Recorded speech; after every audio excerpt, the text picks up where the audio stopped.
No scripts, no filters, no fear. We said what we said and meant that. Off the record, off the record, yeah, we keep it real. No filters here, we say what we feel. Politics, stories, truth on display. Come on, we talk that talk in our own way. Off the record, Minion the God, let's go. Foxy 2 Roxy 3, she go hard. I swear on everything, that is exactly what he said right here in the studio. That is the funniest thing I have heard all week. So hard, Lizzy with the facts she never miss. I said what I said, that's the twist. Off the record, yeah. Come and catch the vibe. Where real ones talk and the truth survive.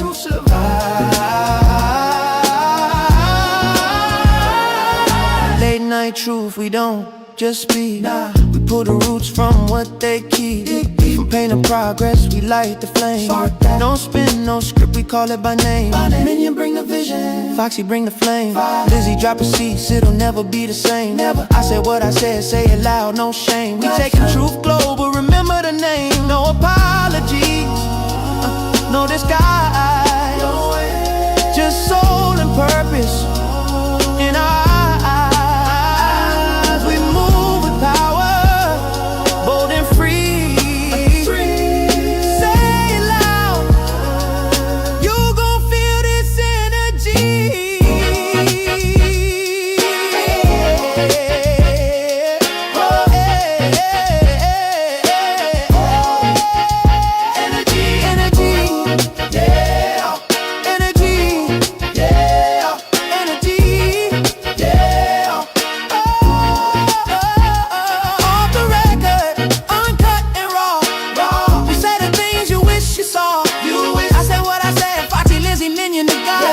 This the realest show you ever saw. Off the record.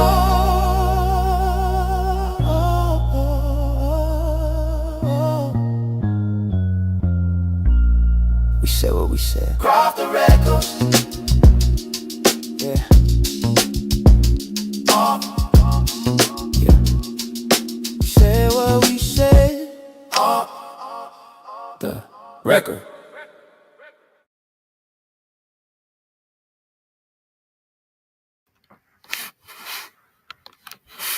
You're on mute, Minion.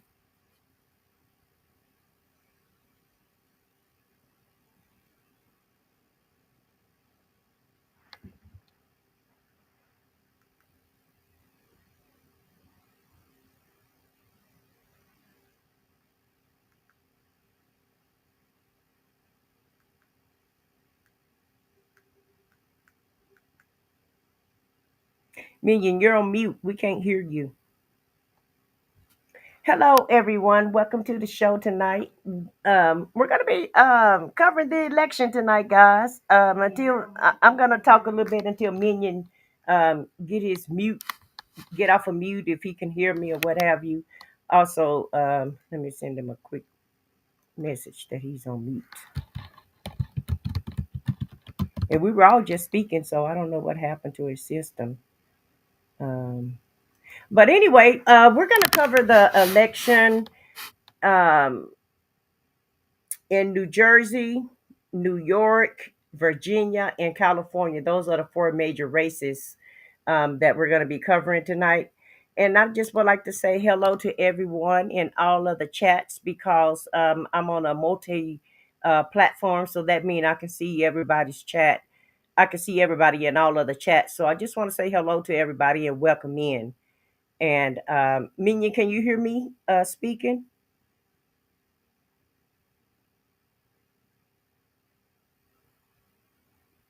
Okay, so I guess he's having some issues. So I don't know what happened, but nevertheless, he'll come back in and We've got a great show for you guys today. huh? We have a great show for you guys today. Oh yeah. Thanks, Lizzy. But yeah, we do have a great show, and I'm excited to see these elections. What about you, Lizzy and Foxy?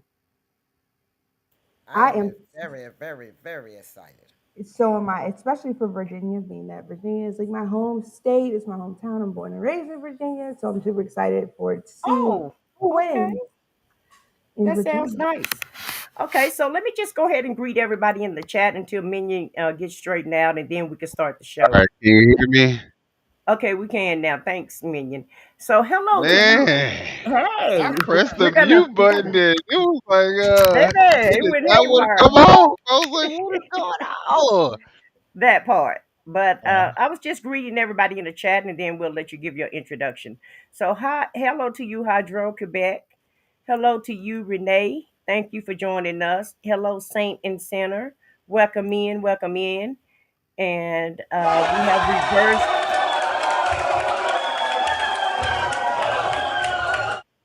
Okay, we got reversing our blood pressure. Thank you. Welcome in, welcome in. Guys, just give us a little moment and we'll get this together here. And hello to you, Common Sense. Thank you for joining us tonight and welcome in. So,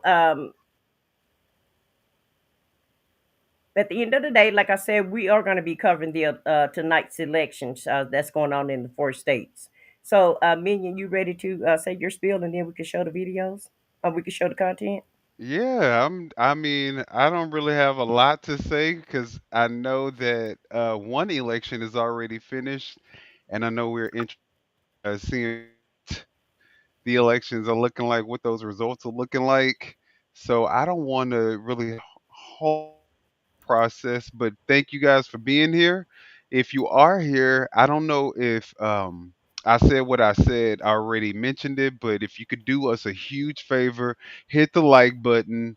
If you haven't and guys, we all have our own channels. So if you can go to each of our channels and support us individually as well as together on Off the Record, we would truly, truly appreciate it. So please go follow I Said What I Said, follow Foxy2, Roxy3, follow Lizzy, and then, of course, follow your boy Minion with Opinion. Um, and with that, I think are y'all ready to get it cracking? Yes, sir. All right, I'm I'm gonna ready. go ahead and turn. I'm ready. Oh, did y'all have any words or any welcome statements that you guys wanted to give Lizzy, Foxy, Queen Lizzy, Foxy two, Yeah. Roxy three? Yes, my opening statement is I am excited to see who won in Virginia. Honestly, I'm from Virginia and I'm super excited for the candidates that they have this year. Let's see Okay, what's my going opening on. statement is I'm excited. I'm in the DMV area, so I'm looking out for Virginia also. I'm looking out for California because I like California and I like the California governor. So I'm looking forward to this election to see how it goes. Let's see how everything turns out. All right. And I'm Well, not let's associated, see and I'm not where we're at. associated Let's with bring any other ourselves up state. to date. Okay, well, I'm just gonna say I'm not associated with any other states, but I'm interested in all four of them to see who's gonna win. And because like we said, this is going to be very telling. All right, yeah, I'm Hmm. taking it. Virginia. Sure. We can debate if two of those are purple, but they're blue states because of what happened in the presidential race. And then you have New York City. So can we draw any narrative from this for the midterms? Because New York City is not really the suburbs of America, and we're talking two blue states. 100%. But think about what all those three races have in common if, in fact, the Democrats end up winning, because it's a great question. And here's the through line that I'm thinking about. It's the economy. All of those candidates, the Democratic candidates, are running on affordability messages in different ways, right? They look different when they're coming out of Mamdani's mouth versus Abigail Spanberger's mouth. But that is still a through line here. So I've been talking to smart strategists on both sides of the aisle who say that may be the biggest takeaway for 2026. Can I tell you the question that I still have on Virginia, though? What's the margin going to be? Because that's going to tell us a lot about, I think, where this goes. And I spoke with one Republican who said, listen, So if this is a Abigail smash in Virginia, a Spamberger for smash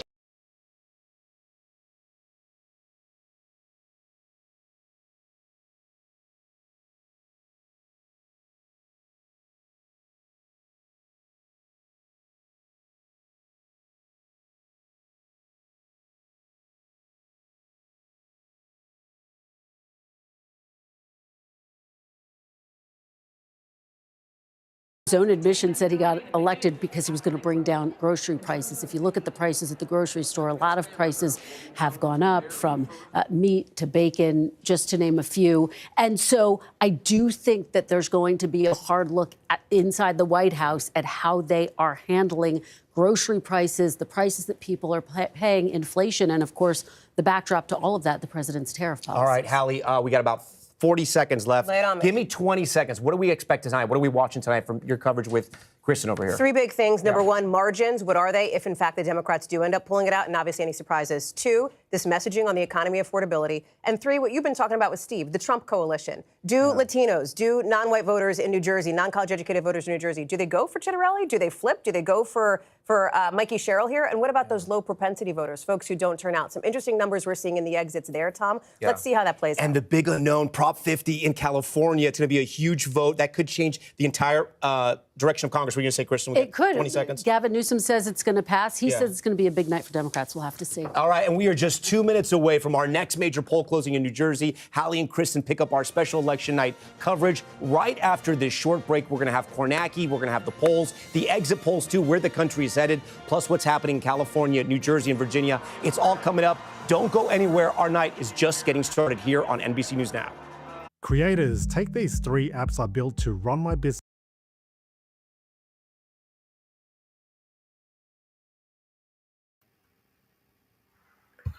So, Minion, we can't hear you.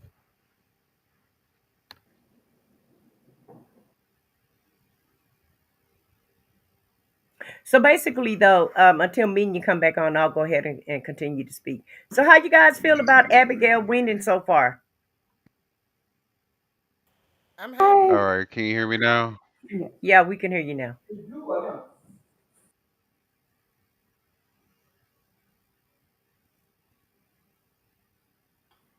I am excited for Abigail winning, honestly. I've always loved Abigail Spanberger. I voted for her last time when I was living in Virginia, which was like 5 or 6 years ago. And she's just such an awesome candidate. She is. And so I'm happy about the win altogether because I'm very competitive, you know. When these races come, I love it when we win. And I think she's going to make a great governor also.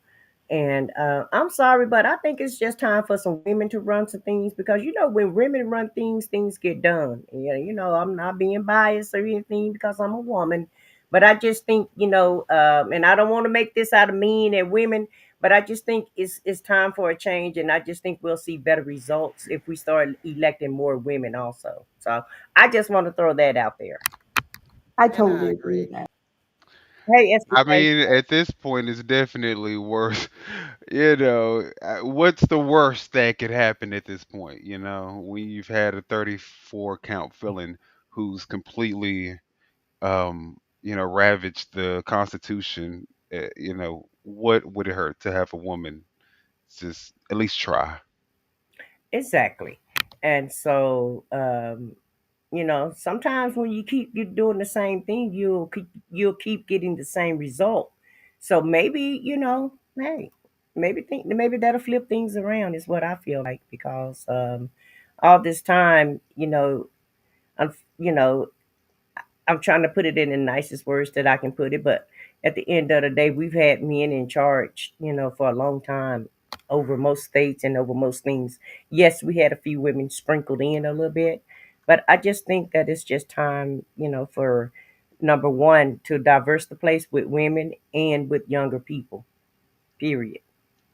And I totally agree with that. Honestly, women at this point, when we're looking in just a social and political standpoint, women are dominating right now. And we're honestly seeing a lot of change with women that we aren't seeing with more necessarily men, but that would be kind of stereotypical, but it is true. Women are dominating and women are taking over and they're actually creating effective change. And it's not just politics, it's actually for the people.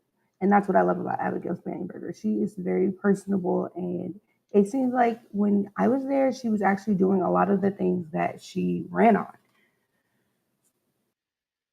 Okay, let's see what they're saying now.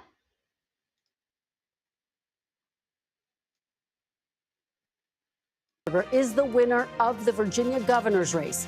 The government shutdown is looming large for the state, and at midnight it will officially become the longest shutdown in American history.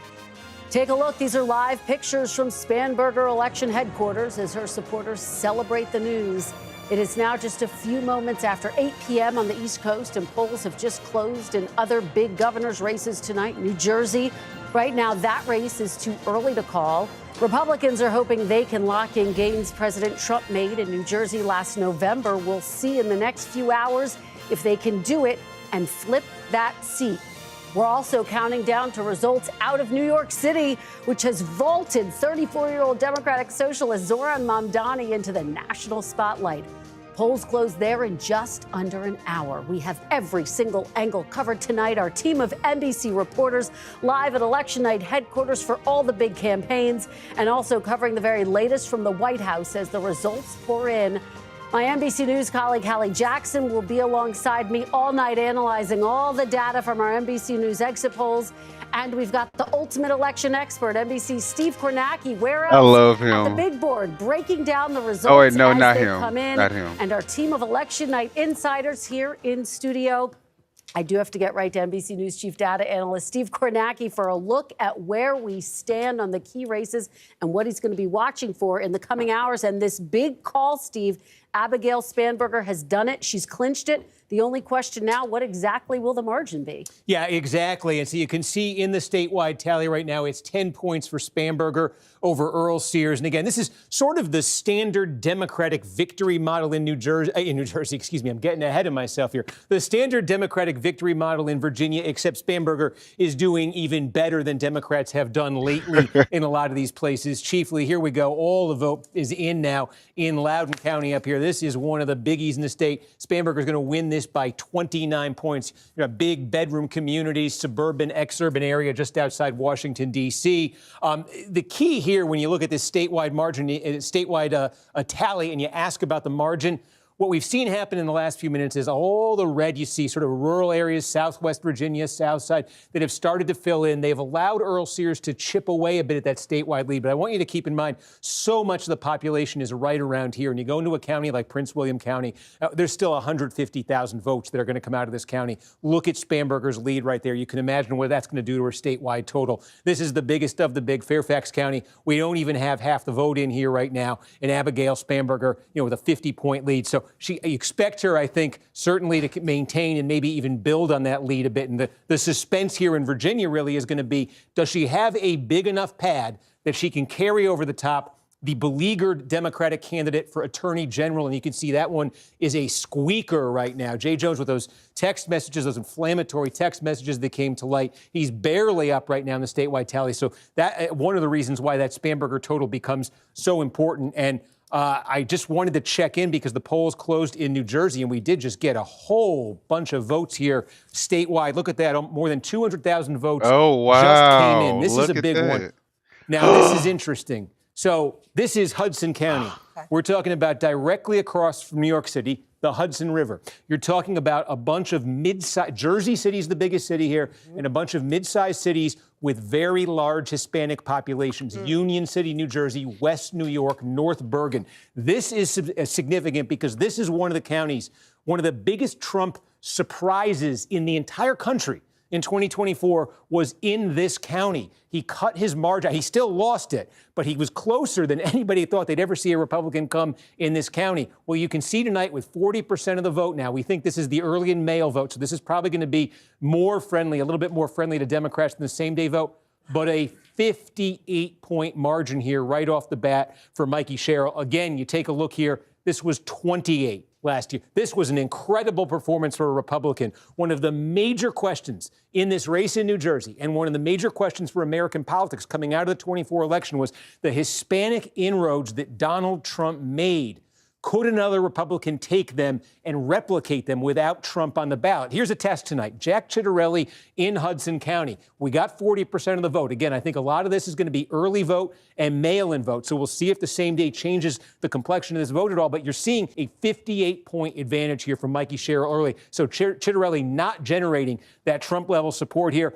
Just taking a quick look. Bergen County, big classic suburban county here. This is one that we can show you, in fact, last year, Kamala Harris won this by 3 points. We just got in one big batch here. So again, you can expect this is early vote. This is mail vote coming in right now. Cheryl matching that. We take a look down here. Ocean County. This is one of the biggest Republican plurality producing counties in the United States of America that you're looking at right here. Look at this margin Donald Trump got. Look how many people live in Ocean County. A lot of Republican counties around the country are small and they are rural. Ocean County is very big for a Republican county. This is an area where Jack Ciattarelli wants to absolutely run up the score. Now, again, you're looking at early vote.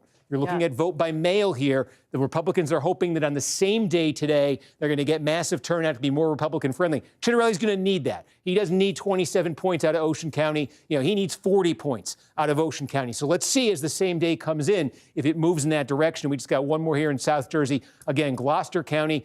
Well, let's see. This is early. This is a low number right now for Ciattarelli, but again, same day to come in. So let's see if he gets that up there. But so far already in New Jersey, more than 10% of the vote is in, and you see the tally right there. And Steve, just to follow up with you on what we're seeing in New Jersey and what we're watching for in New Jersey, we talk about the Trump coalition, which does include the fact that he was able to bring out more Latino voters, more voters of color. Passaic County is going to be critical tonight and a big test of that question. Absolutely. I have been eyeing this every time as we're talking to see. This is Passaic County right here, and I can't wait to see that one fill in. No results, but I could just show you.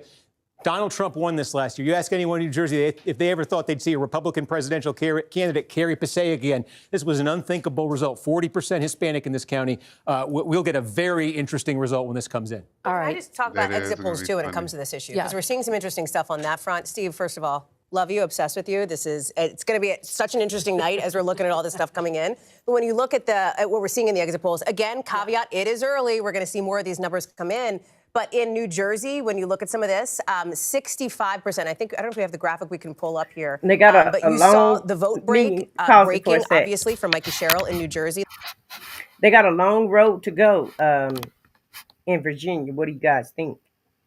Oh, what is the numbers looking like in Virginia? We just saw that. That was the numbers. Yeah, that was 70 to 26%. 70s in the 20s. And 74 Republican, right? No, Democrat. Oh, well, what you mean we got a long road to go?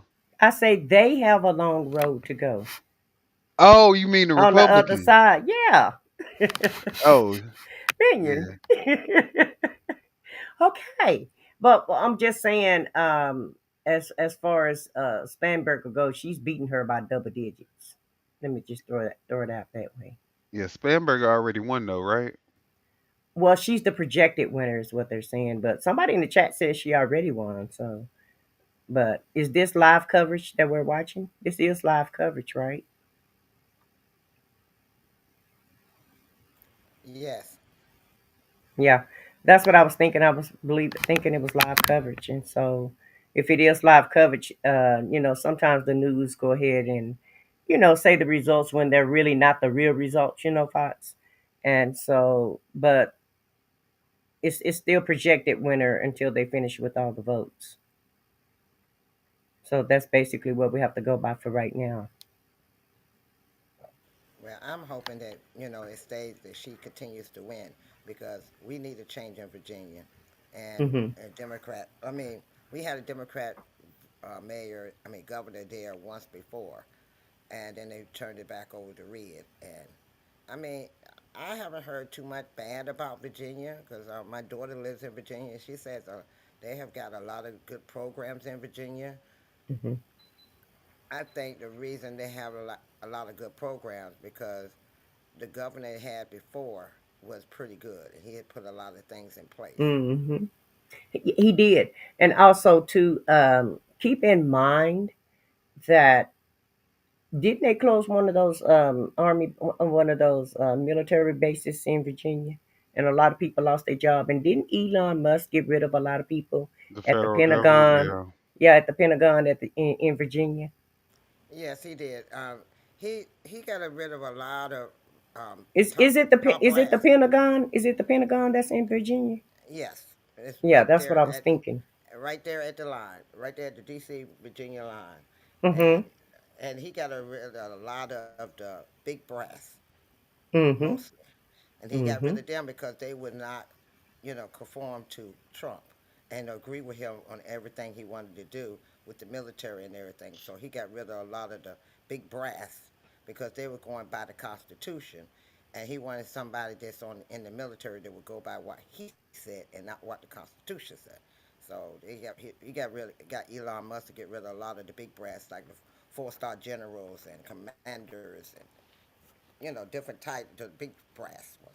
Okay, so Pete Hegseth went in there and got rid of some people also because he's the head of military. So Right. did he have anything Department to of do with that Defense. also Yes, he was the head of the Department of Defense, but mostly Elon Musk. It was mostly Elon before he left. with the Doge? Went to Doge.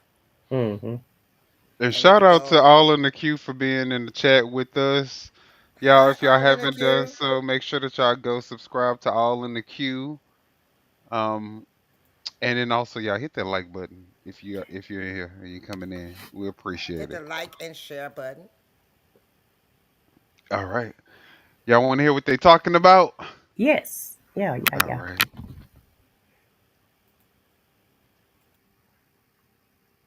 A Democratic Socialist. Senator, thank you so much for joining me on this election night. My pleasure. So I let's love just set him. the scene. Polls close in just under an hour now in New York. How are you feeling? You think that Mr. Mamdani is going to pull it out tonight? Well, as I understand it, the turnout is extraordinary. And as somebody who very much believes in democracy, worries about the future of American democracy, I am glad to see that the turnout, I think, is the largest in 30 or 40 years. So that's a good sign. My question for you, Senator, if he is in fact successful tonight, what, if anything, can and should Democrats nationally take from his victory? We just called Virginia for Abigail Spanberger for the governor's race. These are very similar messages in some ways on the economy, that they want to make the life more affordable for their constituents, and yet very different visions for how to do that. What should Democrats take from it? I think you're right. We will see what the election results are in New York City before I pontificate.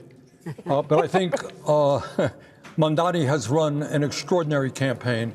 And one lesson that must be learned is that if you have a message that speaks to working people, to ordinary people, that you are prepared to take on the oligarchs in New York City. They have spent millions and millions of dollars trying to defeat him. And what he is saying is that in New York and, in fact, throughout the country, we need a government that represents working people, the middle class, who are having a hard time now being able to afford housing, childcare, transportation, health care. That we need a government that represents them and not the people on top. I think the message, if he does well, is that people are tired of establishment politics. They understand that in America, the people never, ever had it so good, while 60% of us live a paycheck to paycheck. They want real change and candidates with the courage to take on the big money interests. Senator, it's Hallie Jackson. Thanks for being on with us tonight. Question for you, because to your point here on the working class and on Democrats in New York City, tell our exit pollers again and again, they care about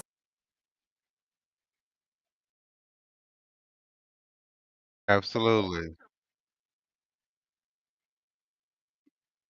exit polls suggested that Mr. Mamdani's policies were Hey, not realistic. Designs. This has obviously been an attack line from Andrew Cuomo in this race. How does Zohran Mamdani combat I'll just pause it for a little while. Oh, wait. He's probably going to say something that's good. that up? How does he combat that if he does do well?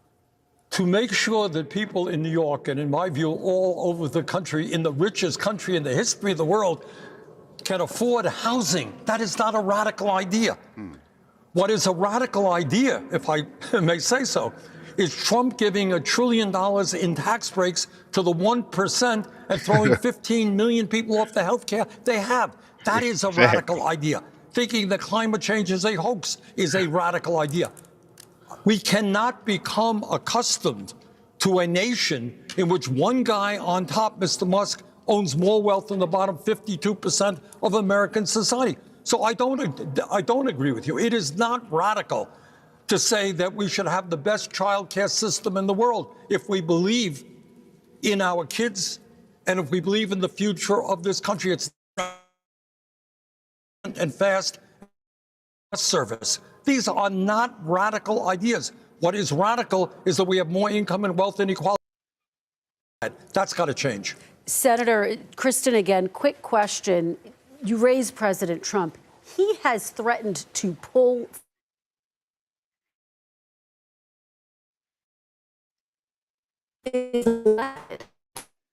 that certain. Do you think that's a realistic threat? And do you think he may have shaken up this race with that last minute endorsement of Andrew Cuomo? We will find out.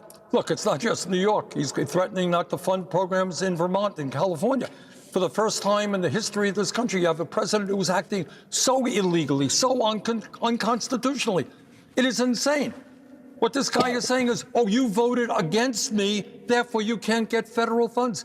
Is that really the United States of America? Is that really the way a president should behave? No president, not Republican or Democrat before this, has ever suggested that. Senator, if in fact Mr. Mamdani is successful, I wonder what you would like him to work on day one. What should his day one priority be? As Hallie was just noting, he has laid out a long agenda, which includes free public transportation, government-owned supermarkets, government child care. What should be issue one for him? Well, look, this guy has run a brilliant campaign, and I have every reason to believe he's going to do a great job as mayor if he wins. So I'll let him decide what his priorities are. But I would simply say that right now in Vermont, New York City, all over this country, we have a child care system which is absolutely broken at a time when psychologists tell us that the years 0 through 4, Kristen, are the most important for intellectual and emotional development for human beings. So making sure that every kid in this country, in New York City, gets the proper early childhood care that they need, to me, is enormously important. In New York,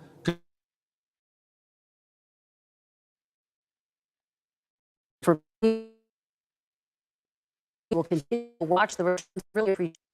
All right, so I don't feel like that's a radical ideology to have affordable housing to make sure that the top 1% isn't made up of one person or 10 people or just I mean, it doesn't seem out far-fetched to me. What do you guys think? It's not radical to me either. Seemed like common sense, like you're saying. Um,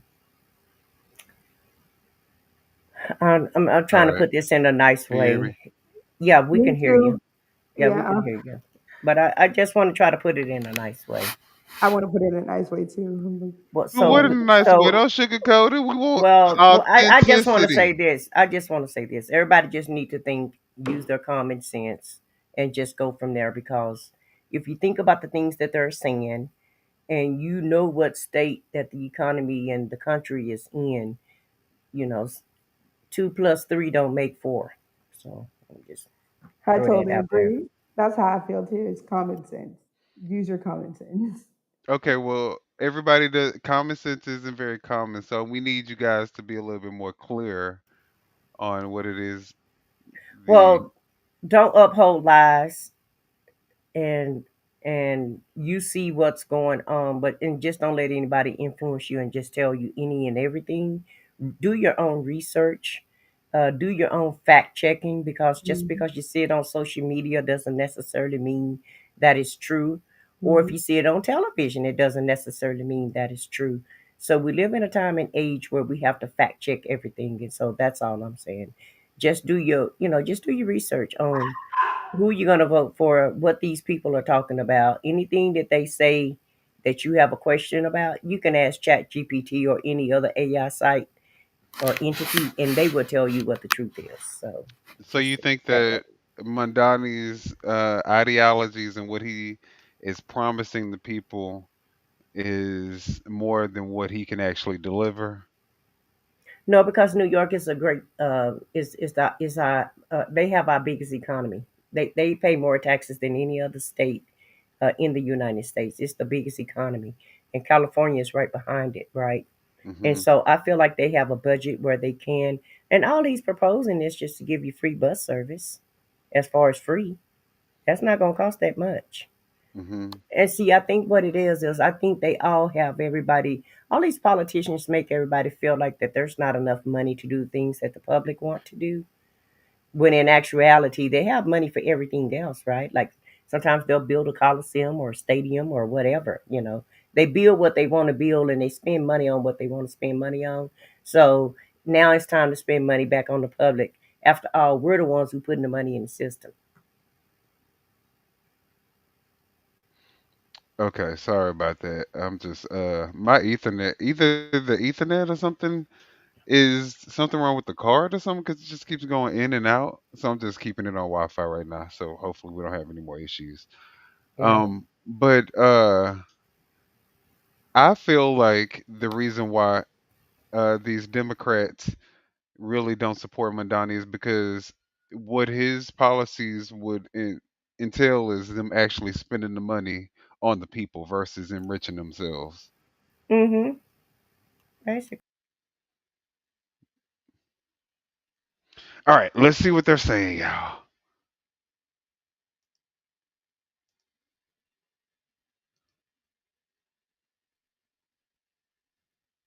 We can't hear it. Somerset County, where I am right now, also in Ocean County, a red county, as you heard Steve talking about there, but also Passaic. That's where I was yesterday, talking to primarily Latino voters.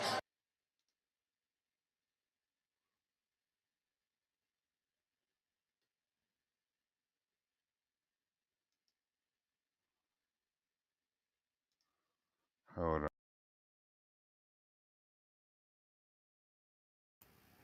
Well, everybody just stand by for a second. We're having a few technical difficulties and we'll get it back on track. Minion, do you want me to share it from my end?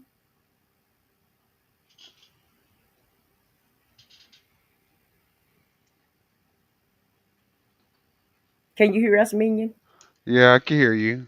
Okay, so I was asking you, do you want me to share the footage from my end and maybe it'll stop, messing with Yeah, the internet? yeah, do that. Okay, put the link He in the needs chat to win over and those then I'll voters, play it. just like the president did in November, in order to have a shot at winning this race. One of the advantages that Chitterelli has here, similar to Spanberger in Virginia, he can present himself as the change candidate. Phil Murphy has been in office for 2 terms. Chitterelli can say that Cheryl will be a continuation of that, and hopefully, in his mind, he'll win tonight because of it. All right, Julie Sirkin, thank you so much. We'll continue to check back in with you.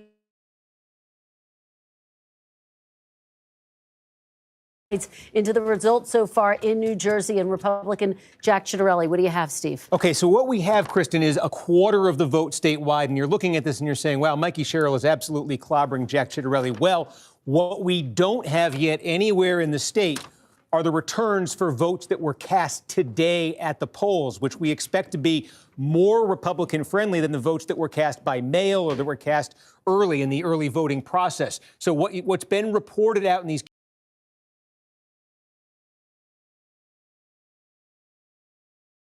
favorable type of vote and early in person. So essentially what you're seeing here is the best that it's going to be for Mikey Sherrill in the counties that have reported so far. So I'll give you an example. Take a look down here. This is Burlington.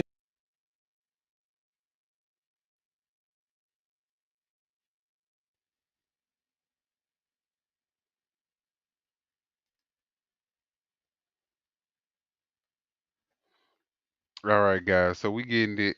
We got I said what I said. We got her putting it up. So hopefully we can stop the. Now I may keep coming in and out, but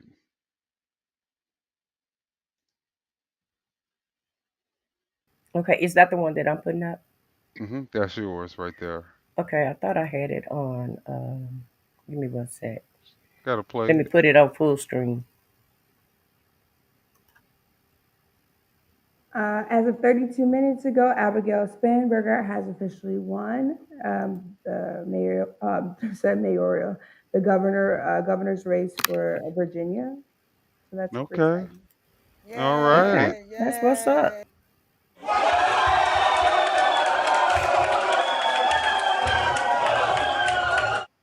Let me Turn it on. Vote's going to fill in. It's going to be the vote that was cast today, Election Day. What does Chitterelli need to do here? He probably doesn't need to win Burlington County, but I can show you this was 17 points last year, and it was 7 points when Jack Chitterelli nearly won the governorship 4 years ago. So the same day vote, Chitterelli, you can see, is going to have to win it by a very big margin, and he's got to get it down at least to this level where it was 4 years ago. So we're going to be keeping an eye. What does that same day vote look like when it comes in Burlington County? Is Chitterelli winning it by a wide margin? You're going to see that up here in Bergen County. We have all the early vote. We have the vote by mail-in in Bergen County. That's a massive lead for Mikey Sherrill. That lead is going to come down as the same day vote comes in. How far?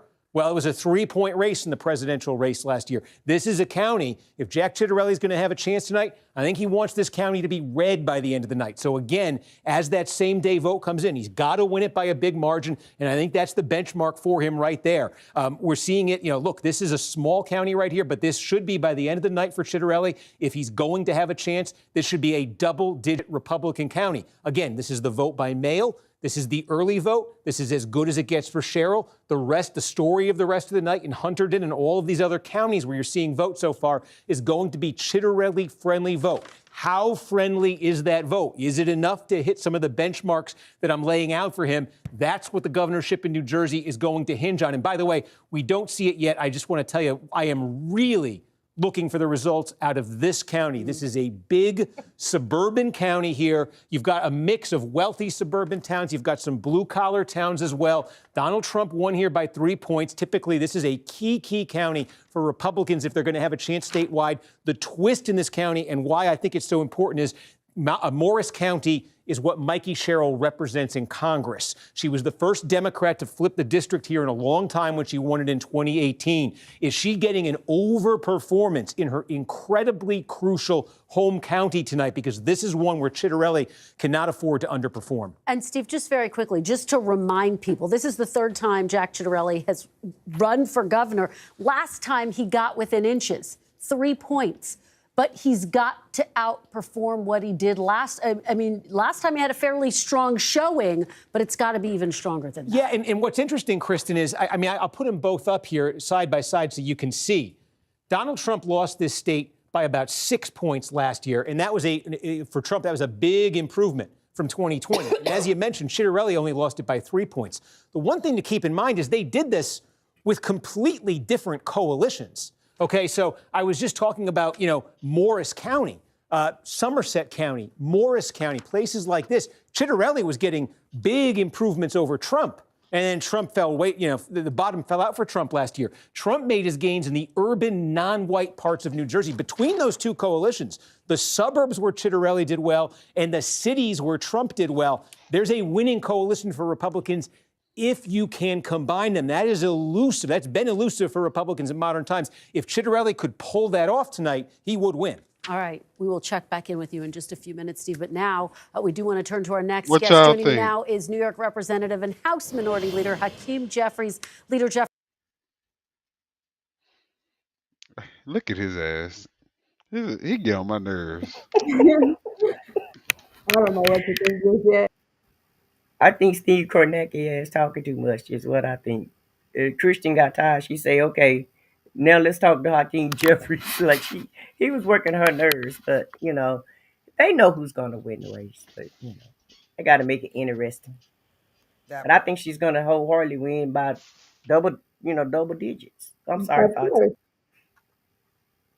I agree with you. I believe also. I think right now the people are tired of the administration we have and the people in position, and they need it and they want to change. They, right now the country is not democracy anymore, and they're tired of that, and they want democracy back. Yeah, it's Trump's fault.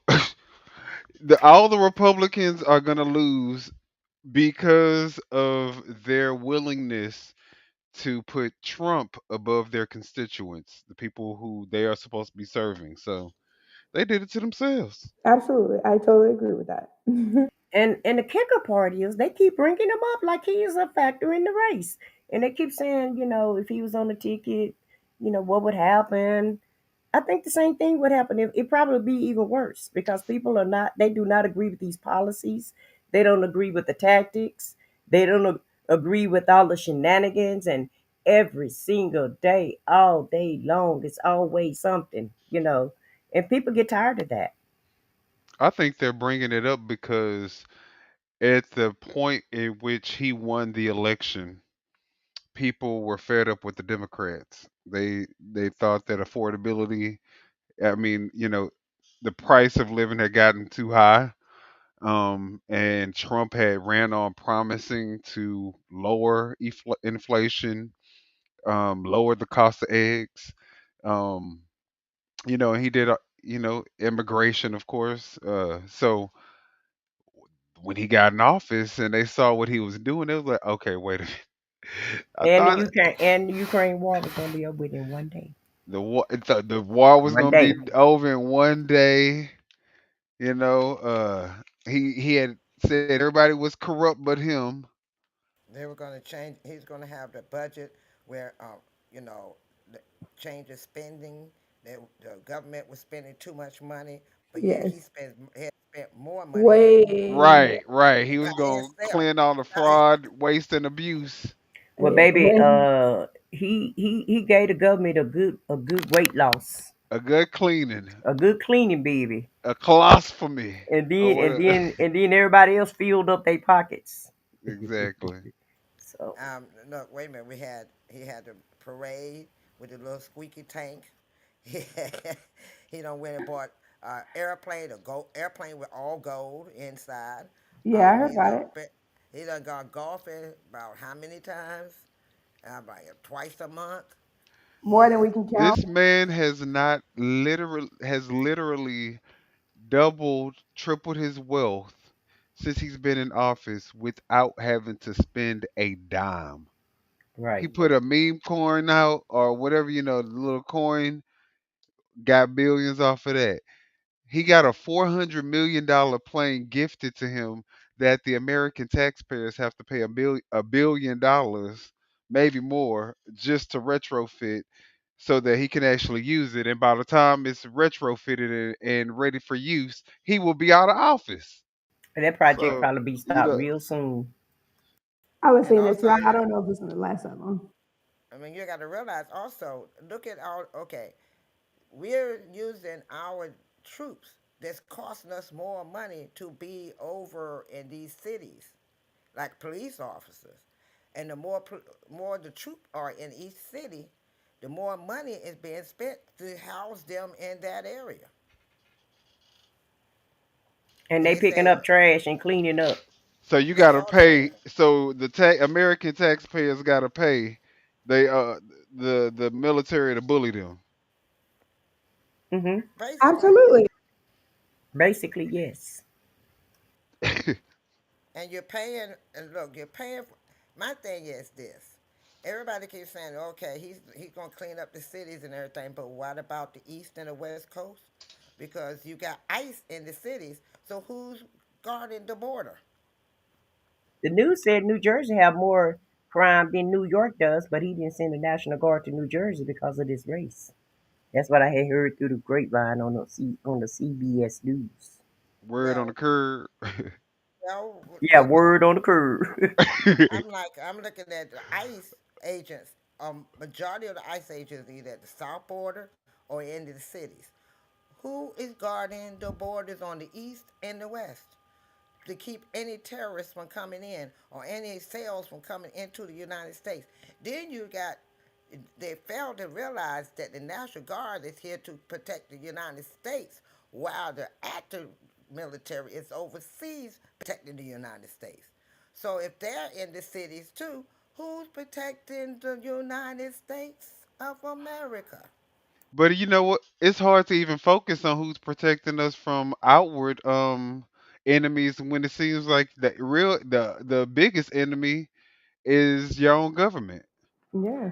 Especially your So own why Like the did personal one shit. that's impacting you right now is your own government. So you can't even really focus on, are we actually protected from outward enemies? okay, why you That haven't part. heard? Think about it. You haven't heard anything about Putin. You ain't heard nothing about Xi Jinping or whatever his name is over in China. No, we You ain't haven't. heard nothing about any of the Iran, Iraq, any of these countries that was, could possibly be a threat to us.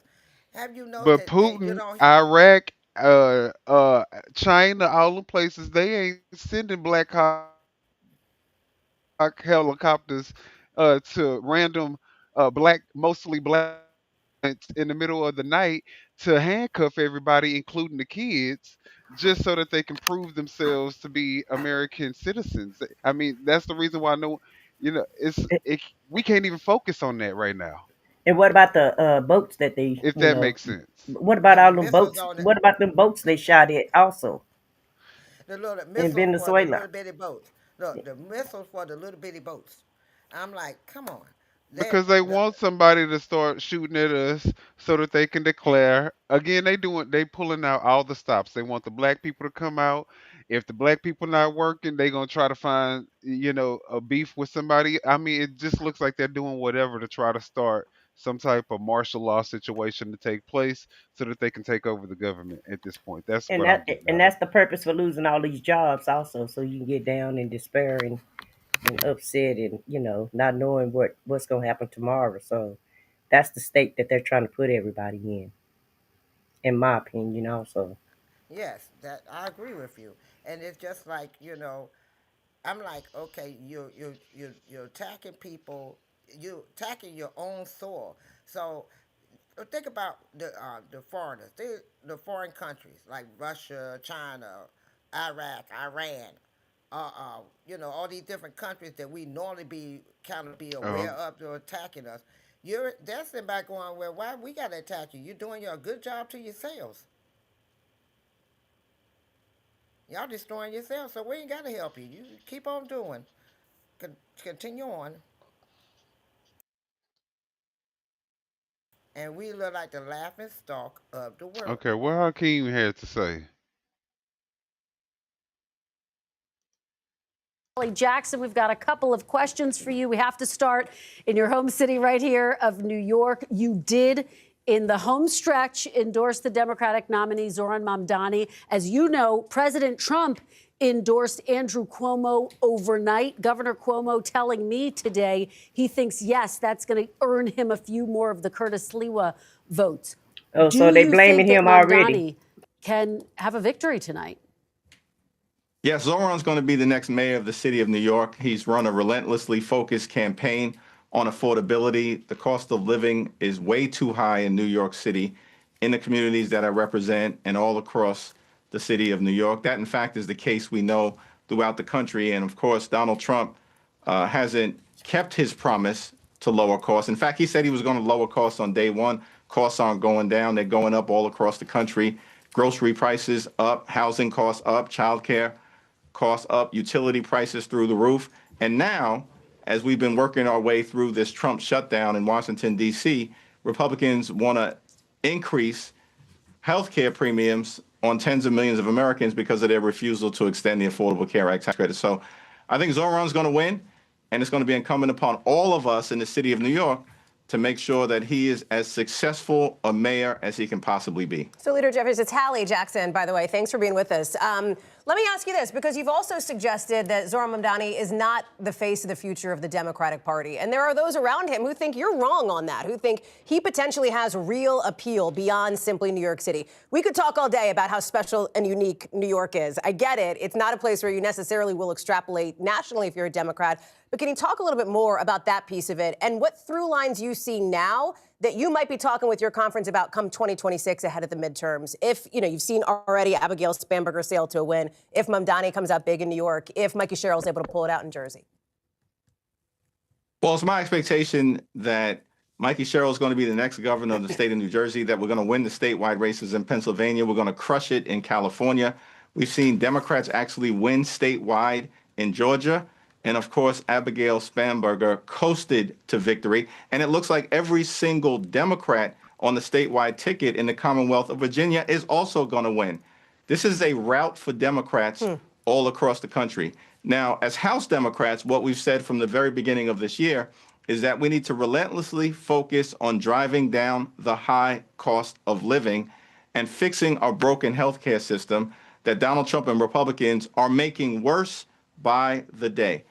And as long as we stay on these kitchen table pocketbook issues, while of course addressing the extremism that Donald Trump and Republicans continue to unleash on the American people, what we're seeing tonight is going to be replicated a year from now when Democrats take back control of the House of Representatives. You think they could do the Senate as well? You just called it a rout tonight. It sounds like you think they'll flip the House. You think they could do the same for the Senate? I think the Senate is going to be a big surprise a year from now, particularly if the trend lines continue to move in our direction. Keep in mind, listen, we've won every statewide race that has been held this year, starting with the Wisconsin State Supreme Court race in April. We've won all of the high-profile special elections, beginning in a state Senate seat in Iowa in January that Donald Trump had just won a few months prior by 21 points. And so what we're seeing tonight is the culmination of something that has been building since the very beginning of the Trump presidency, which has been a complete and total failure of Republican control of government. Leader Jeffries, let me ask you, because, of course, this election night occurring against the backdrop of what is poised to be the longest government shutdown now in U.S. history. There has been some discussion that lawmakers, the Senate in particular, getting closer to a potential off-ramp. At this hour, are you optimistic that you will be able to end this government shutdown this week? Well, we've said from the very beginning, listen, we want to sit down with Republicans, and we're willing to do so anytime, any place, in order to reopen the government, in order to enact a spending agreement that actually makes life better for the American people. But at the same time, we have to decisively address the Republican healthcare crisis. We've also said as House Democrats that we will evaluate in good faith anything that is bipartisan that emerges from the Senate. Part of the problem that we've confronted over the last 35 days, Donald Trump has spent more time on the golf course than he has in talking with Democrats who represent half the country. He's completely and totally disinterested in reopening the government that he shut down. In fact, he's trying to weaponize starvation, breaking the law, withholding SNAP benefits, can't find a dime to extend the Affordable Care Act tax credits, while at the same period of time can find $40 billion to bail out a right-wing wannabe dictator in Argentina. This is extraordinary stuff, and the American people are rejecting it. They know the country is moving in the wrong direction. So I'm hopeful that Senate Republicans will come to their senses sooner rather said, than "Don't cut later me off." and sit down to negotiate a bipartisan path forward. All right. Leader Jeffries, thank you so much for your time tonight. We really appreciate it. And Thank you. We do have breaking news now. Abigail Spanberger is taking the stage in Virginia right now for her victory speech. You see the crowds there cheering her on as she approaches the podium. A big moment for her, a big moment for Democrats. I spoke with one strategist who said, get me to this point, right? First, obviously, female governor of Virginia here. She is taking the stage. Come on, Democrat. And potentially, maybe, depending on how things go in New Jersey, And I helping to love how provide she's for trolling them in Democrats red. a roadmap in some ways on how to run, on the messaging, on lashing her opponent to Donald Trump, specifically on the issue of affordability and of cost of living and the economy, as we've been talking about so much tonight. Listen, big transition from a governor who remains popular in that state, and Governor Glenn Youngkin. Absolutely, and you heard Leader Jeffries there lean into your question. The new that sheriff the in implications town. for tonight How will be interesting is significant that? heading into That's right. the midterm elections. This is a playbook. This is a roadmap, and we should say this is also an historic moment. She becomes the first female governor of Virginia. There was going to be a woman governor regardless tonight. That's right. But that governor They kicking Barney elect Fife is out. now Abigail Spanberger, and you see her there working the crowds as she approaches the podium. So what do y'all think about her winning? I'm ecstatic. Yeah, you see, that's why I put the crowd.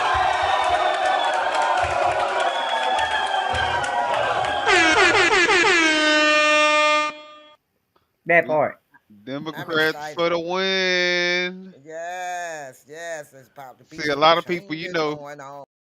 a lot of people be just because the Democrats took a L for a little while, they be ready to say, "Okay, I ain't gonna be a Democrat no more." I'm going independent or I'm going Mm-hmm. Republican and all this stuff. Nah, I'm 10 toes down on the party I started with. Me too. Me too. And yeah, we have our issues, but Yeah. hey, What party though? but Because look at what right. look at what the It ain't. Republicans got to Yeah, deal with. it ain't nothing compared to the competition, though. You can rest assured of that, because they don't went all the way to the left, baby. Right. I They mean, all in a court, and they all drinking that. radical. Okay. That mean they drinking. Everybody drinking that orange Kool Aid, and it ain't working. Even the most extreme leftists, I think, are a little bit more moderate than these Right. people. Because Lord, all right. Well, they say Madonna is a socialist, so let's go see what the reaction gonna be when he wins. Oh Lord. Now I can see, see I the don't want the headlines government. tomorrow. I can see the headlines tomorrow on Fox News, baby. I think the thing is like it's a it's a very fuzzy area when you have the government that's going to be responsible for like all of your stuff. You know what I mean? So I don't know. Well, nobody expect perfection. They just expect somebody to give them some results that make some Right. comment, some results that they voted for, and just to do the right thing, have a little morality in it, and some ethics. That's what people looking for. People looking for decency again. Uh-oh, there was a plane crash today? Yeah, in Louisville, Kentucky. What about the plane crash today? My head went into the so-called leader of the free world's involvement since he won't pay government workers. It's very sad. What's going on now? Go Hmm. Dems. Yeah, See? yeah. People just ready. They just want to get back to some normalcy and decency. Right.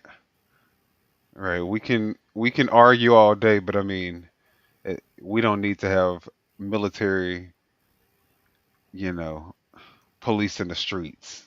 Hmm. It's not that crucial. It is what it is. All right, let me turn the volume on.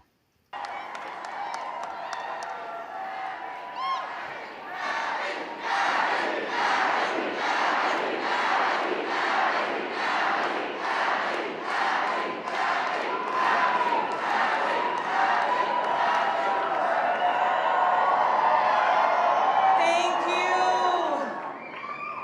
Thank you. Thank you. I bet this the biggest crowd thing. Thank, thank you all so much. Yeah, this is an off year election. And yes, to be honest with you, that is the largest crowd in years. You have a crowd. My my fellow Virginians,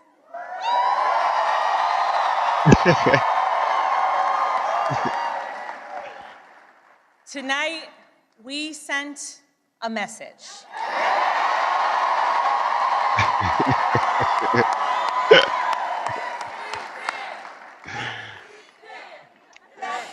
We sent a message to every corner of the Commonwealth, a message to our neighbors and our fellow Americans across the country.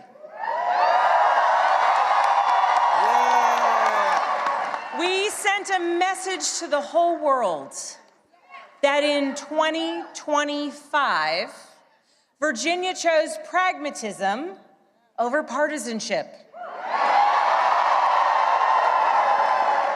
We chose our Commonwealth over chaos.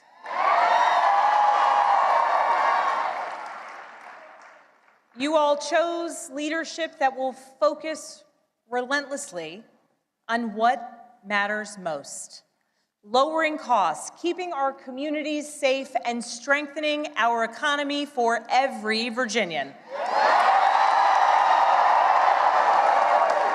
Leadership that will focus on problem solving, not stoking division.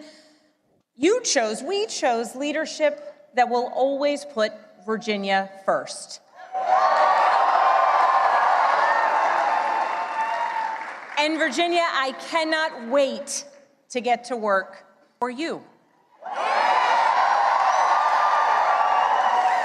Tonight we turned a page. We turned that page by listening to our neighbors, focusing on practical results, laying out a clear agenda, and leading with decency and determination.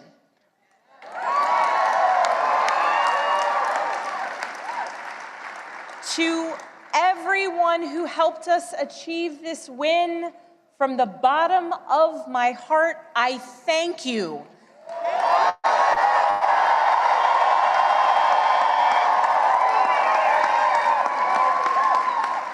I thank you for the trust that you have placed in me, and it is the honor of my lifetime to be elected the 75th governor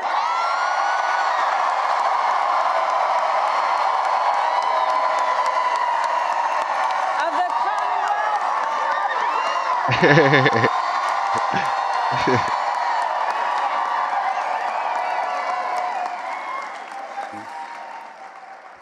I would like to thank my opponent for a hard-fought race. They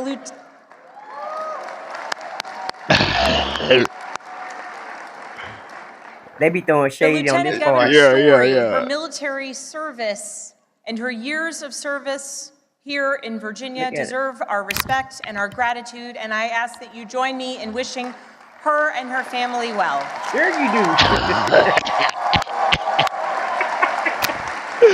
Good try. Maybe next time. Yeah, she was in the military, but she still didn't win. I also know that those who were supporting my opponent are disappointed today. And to those Virginians who did not vote for me, I want you to know that my goal and my intent is to serve all Virginians.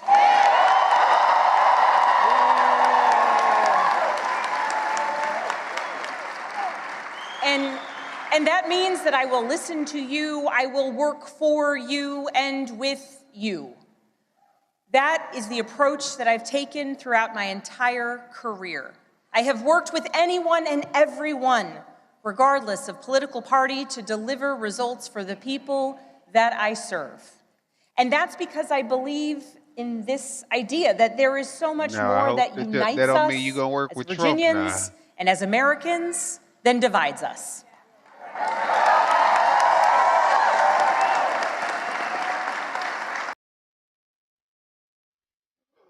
Let me just remind you, she did work for the Obama administration. Let me mute the thing. All right. She worked for the Obama administration, so I think there's a small chance that she'll work with him. But they throwing shade with the other opponent when they lose, and they know they are. And Right. and I love the part when they tell the people that didn't vote for them, "I'll be your person too." Right. When you come to me for help, I'm gonna help you too. Regardless if you voted for me or not. When you come begging, yeah.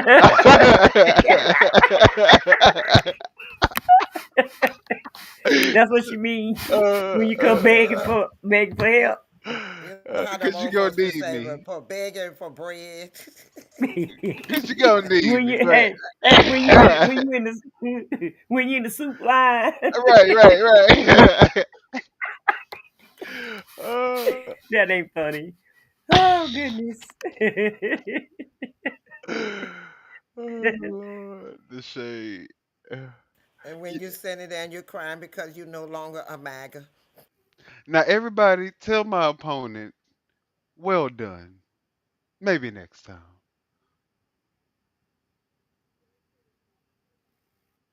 Oh, I gotta unmute it.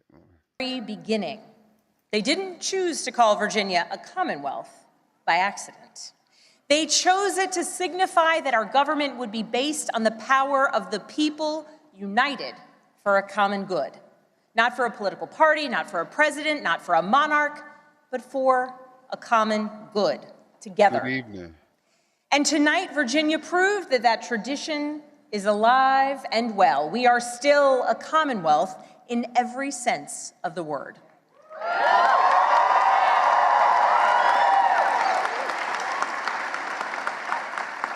We are built on the things we share, not the things that pull us apart.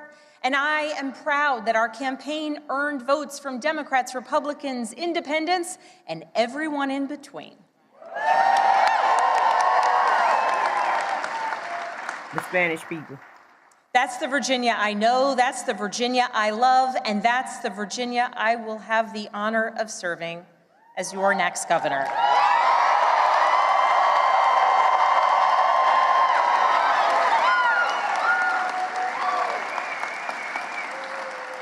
The people are energized. I want to thank so many people for the support that they have given to our campaign. Thank you for your work. Thank you for your support. To our tireless volunteers, to those who believed in me, thank you.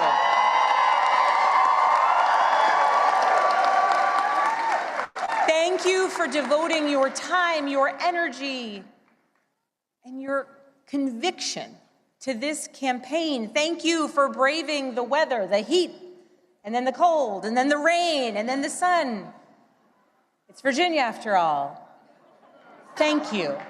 Thank you for talking to your neighbors about the importance of this race. Thank you for recognizing that when we went person to person engaging, that we could bring people not just into supporting our campaign, but into engaging in our democracy. Thank you. We won this race because of you.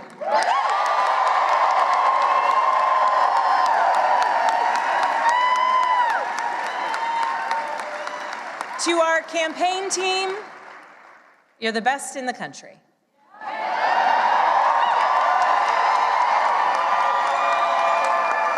Every single member of our team, every single one of you, you work tirelessly for the change, the progress, the policies, the connection, and the respect that you want to see in our communities.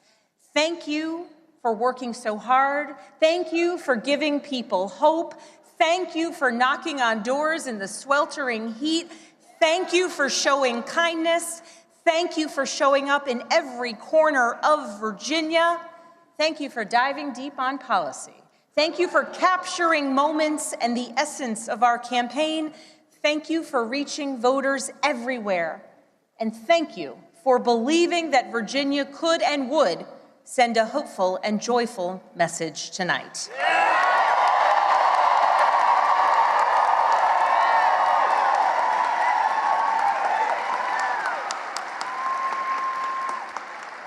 Thank you for giving everything to this campaign and then some. And thank you to my family.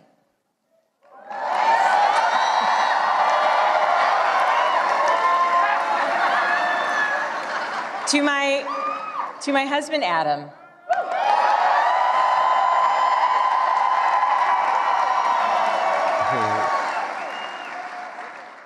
My partner in everything.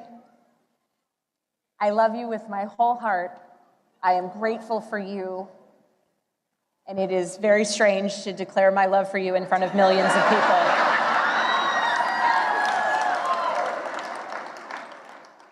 But every adventure we have ever been on has been worth it because you have been by my side. I love you. I'm grateful for you. And I cannot wait to see what the next couple of years bring.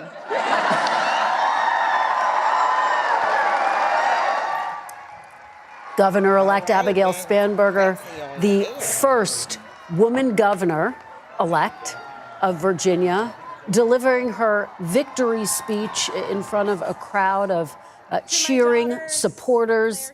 Hallie Jackson, she talked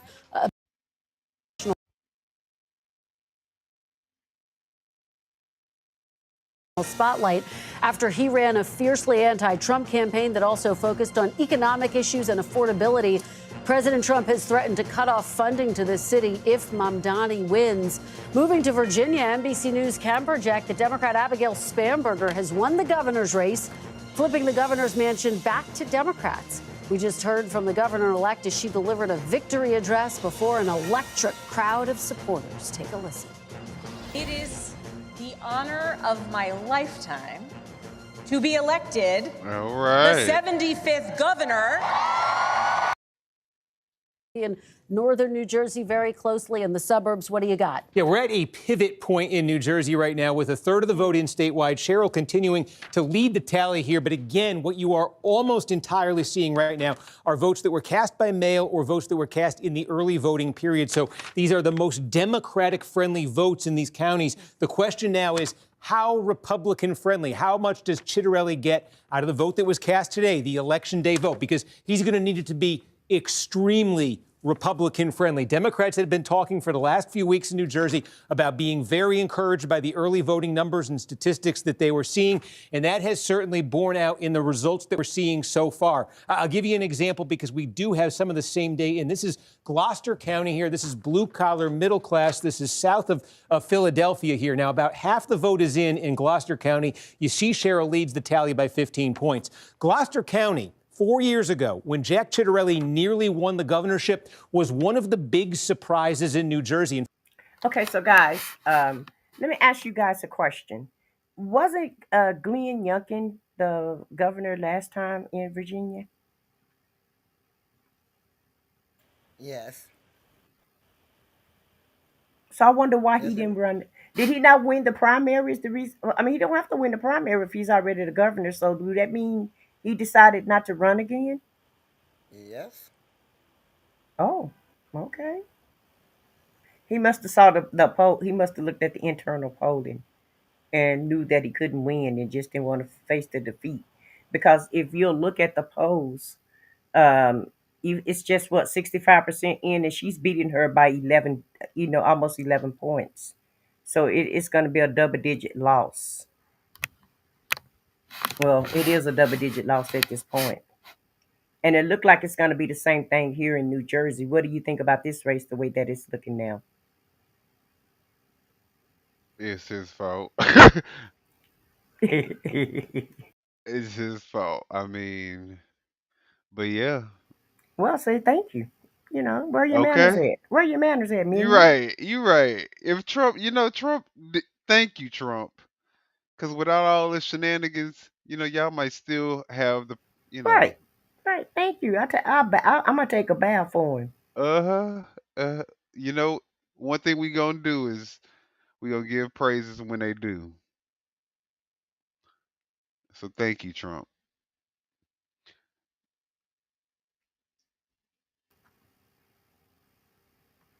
Okay. So I guess I'll go ahead and let it. In fact, Okay. there was Let me. talk that there was a red wave in South Jersey. Batch of early vote and mail vote was. But again, this is what Trump was able to pull off in Hudson County. This is what Chitterelli is looking at right now. So he's got a mountain to climb in the same day vote. It's coming in awfully slowly, but trust me, when we start getting big batches of it, I'll scream. And I'm just going to check in here in New York City because I just want to tell you the way there it is.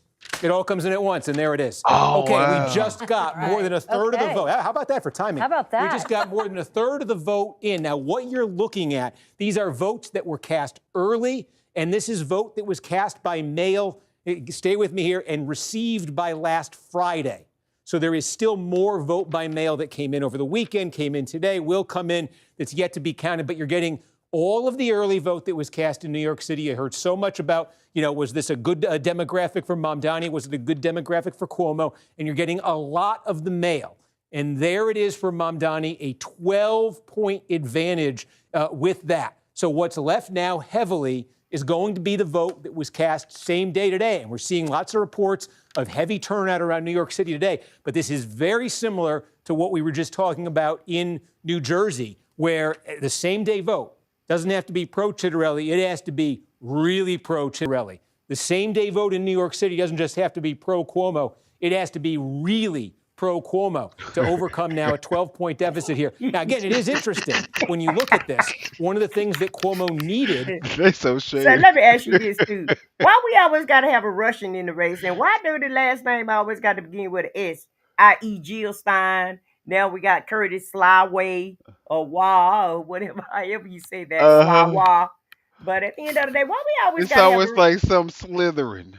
Yeah, well, that's to throw the race off. I know why. It's just to try to throw the numbers off for the winner. And in some cases it works, but it's not going to work tonight. But I was just wondering that question, why we always got to have a Russian on our, in our elections, all the way to the ticket, printed on the ticket.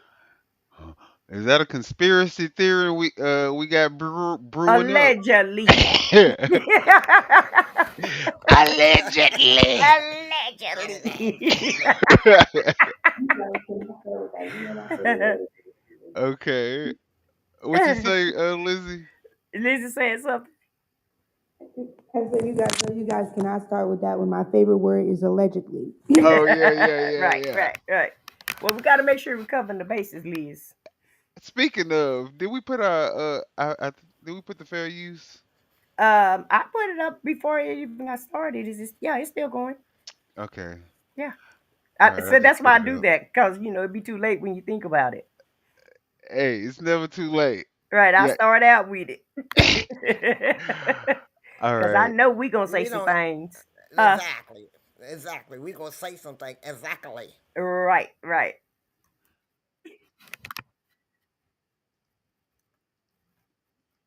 To marginalize the Republican candidate Curtis Sliwa. And that number for Sliwa at 8% is lower than he was getting in the He polls. don't You know saw his name polls either. with He said Sliwa why anyway. 15, 20% right now. He got Is it 8%, at Sliwa? least in this early and mail-in portion He of the said both. voting. And again, that's why I think this, the polls were all over the place here. There was one last week that had it at 25. There was another one that had it at about 5 points. Who did So you it vote was all for? over the place, but it does Survival's look my like there was some superpower. consolidation here of Sliwa slipping in this voting process and Cuomo benefiting. Not enough to catch Mamdani here.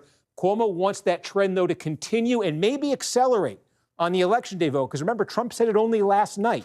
So does this Sliwa vote actually go down further on Election Day? Is there more consolidation in that vote? Would that provide an avenue for Cuomo to come back? But he's going to need a big, big Election Day. Steve, you talk about reports of gangbusters turnout in New York, and the Board of Elections has said they now have 2 million votes in the city, which is the most since 1969. Obviously, this is a super competitive general election mayoral race, but I wonder how you see that and how that would be a factor here. Well, no, and that's why I thought the there was marches was volatility. That working. was the word I kept using talking about this. When you saw polls at 5, you saw polls at 25, and you face it, we've had a bunch of interest of general elections in New York City that are pretty low interest blowouts lately. This is not low interest, pal. Exactly. and the extra piece of volatility, and I can't wait to dive into the neighborhoods when we can do that, because the thing that makes that so volatile is this. The cutoff line, and we see this in the exit poll, is about 45 years of age. Voters over 45 are a pro-Cuomo demographic. We see him winning those voters. Voters under 45, Cuomo falls off an absolute cliff. And especially when you get under 30, he's being trounced, lapped 3 times by Mamdani. So the question becomes, critically, what's the median age of this electorate? Is one group turning out more than the other? Cuomo's hope today is that older voters in New York City, older voters in the outer boroughs, flooded the polls, are anti-Mamdani, decided Curtis Sliwa didn't have a chance, and rallied behind Andrew Cuomo in massive, as you would say, record-shattering numbers. That would be his hope, because he doesn't just need big turnout. He needs the turnout to be disproportionately older, because Mamdani is clear. I mean, you see these in the polls. We've seen age divides before. I gasp every time I see it in New York City. It's off the charts. Steve, if you can you break down what we're seeing in the boroughs? And we don't have Staten Island yet. Yeah, let's take a look here. Yes, we don't now, and that is actually Kristen. That's a very important point here. Staten Island is the most conservative. It's smallest by far. It's the smallest of the boroughs, but it's the most conservative, and you can expect this to be a Cuomo jurisdiction tonight. But let's take a look here in Manhattan. And Mamdani leading here by 8 points, about 40% of the vote counted. Cuomo, I think, was hoping to do very well. Upper West Side, maybe Upper East Side in particular, Cuomo was hoping to do particularly well. Bronx, I want to see, because this is interesting. We got about a quarter of the vote in the Bronx. Cuomo's folks have been hoping to do well here. Turnout, the question also was going to be maybe lower here. I think we're certainly seeing that, 28%. Take a look at Queens. If Cuomo's going to have a chance tonight, he's going to want to win Queens. Queens is where his family is from originally. His father, who ran for mayor a few decades ago, was the governor like his son. But you can see that's Queens. Now take a look over in Brooklyn. And Brooklyn is sort of the epicenter of Mondani's movement here. Again, we talk about that age divide here. Neighborhoods in Brooklyn, there are some of them on the waterfront. This is the East River right here. There are some of them in Queens, but there's a lot in Brooklyn, with a lot of younger voters, college-educated voters, sort of progressive, very politically engaged voters who've sort of been the backbone of this Mamdani effort. And so he's running up the score most here in Brooklyn. And again, yes, Staten Island is gray. It's great because it's Cuomo. There you go. It makes sense. I'm looking at it like you are, saying, why isn't Staten Island on there? Oh, man, we chose a very confusing color here to use. Okay, that makes so much more. I'm trying to figure this out in my head as we go through it. Why would Staten Island not report with the entire city? It did report Cuomo's winning it. Slee was in second place here. I mean, this is the most Republican-friendly by far. So, again, that actually clarifies the picture again. We're not waiting on a piece of the mail in the early vote that would make this closer. We have the mail vote. We have the early vote. Most of the mail vote. We have the early vote. And he's just giving you the stats in different areas, like the boroughs in Staten Island and, different areas in New York. Are these still the mail-in early voters, or is this okay? Yeah, because they only have what's that say, 30-some%? Yeah, 38% in. So yeah, so the race is still, they still got to do a lot of counting. And I don't know why they don't have a system that Florida has. Everybody need to get whatever Florida have. That's what everybody need to get, because Florida can count those votes really quick. Really quick, like I think so too. Like they count. They had a winner by 801. Yes, I don't know if they're running on like a later system that's not modern day. Are they still like counting by hand? Because one thing I know that they do. One thing I know that they do, and that's they're able to count their early votes. A lot of states, like Pennsylvania, they're not able to count their early votes until the actual date. So sometimes that's what delayed the vote in these different states is because the states have made up specialized rules where you can't count the votes until the day of voting, until the 4th, and some of them until the poll closes. Oh wow! So that's why it takes so long for some states. And California is definitely one of those states, and they have so many rules and regulations and people in California. Normally, it takes them 3 days to find out who their winner is when they win the presidency. That is so crazy, honestly. But I see where it could, honestly help, crack down on some of the voter fraud, like the whole scamming and scheming for votes and switching And I can votes. see how it could add to it too. So right. But there's no voter fraud. That's the whole. Well, there's redistricting, there's tactics, but there is no voter fraud enough to make a difference. Right, exactly. There's don't put that, not to tell you what to say, but don't put that out there, because there's really no voter fraud. That's just a term that they've used and tried to get people to think, but there's no voter. There's tactics and there's threats. There's everything else except for fraud. So let's put it that way. I would agree with that. I would agree. The gap that Andrew Cuomo is looking at. Again, this is it is okay. We've got some same day report now, and I'm going to ask my producer's going to keep tabs on this. Now that we have the benchmark of that early vote, what clip is Cuomo winning, or what is he getting as the same day comes in? Because he's got to win it. He's got to win it by double digits. That would give him a chance here against Mamdani. All right, Steve, if you get any more votes, yell loudly and we'll come right back to you. Thank you so much. We do want to head out to our reporters now. Joining us now is NBC News correspondent Sam Brock at Mamdani campaign headquarters and NBC News correspondent Rahema Ellis, who's at the Cuomo campaign headquarters. Sam, let me start with you. The vote starting to come in. Mamdani has this early lead, but too early to call right now. The mood at the campaign, how are they feeling, particularly given that President Trump had that overnight endorsement of Andrew Cuomo?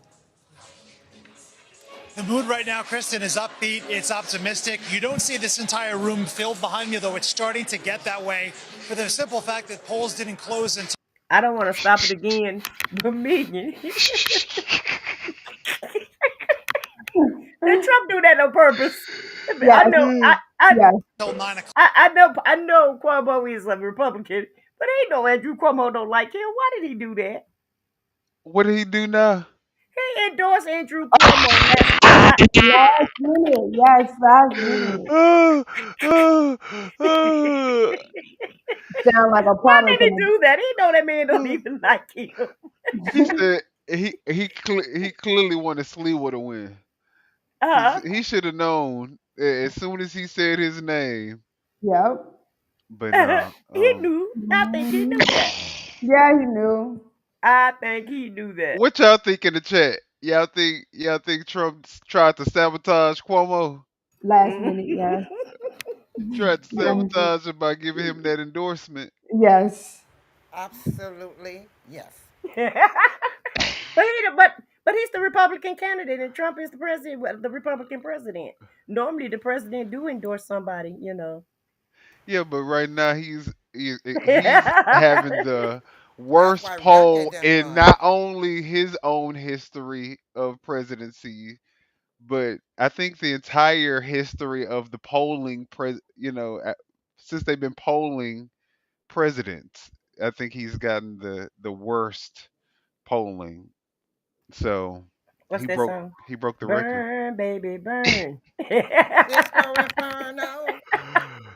But Yeah, leave it to him. He's the most popular he's ever been. So yeah. right. So, but you know that's wrong. That's wrong on so many levels. You know he's wrong for Wait a that. minute, wait a minute. He's the most popular president that nobody likes. Let's get it That's right now. and that's the crazy part. And that is the crazy part. How are you the most popular but the most hated? Wait a minute, y'all. Y'all should have seen the interview when they asked Cuomo what. When they asked him, "What do you think about Trump endorsing you?" I wish I could have seen his face. He looked like he was going to just melt to the floor. Did he answer the question? No, you know what he said. Yeah, he the president. You know, he's a Republican president. You know, the generic answer, baby. Right, he would Oh, expect him to endorse him, right? Because at the end of the day, you know, some of the people that voted for Trump also. So he got to, you know, he got to say something favorable. So mhm. I guess that's one way to get your enemies to say something good about you. I'm not mad at that tactic. I was just say that too. Well, then again, I was just thinking in my head. I was like, well, maybe he did it to get his enemy to say something good about Well, to let's make see it. Well, what we they. said, look, we saw how that worked. Clock. To Steve's point a second ago about that vote line right around the age of 45 and what was it consisted of in the early vote. The median age for the early vote was 51, which theoretically would trend toward Cuomo, and yet that big dump still showed about an 11 or 12% advantage for Mamdani, although I know it's tightened a little bit since then. I'm going to hit you with a couple of other data points, and it's important to note this comes before President Trump's endorsement of Andrew Cuomo at the 11th hour, or like at the 6 or 7 o'clock hour last night, which is that when you dig into a lot of these polls, they show incredible enthusiasm for Zohran Mamdani. I'm thinking of the Quinnipiac poll right now. The voters were asked, how enthusiastic, excited are you about the candidate?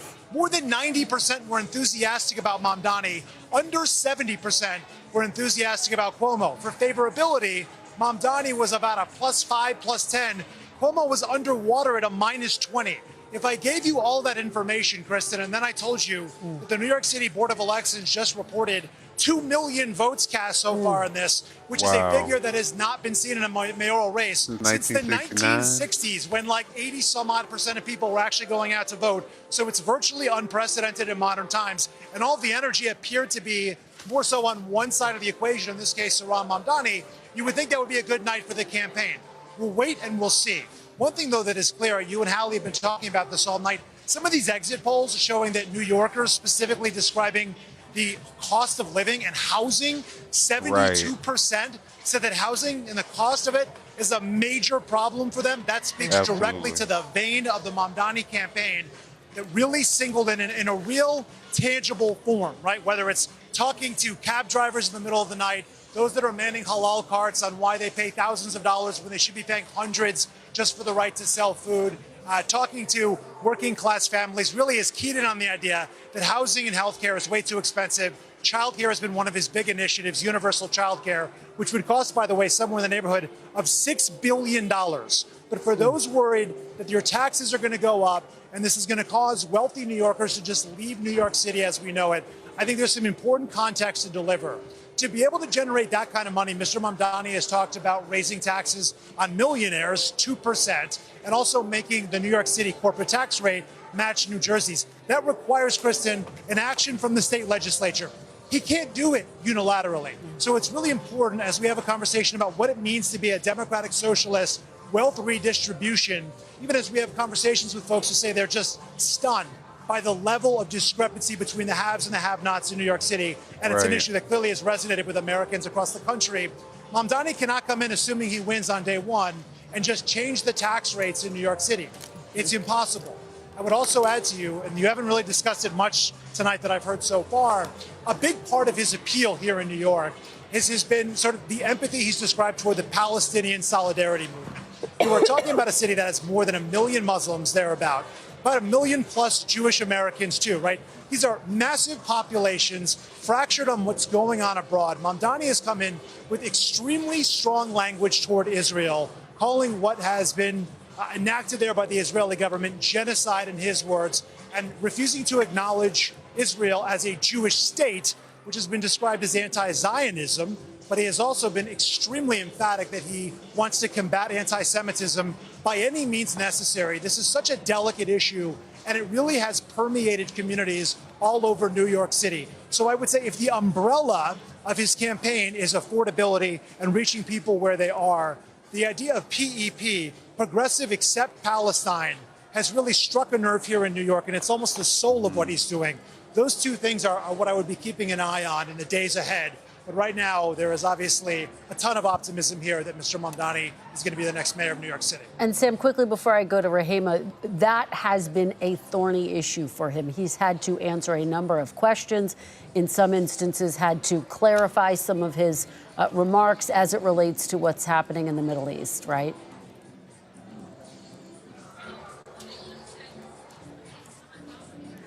I'm so sorry, Kristen. I think you're asking about clarifying remarks. It's been a little bit loud here. I will say that at one point, Mr. Mamdani received a lot of criticism for condoning use of the phrase globalize the intifada, which for many Jews is a call to violence against the Jewish community. He said he's had conversations with rabbis and Jewish leaders throughout New York City and has come to the understanding that it had a very visceral tone, and he's since backed off of that. There are other positions that Mamdani has moderated when it comes to this conversation. But one thing that he will not change is the idea that Israel should not exist as a Jewish state. It gets to the cornerstone of Jewish identity. That is the fracture line, right? There's also comments that surfaced from 2023, which he said at a national convention for the DSA, when the boot of the NYPD is on your neck, it's laced with the IDF.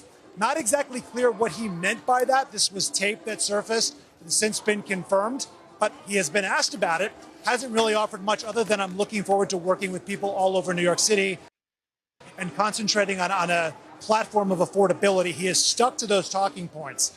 But this is big picture, such a major issue. And by the way, another component of this race, the Islamophobia as well. Kristen, there have been ads run by anti-Mamdani super PACs that have shown him in front of the World Trade Center towers being struck on 9/11. As you know, we won't even show that video when we're talking about the anniversary, let alone so flippantly in the middle of a political campaign. So the sensitivities around this issue are super elevated moving forward. Absolutely, Sam. Thanks for that reporting and for powering through. And I know it is really loud there. I really appreciate it. We'll come back to you soon. Rahima, let me turn to you. Sam talks about the fact that, yes, Mamdani's views on the Middle East have loomed large over this entire campaign, as has his message on affordability, with Governor Cuomo saying he is unrealistic. Can we in pause what it he real is quick? promising. Governor I said what Cuomo I saying he said. has the experience to lead. And yet, of course, All right. So I know that they're talking about Mom Donnie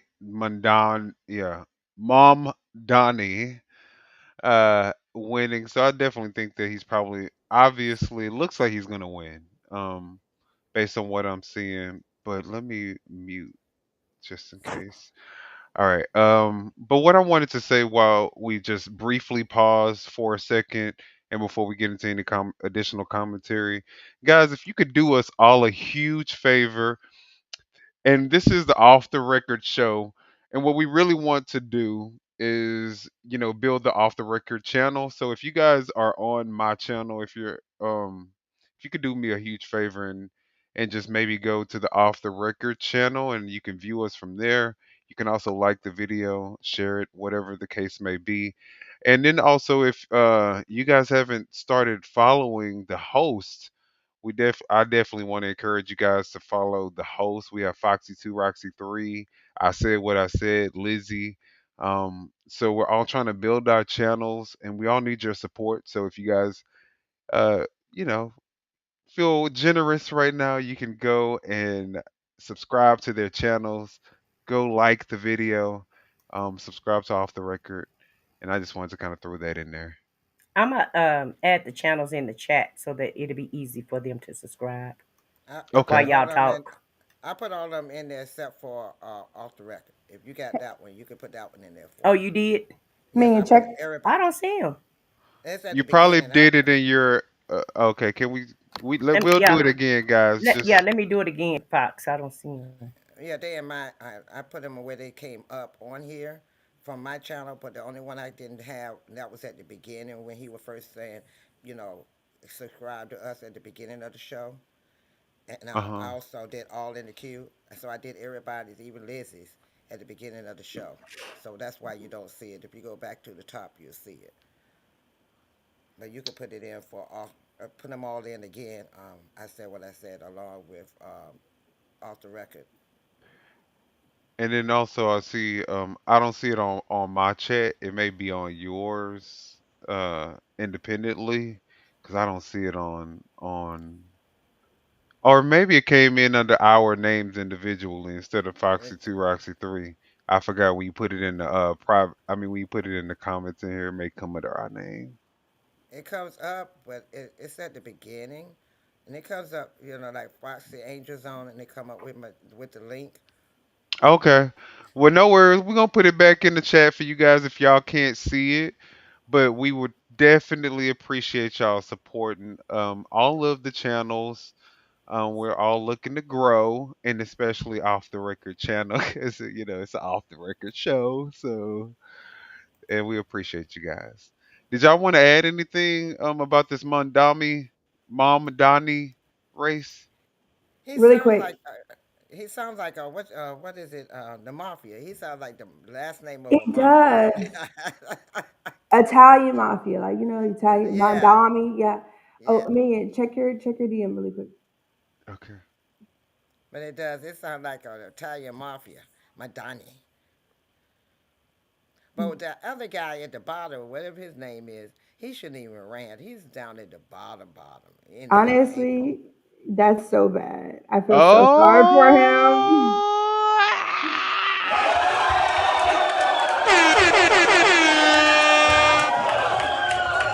Woo! Guess who's the new New York mayor, y'all? Guess All who's the right. new mother flipping New York mayor? Who? Y'all already know. Y'all know who it is. Mom, the mob man, the mob name. Oh, and the one that we were just talking about, mafia. Yeah, the mafia My, boss, yeah, Madani, Mom Donnie, my Mom for Donnie. the win. Yeah, For the win. Democrats, are we doing a clean sweep tonight? yeah. Well, remember that year? Remember that year when they said they were going to do the red sweep, and they lost so bad against the Democrats. Remember, he said we're going to, he's going to turn everything so red and it end up being blue, and look Wow. like it's doing, and all this sending all these what do you call it, national guards to all these places trying to keep people from voting. Look, you I still. said what I said. Can you keep the video playing with just the it muted? That way we can see if there's anything that pop up that we can we might need to just jump in on. Okay, 'Cause- there you go. I have it. I have it on, and it's on mute. okay. So I wonder they didn't show one. They didn't show what the party would look like right now for Mom Donnie, did they? Or is this it? What's this? What are we watching now? That's Well, New let me Jersey. check and see. Hey, Foxy, can you put the Minion and Euro channel in there? Cause um, Okay. in the center can reach out to everybody. And that's what people want. I mean, I'll that's put why it we have the in. Forward Party that Andrew Yang and I have among the co-founders. But Okay, in any Minion. election this year, the president is such an overwhelming figure, has made so many decisions that are hurting so many people that you can't ignore it. It's clearly a reflection, not just on the president, though, but on this dysfunctional Congress. I mean, the House hasn't been All back in right. session for And 6 weeks, and we're paying them. Governor Whitman, I hate to do this. I have to interrupt you. I have to thank you for joining us, but we do have another call that we want to make, which is that NBC News can now project that Democratic Socialist Zohran Mamdani is the projected winner, the mayor-elect of New York City, the first Muslim to hold that distinction. He came from near obscurity, an assemblyman, By soared a to the landslide. top of the list in the primary. Governor Cuomo was beaten there and then ran as an independent, and now he has declared victory once again. Steve, take us to the big board. How even did if he the Russian pull would have this off? How gave did him he his pull votes, off he what is still going would to have be an won. historic win? Yeah, well, it's probably going to be closer too than his. Even if that Russian guy put his votes with Cuomo votes, they still wouldn't have won at all. Yeah, and look, and did you see how the Russian guy, his face looks so mean? You know, his picture. You do though. It really does. I think that's supposed to be a plant, and they didn't plant him. They didn't plant him deep in the ground enough, I guess. Oh, like Cassandra? Oh, like Cassandra Yeah, from Dalton? yeah, and Jill Stein. They put Jill Stein in the presidential race every year to try to throw the race off also. So it's not working this Yes. time. I That's for said the what I said. Don't even libertarians. know who a Cassandra is. Yes, I do for Dalton. Oh, okay, okay. Yeah, I know who she is. Oh, Remember okay. her Look at face? you. Remember she looked all mean. Her picture was like. Han Foxy Roxy had a conversation one night. So Yeah, yes, that's sir. right. I know exactly who That's she right. is. That's right. All right. Oh Well, yeah, that's the night I jumped on her and asked her, "Do you know what you want to be? we ain't even Are gonna you a give her red?" that airtime. Right, She, she know what it was. right. Uh, She know uh. exactly what it was, baby. I thought they was pranking us that night though, for real, because they sounded so much alike with the accent. And when I was listening, oh, I didn't know who Foxy was, so I thought it was a prank. That oh, was Because Foxy hilarious. was reading her rights. oh. I was What like, is "Oh this my man god." saying about let me unmute it. I don't know if There. you're gonna So if you're the Cuomo campaign, you're seeing this consolidation. One thing you're probably thinking of is, geez, hey, they got Eric Adams, the incumbent mayor, to drop out and get behind Cuomo. What if they could have actually gotten Curtis Sliwa out of this race and gotten full consolidation? This thing would be, in fact, a real nail biter right now. And just, one final point as we watch the final results come in with Cuomo losing. Probably going to be a lot of talk that this is the end of that Cuomo dynasty, that goes back decades, I should say, Uh-oh. with his father. His father, almost 50 years ago, ran for mayor of New York City, lost the Democratic primary, continued his candidacy as a third-party candidate in the general election, just like his son. And Mario Cuomo lost that election to Ed Koch, 50 to 41%. And that might be exactly where this thing lands tonight. Unbelievable. Well, they Wow. do say That's history repeats itself. crazy. Thank you, Steve. History Keep us repeated posted. We're going to itself. come back to you with. This is fascinating, Hallie. 34 Remarkable. years I think old. look at Politically God. speaking, this is to some And extent this is a virtual, where he dig has to just pulled Andrew off. He's a Cuomo democratic also, socialist. He has because he promised was a the range of governor of New socialist York once policies upon a that time, and Andrew now he can't Cuomo even make it says as mayor because of the downfall that he had when he was the governor. Right. at age 34. before. A year ago, were you talking about Zohran Mamdani? No. Nobody was, right? I mean, this is somebody who came onto the scene. Obviously, he was somebody who was That's known to true. locals I there in really the still don't area. even know who he is. It is an incredible story. Now the mayor of the biggest city in the country, 8 million plus people here. And so it is a night to take that in. I'm so curious to see the reaction from campaign Y'all headquarters. hit the I'm sure like he will come button out and for be the speaking Democrats at some point winning. tonight, and we'll be listening into that. The other sort of interesting piece to this here, too, and there's so much to say, right, about the nuances of New York City in particular. Even if you're about Republican. there's so much to say, right, about the Don't be a sore nuances of New loser. York Hit the City in like particular, button. about Hit the his like button, maybe next laser year. focus, Or to the maybe point next that it election. kind of became a meme, right, on affordability, on the cost of living, pivoting every question to talk about this and how critical this was for New Yorkers and how that resonated with so many people, obviously in New York, and so many people who had some concerns, as Steve has just laid out here, who did not back Mamdani here, despite the fact that he is, of course, the projected mayor. The other interesting component to this, and obviously we're national political journalist hat on here, but Donald Trump, President Trump, now has a foil. Yes, he does. In Mayor-elect Mamdani here, to the degree that Mamdani has talked about, looking to find areas where he can work together with them, but not so much, right? I mean, this is not an Andrew Cuomo situation here. So I think that's another interesting dynamic to watch. And the generation, the age gap piece of it. I mean, if Steve Kornacki tells you he gasps when he sees a statistic, like, then you know that that's really attention getting. And that's been so striking anecdotally in the data to see the way the young people have turned out for him. A really sort of generational candidate here, Kristen. And I think, Leanne, Democrats are scratching their heads and will try to figure out what exactly this all means. But You know who that woman remind me of, the one that was just talking? Not to go off, off subject, but you know who she remind me of? Did y'all ever used to watch Charmed? Yes, I remember that show. I don't know why she remind me of one of them witches off of Charmed. I forgot her What's name. her name? I'm trying to think of all I of knew them you were names. going to say that. It was Phoebe. I think it's Phoebe. Phoebe. She remind me of. Is it? No, no, no. Phoebe was that girl from 90210? Yeah, I think it was the other one. It wasn't Phoebe. I'm trying to think of all of their names because I used to watch that faithfully. Me too. Phoebe was the young Oh one. wow, Phoebe was. Jay Jones is projected to win also. And you have to know your In district, Virginia, the regardless governor of that had who the you're issues in talking. Virginia. Remember they Uh. said he wrote a threatening letter.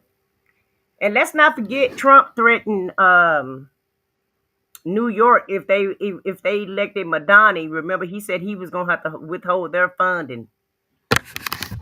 Oh yeah. So we got to And see what's gonna happen now that. yeah, well, the whole thing about it, you heard what she said. This is the number one economy in the United States. Let me turn it down just a little bit more. Oh, Uh, I muted it so we can't hear it. Only you okay. can. Oh, only I can hear it. Okay, Yeah. gotcha. But at the end of the day, New York is the number one economy that in the United States. So they have more income tax than any other state in America. So if they withhold their income tax state and just spend it on themselves, since somebody want to withhold funds, it's not Right. gonna hurt them. Right. And I've heard them talk about that also just in passing. Bernie Sanders when he's on his soapbox or whatever, and Mhm. he's made that statement before. Mhm. No, for real. I mean, you're talking about the number one economy in the United States, and you're trying to threaten us, sir. You're gonna have to get your stuff together because you must not know who you talking to. Is what they probably gonna have to prove to him. So we'll see. I think Right. y'all talking about Phoebe because I looked at all of the characters from, and she's the only one that has kind of short hair. The rest of them had real long hair. Yeah, I felt like that was her name, but I. Cause you had Prue, which was for Prue was the 90210. youngest one. No, Oh no, no, Oh, Prue another was the. projection. Uh oh. has won the race for Attorney General in Virginia. This is hugely significant. Democratic He Attorney has unseated the General in It's incumbent a Virginia. Jason blue Ramirez, wave in the despite the house, fact baby. that controversy loomed over his campaign after 2017 text messages revealed, I showing know that they y'all had probably made like, stop violent with that comments air about horn. one of You're his hurting my political ears. rivals, and yet that really. massive victory by Abigail Spanberger may have pulled him over the finish line in this race, because there was a News make lot me of so sick being consternation so within the negative. Democratic Party about his campaign, and yet It may Jay have helped. You Jones know it is helped now him. the Right. projected winner, the Attorney General-elect of Virginia. Hogan, let me go to you very quickly. The bottom line, this is a big night for Democrats across the board. President Trump, if we could go back to New York for a second, again, he's prepared to say that the entire Democratic Party is now represented by Zoran Mamdani, who's a Democratic socialist, but as you know, President Trump calls him a communist, even though he is not and says he's not. Yes. Yeah, it's a big night.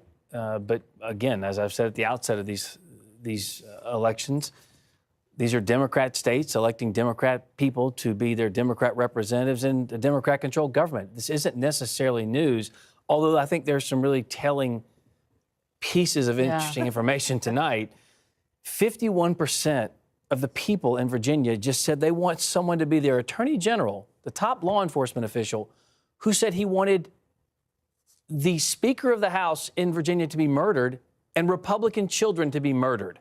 Let that sink in about just how dark of a landscape that paints, number one.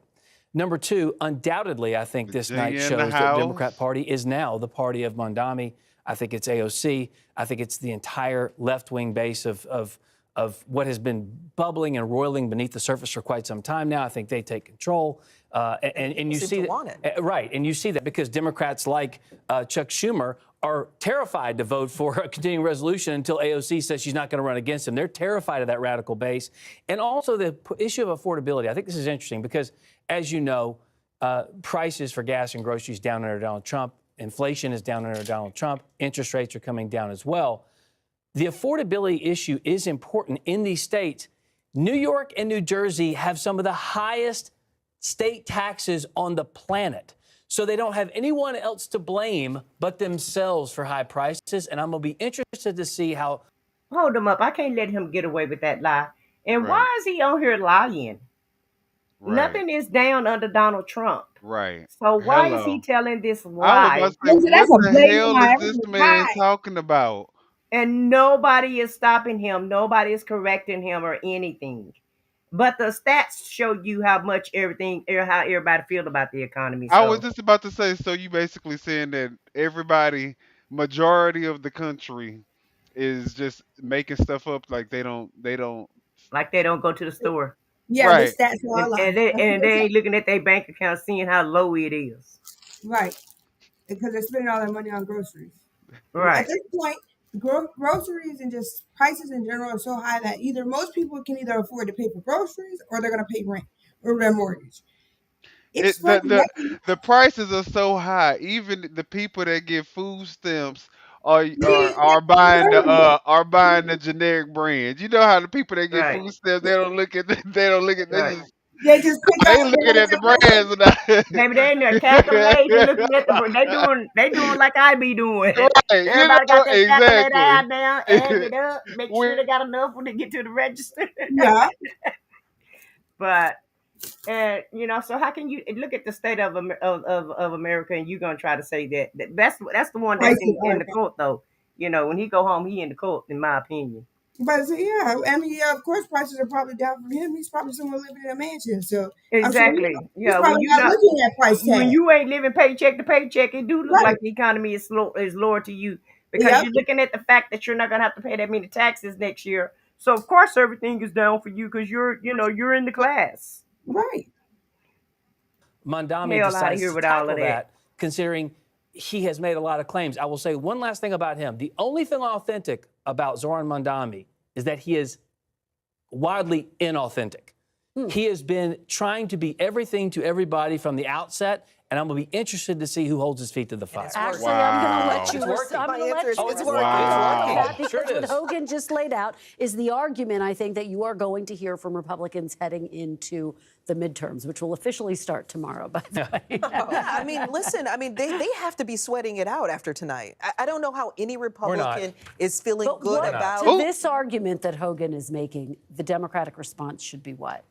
the argument about Mamdani being the face of Yes, the Democratic yes. Party.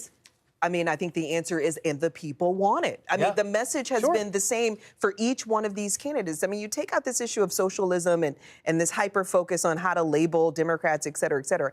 The point is, though, the message in each one of these races has been the same, which is, again, life is too expensive. Get him. The president came in, he said he's going to lower your costs. He's failed to do that on multiple different fronts. Some groceries have gone up. There are a number of groceries that have gone up. Oh, absolutely. Electricity bills have gone up. I mean, everything has gone up. I mean, the reality is, I don't care what the spin is. People are experiencing this in their everyday lives, me included. So the reality is these polls aren't lying. The votes don't lie either.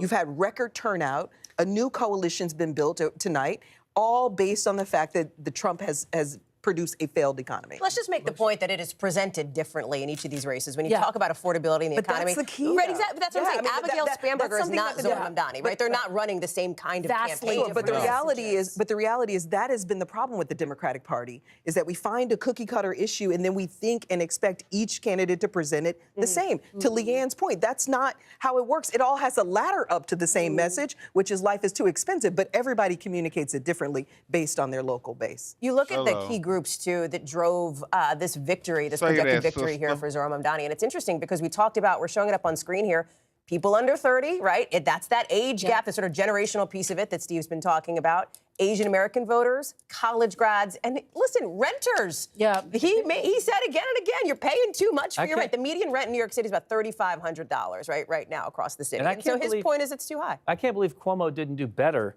amongst the 45 and under bracket, because I think the picture you have of him is like from the 80s. Okay. We'll have a graphics discussion later. We're clearly making a list. I saw that picture. I was like, wait. Look at him trying to change the conversation because he lied. This conversation, as Chris and I have sat last year, talking about the economy, and 2 years before that, and the year before that too, is that there was this dynamic that happened, and I'm curious as to both of your thoughts on this. Last year, when the economy was obviously such a big issue for people, where the numbers were showing that those economic indicators were largely going in the right direction, and yet, and I was out there and I did a bunch of, talking to voters on the ground, people felt like the economy sucked. They felt like the economy wasn't working for them, despite what the numbers show. Here you are, and I hear you making the case that some of these economic indicators are good. By the way, gas is going down, right? The price of gas. Inflation has ticked down. The stock market has been hitting record highs, right? Like those things are true, and yet people don't feel it. They don't feel good about that. We talked so much about a vibe session over the course of the last year. And I just think it's interesting now that you're seeing people, choose a different direction in Virginia, in New Jersey, and in New York City, or in those two states on that. Yeah, but like I said before, one of the most offensive things you can do as a candidate is try and tell the electorate what they are feeling and what they're experiencing isn't true. We just saw this in the last election when Democrats said, no, the border's closed. What are you talking about? No, you're not paying more for gas and groceries. No, what are you talking about? Crime isn't high. What do you mean? And we fixed all of those things. Well, it worked this time, sir. Why you lying? I guess I'm confused because the point is the voters tonight have spoken overwhelmingly with one voice, and they've all said the economy is horrible. These are abysmal. These are interesting exercises. She looked at me in the face and said, these are all Democrat blue states. These are all Democrat blue states. And we should note, as we're seeing also in these exit polls, that the economy is. She said, so you're not about to tell us the sky is pink. Exit poll. Taxes, healthcare, all. Let's pause this fantastic conversation. I want to head out to Sam Brock, who is back with us at the Mamdani headquarters. Sam, what are folks saying there? Are they celebrating already? Oh, that's it's interesting, Mamdani. Kristen, there was almost like a delayed reaction. NBC News called the race for Zohran Mamdani. And then about maybe 2 or 3 minutes later, all of a sudden there's just this huge wave of applause. And the room behind me is just filled up. It's packed. No insight as of this moment as to when we're going to hear from Zohran Mamdani. But look, if I told you 5 months ago, Kristen, 6 months ago, before the primary, that this 34-year-old, the youngest mayor in New York City, or he will be in more than 100 years, was going to be on this supernova rise, many people probably would have said you're crazy, partly because of the fact that his known quantity element was basically non-existent. He was polling at around 1%. You were talking about around the roundtable the idea that the Democratic Party in the 30 states that track registration has hemorrhaged Democratic voters. Wait a minute. He tried to throw some shade at this man's picture. Talking about it's an old picture, but the man is only 34 years old. If they don't get this man off of NBC News, that part. So petty. Right. In the last election cycle, all 30 of them. What has Zoran Mamdani done beyond just the affordability messaging? He's pulled in people that either weren't part of the process or were not aligned with the Democrats in the last couple of election cycles.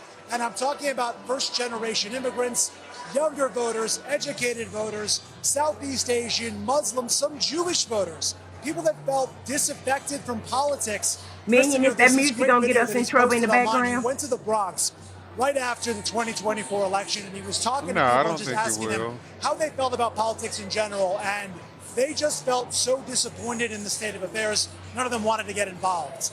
A year later, he comes I think back, it's and because some of of the so folks were much recognizing interference Mamdani, over giving him the high music. We'll fives, be and fine. saying how inspired they were by his messaging. So I know a second ago you were describing comments about whether or not people perceive him as authentic or inauthentic. When it comes to the empathy and the care about people, as he says, the human dignity component of being a democratic socialist, feeling that did resonate, right? He's approaching right now, and I haven't checked the latest numbers, it looks like on your screen around 50%. Okay, that was not where Zoran was for most of his campaign. Even the most optimistic polls generally had him at 46, 47, Cuomo in the mid to high 30s. So he might be overperforming here, or perhaps Sliwa is underperforming after Trump's endorsement. Either way, he's close to 50%. It is a new day and age in New York City because this is a democratic socialist platform, although let's be very clear, Mr. Mamdani has distanced himself from the national DSA on some issues, and it is going to be fascinating to see how they work through that dynamic. Because while he has absolutely talked about using wealth redistribution through taxation on wealthier New Yorkers, he has said, I'm not completely convinced I have to do that, especially if Governor Hochul isn't going to go along with it. The DSA platform at its core, part of that is about taxing wealthier Americans to provide services to others. We'll see how that plays out. As far as what he's actually proposed, the biggest linchpin is going to be his universal child care. It's got a $6 billion estimated price tag, Kristen, but so many Americans and New Yorkers have been paying tens of thousands of dollars worried about their families. Could be a game changer if he's able to pull it off. You're absolutely right. You talk about the fact that he meets Americans where they are. That was one of the keys to former President Barack Obama's victory, who, of course, called him to offer to be a sounding board to him in the final days of this campaign. Sam Brock, fantastic reporting there. Thank you so much. We really appreciate it. Let's head back to Rahema, who is at the headquarters of Andrew Cuomo. Rahema, look, Andrew Cuomo thought perhaps that last-minute overnight endorsement by President Trump could help him peel away some of Curtis Sliwa's supporters. He did, in fact, but it just wasn't enough to get him over the finish line. Him He, by his and own acknowledgement, Slima was a flawed together candidate. wouldn't have done nothing. Wouldn't have been enough. That, and you should hear the music. I don't know if you can, but the song is Don't Go Breaking My Heart. The mood. How did he feel that endorsement at the last moment was going to help him? In my opinion, it helped put you further, behind. It helped Mondamni more than it helped him. I was gonna That say, I part. feel that endorsement just honestly kicked him in the grave. She said put him in the grave. Yeah, But buried any I feel chances. like they've been listening to us with our talking points. I meant to say that earlier in the show when we were talking about the things that the voters were voting on and upset about. It's like they just took the words right out of our mouths. Yep, definitely Exactly. did.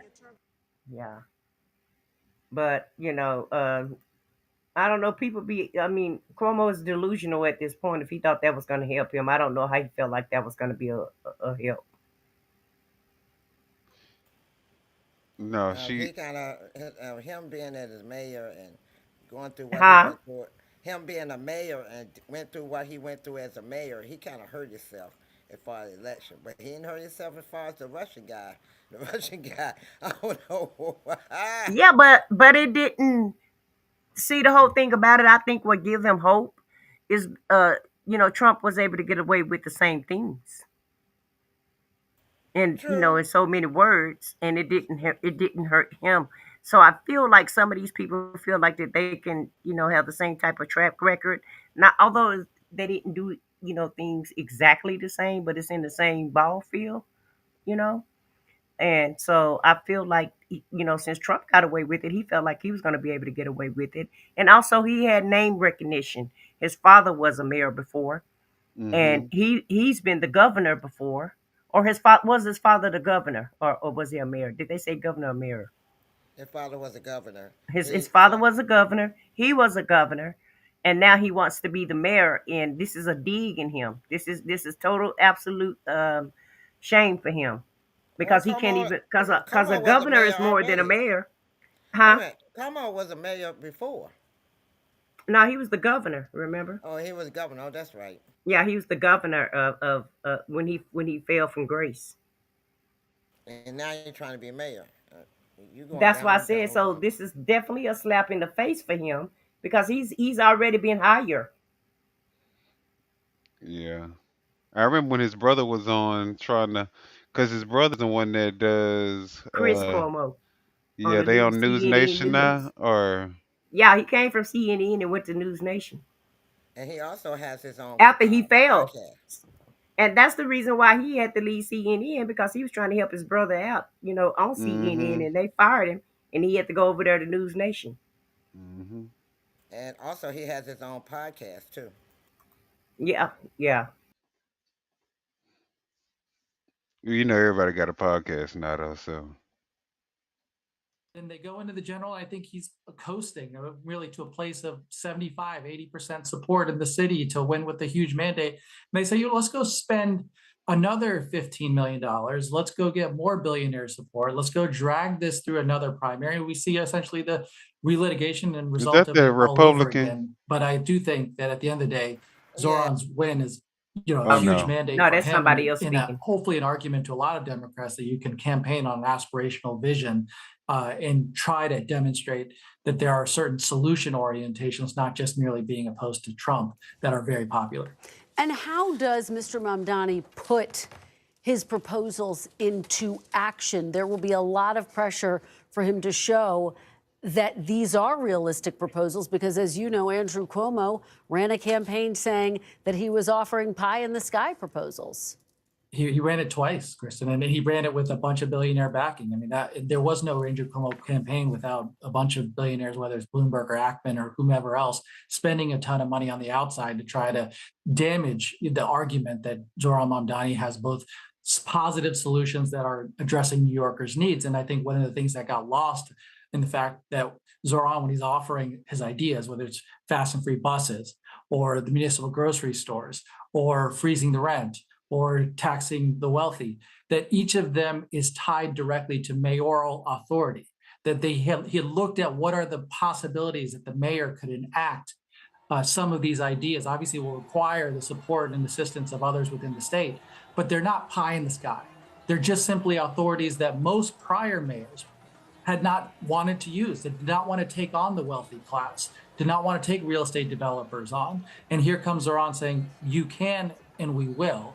And I think the integrity that he showed during the campaign should hopefully build confidence in people that he will do it. He will build more support and he will be able to accomplish many of the things he talked about. Hey, Faz, it's Hallie. Good to see you, and thanks for being on. So when you talk about stepping back and pulling back out of just New York for a second here, when you look at Mamdani and this victory that's projected by NBC News, you look at, for example, first-time voters. 17% based on the exit polls of the electorate in New York City said they were voting for the very first time. And of those first-time voters, you can see it here on screen, 6 in 10 went for Mamdani, right? So he was able to pull out a lot of these, not just pull out first-time voters, but get them to break for him. With that data point, with the other data points that we've seen on affordability, on the messaging here, is there, and I think this is risky, right? Is there a lesson that Democrats can learn more broadly beyond New York City? Because New York City, people who live in New York City will tell you it's a real special place, right? And so how do you think about that as you're looking ahead to next year? Allie, one of the ways you might want to think about, and we all should think about what happened tonight in New York City, is it turned out to be a primary within the Democratic Party. And it gives you a sense of where are Democratic voters when given choices, in my view, a choice of a corrupt kind of pro-billionaire establishment candidate in Andrew Cuomo, and then somebody who's offering bold, new, positive solutions that energize, to your point of the graphic, new voters and excite people about a type of politics. And what we've been told for a long period of time is that kind of exciting kind of politics doesn't sell well, it's naive, it's pie in the sky. Obviously, lots of billions are spent to try to send that message. And yet, mandate of majorities of Democrats, strong majorities of Democrats saying, that's it. Give me more of that kind of politics. And I think if you're in a different part of the country, whether Nebraska or California or Arizona, I hope you're taking away, let's be aspirational with specific, concrete, affirmative visions to address cost of living. It doesn't have to be exactly what Mamdani did in New York. It has to be some vision that tries to aspire to the same specific objectives of giving people concreteness about the ways we can address their problems. Faz, we have about a minute left here. President Trump has threatened to cut federal funding to New York. What are the implications of that? Would that complicate Mr. Mamdani, Mayor-elect Mamdani's tenure? There is, for now Mayor-elect Mamdani, I think some lessons to learn from Trump, which are that every day President Trump comes in with a ball of fire and it's a whirlwind of action. You know this better than most, Kristen. Just every day there's 4, 5, 6 things that this administration is doing, and it keeps you off kilter. And I think there's a way to do this in a positive, affirmative way. If you're Zohran Mamdani, you don't get sucked into the places where Donald Trump wants to be, troll you and say you're going to react to everything he does. Stay on your front foot and be a positive, action-oriented Democrat who shows that we can do things on housing. We can do things on setting up grocery stores. I think you could think culturally, standing up compelling musical concerts in Central Park, be community-oriented, make this a place of a destination again that international travelers want to come to. Tell people New York is open for business, please come back. So many people have decided not to come to New York City because of the tariffs and all of the immigration actions. I think he can send a different message. Faz Shakur, thank you so much for joining us. We do want to go to Mikey Sherrill's headquarters, where the governor-elect of New Jersey is about to address her supporters who are cheering and celebrating her victory over Jack Ciattarelli.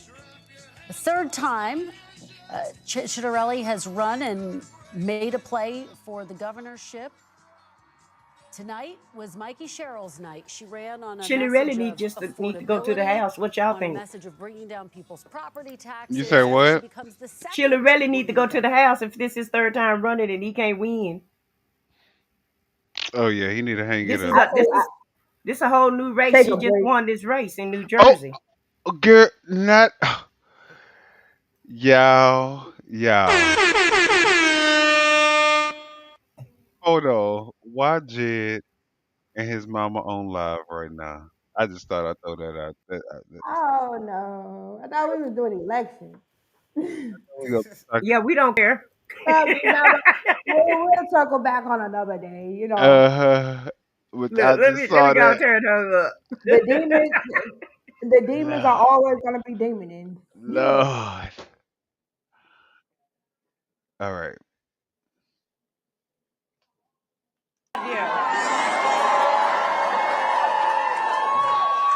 I've fought for you. I've spoken with thousands of you over this last year. I know your struggles. I know your hopes. I know your dreams. So serving you is worth any tough fight I have to take on, and I am incredibly honored to be your next governor.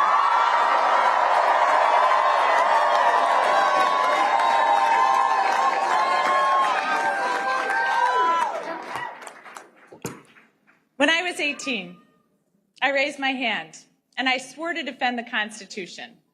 And that moment defines me. It taught me that leadership means carrying the weight of other people's hopes, standing firm when it's easier to bend, and always putting the common good above personal gain. And I know how hard it can be to serve in these times. And I just got a call from Jack Ciattarelli, and I want to recognize him for stepping up.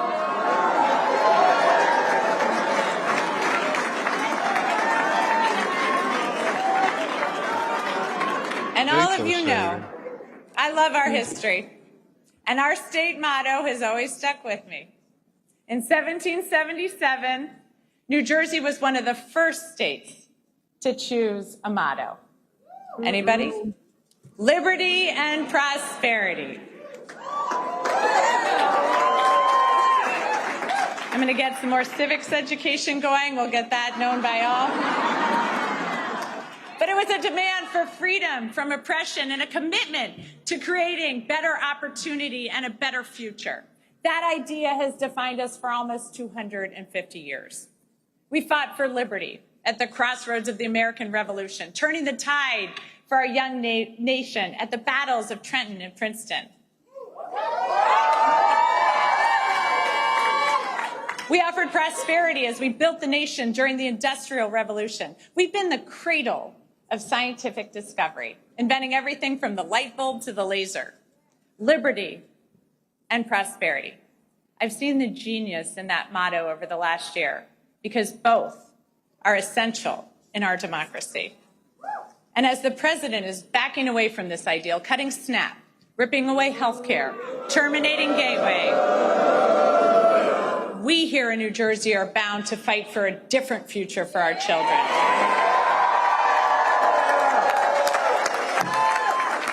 We see how clearly important liberty is. We know that no one in our great state is safe when our neighbors are targeted, ignoring the law and the Constitution. But prosperity is equally essential. Liberty alone is not enough if the government makes it impossible for you to feed your family, to get a good education, or to get a good job.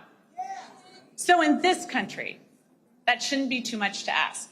But right now, all of it seems at risk. Governors have never mattered more.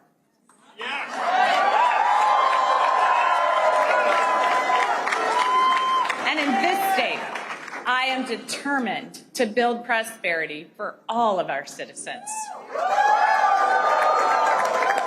And I've heard from thousands of you about what liberty and prosperity mean to you, what it's going to take for your family to thrive. So I hear you, Newark. I'm going to work with communities from the ground up so all of our neighbors thrive.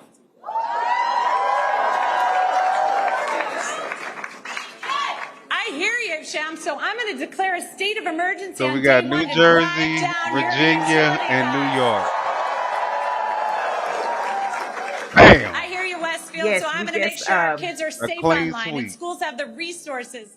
Yeah, now we just waiting on California with a Prop 50 to see if we can get that. And I think that's going to win. Nancy Pelosi said that they was going to win that today, so I believe Nancy. She looked at the internal polling. Ensuring people Yeah. are safe, healthy, educated, and free to pursue their dreams. I hear you, New Jersey. Good government doesn't just manage problems, it solves them.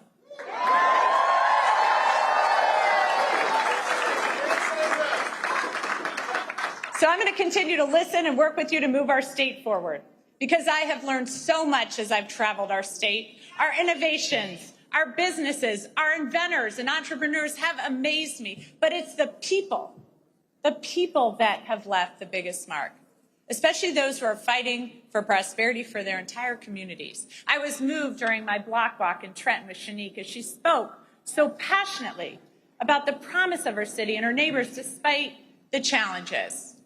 I love the group of young men from Monroe who've been hard at work on this campaign. They want a seat at the table and they're ready to fight for their future. The little girls who come up to me to say that they're going to be a governor or they're going to be a president.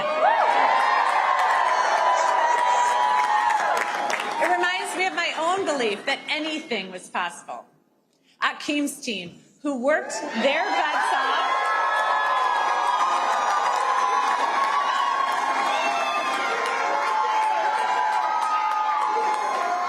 knocked over 60,000 doors.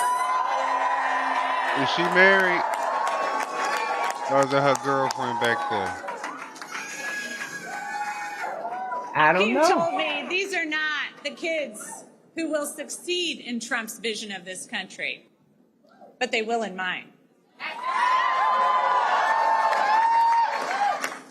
The men and women in labor.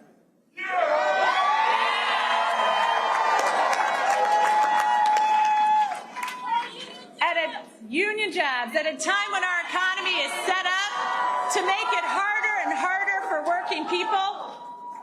You know what? They don't just fight for their brothers and sisters in labor, they fight for all of us.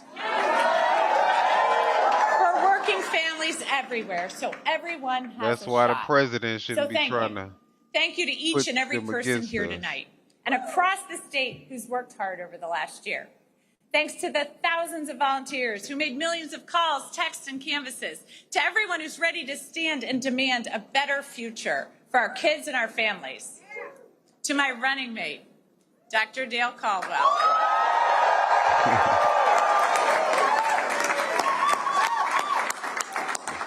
You've already served our state so well, and I'm proud to have you by my side as we embark upon this new chapter for New Jersey. To my team, who put together a campaign the likes of this state has never seen, and helped in our efforts to create a great... You have been listening to Governor-elect of New Jersey, Mikey Sherrill, deliver her victory speech. Hallie focused on her platform of the economy, affordability, making New Jersey safer, bringing property taxes down. This is a former Navy helicopter pilot. She's a former prosecutor. She's a member of Congress. Former roommate of That's Abigail right. Spanberger. Former roommate of Abigail Spanberger. And tonight, both of them making history. That's right. That's right. Both Ain't that crazy? governors That is elect in their absolutely crazy. I was respective just states, about to if you speak on will. that. And let We me go see back to that conversation. two very influential Democratic females who were former roommates, both Yeah, win I didn't know that. governor of of two different states. And I should have known that because I just looked her up, and she does have a husband. His name is Jason Cheryl. Okay. And she is also from Alexandria, from Virginia. So it makes sense that her and Abigail Spanberger have known each other at some point. Well, That's the amazing. lieutenant governor won also. What's her name? Gonzala something? The women for the win for tonight, huh? Baby, it's gonna be some new sheriffs in Yes, there. Okay. the new sheriffs have arrived. Wow, it's turning pink and blue. That part. Uh, what's up, Javar? All at Thank the you for same being here with time. us tonight. That is funny. All right. Well, And the I orange man mean, over there, the orange man in the White House doing backflips. I don't know if he doing back. I don't know if he doing backflips with his old decrepit that body. You know, it's wearing out. So Now Obama and Biden doing them though. okay. Well, maybe not Biden. Obama definitely still can though. And Nancy Pelosi too. They She did doing one on a special cartwheels. occasion. High kicks. All right. Well, what are you guys thinking? If you're still here with us, are you guys happy that the Democrats took what appears to be a clean sweep for the night, for this election? How do you guys feel? Do we have Republicans in here that are upset? What's going on? Are you crying? Are you in a fetal position? What's going on? Let us know in the chat. If y'all are still in here. But I mean, as far as what I'm seeing, it looks like we pretty much we look good for the night. I'm happy. I'm happy. Yippee yay! MF. Do y'all think that Zoran Mamdani is going to be able to get the health care passed for all the children in New York? We'll Hmm. see. $6 billion. I'm Well, you hoping so. Oh, go ahead. no, you go ahead. No, I've been talking all night. No, you're good. I'm hoping he will. I don't want to say for sure yes or no because there's always that it may not happen, but I'm pretty positive. I hope so because it would honestly be something very historic for him, and it also just for for parents too as well. Well, I will say that I mean it's obviously a popular he is a popular whatever his policies that he was campaigning on were popular, and so it probably would be in their best interest to try to work with him. I don't know, if they'll be able to get to the every child in New York City, but we're Listen, we need. hopeful. Yeah, I think y'all need to look at the bigger picture. He's in New York City. Did you hear what they said? What he said about him a while ago, when they was explaining his vision. They said that it is money in the city to spend where he want to spend it. It's all about how you Allocated, right? how you allocate the funds. Every mayor have a budget that they can work with it. So keep that in mind. And most of the time, the mayor get their way, whether they're a good mayor, i.e., Tiffany, or a crooked mayor, i.e., Tiffany. Right. The mayor have certain the Well, mayor have also, certain powers, and he got a lot of money to work with New York. So I feel like he can get that done. Mayor, what's his name? Edwards. What's his name? The black one, the black mayor, the one that just from New York. The one that just left, Eric Adams. That's what I Eric meant. Adams. Eric Oh, okay. Adams. Yeah, he was pretty corrupt too, from what I've seen. He was involved with that bling bling bishop. So Yeah, yeah, and then he got indicted, endorsed Trump. Started being on Trump's side, and that's how he was able to wiggle his way out of trouble. hmm Well, I don't think he's going to have any pushback because you got to remember, um, a lot of people remember they kicked Trump out of New York, told him he couldn't come back to New York. Um, they took down Trump the name off the most of the hotels there. You know, So he Trump. wasn't popular anyway. So Trump No, kind of hurt himself with that.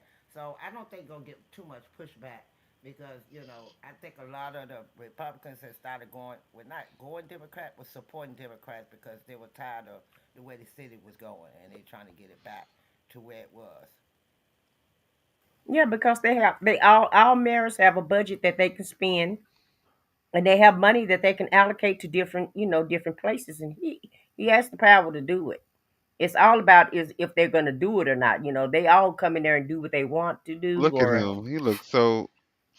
yeah, let's see what he's saying. But I feel like he'll be able to get it done. As you turn your sights toward the midterms. There are always lessons to be learned in campaigns, especially when you lose them. What could you have done differently?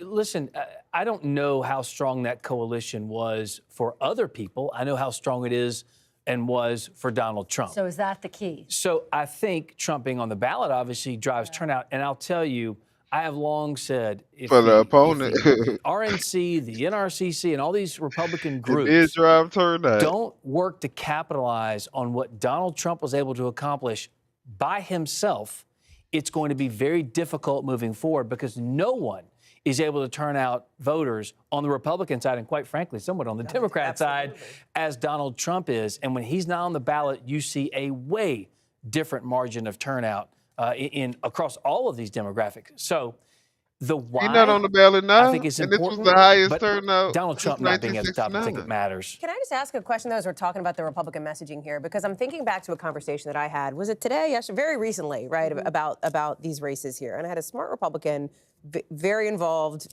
in Republican politics, whose name was not Hogan Gidley. Say, listen, if this is, in fact, if these are smashes by Democrats, if we are seeing like big, muscular victories by Democrats, if Jay Jones, wins the Attorney General race in Virginia, like if this is a huge, big night for Democrats, which by all accounts, it's shaping up to be that way, then perhaps, and if these affordability, economics, cost of living messages were effective, then perhaps President Trump would need to think about pivoting how he is talking about the economy, would need to be pivoting his own messaging on the economy. And I wonder, do you agree with that? Do you think this is something that the White House step in here for a sec? I have some reporting from a couple days ago that I reported talking to someone close to the White House that the White House is planning to repivot on the economy toward the end of the year, beginning of the year, really focusing on these cost issues. They're extremely confident that next year the economy is going to turn around. They're going to get some of these costs under control. We'll see how that plays out, but the White House is aware of this. Yeah. And these plans are supposed to come about food, potentially even healthcare, even though we all know that's a meme now since it's been 10 years. But also, there's the question of energy prices, home energy prices. We know that gas prices are low, but home energy prices have skyrocketed. And then there's the housing issue, too.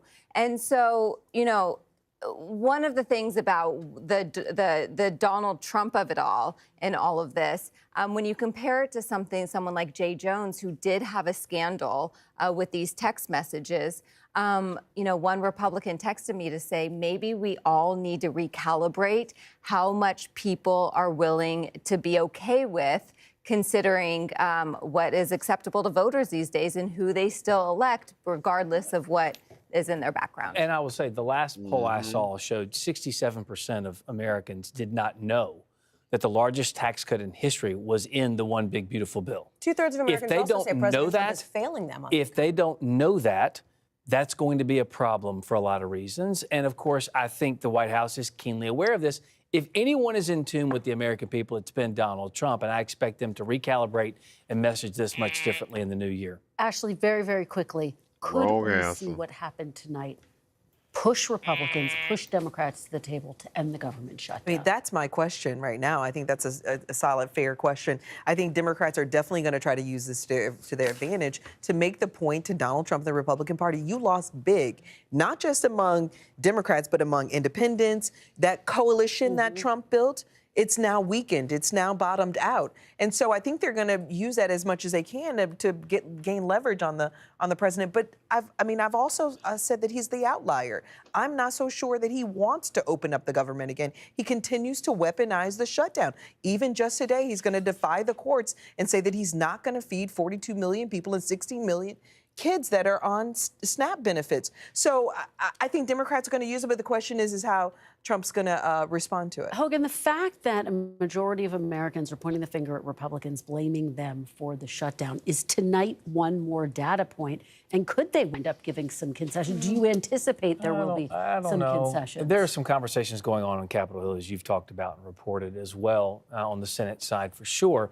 I don't know what Republicans will do with the Freedom Caucus and other things. A lot of plans, though, I think will be kicked around in the next 24 hours, and you're going to hear a lot of movement. All right, guys, I want to pause this for one moment. I want to go out to Sam Brock, who is at the headquarters of Zohran Mamdani. And Sam, you are joined by Congresswoman Alexandria Ocasio-Cortez, one of the biggest names to endorse Zohran Mamdani. What is the Congresswoman saying? What's her reaction tonight? For sure. So let's start right there. Congresswoman, thank you so much. Kristen just said you were one of the biggest names to step out and to support Zohran early on in his political career. First of all, he becomes the youngest mayor in 100 years plus in New York. Are you surprised by the reality of the situation?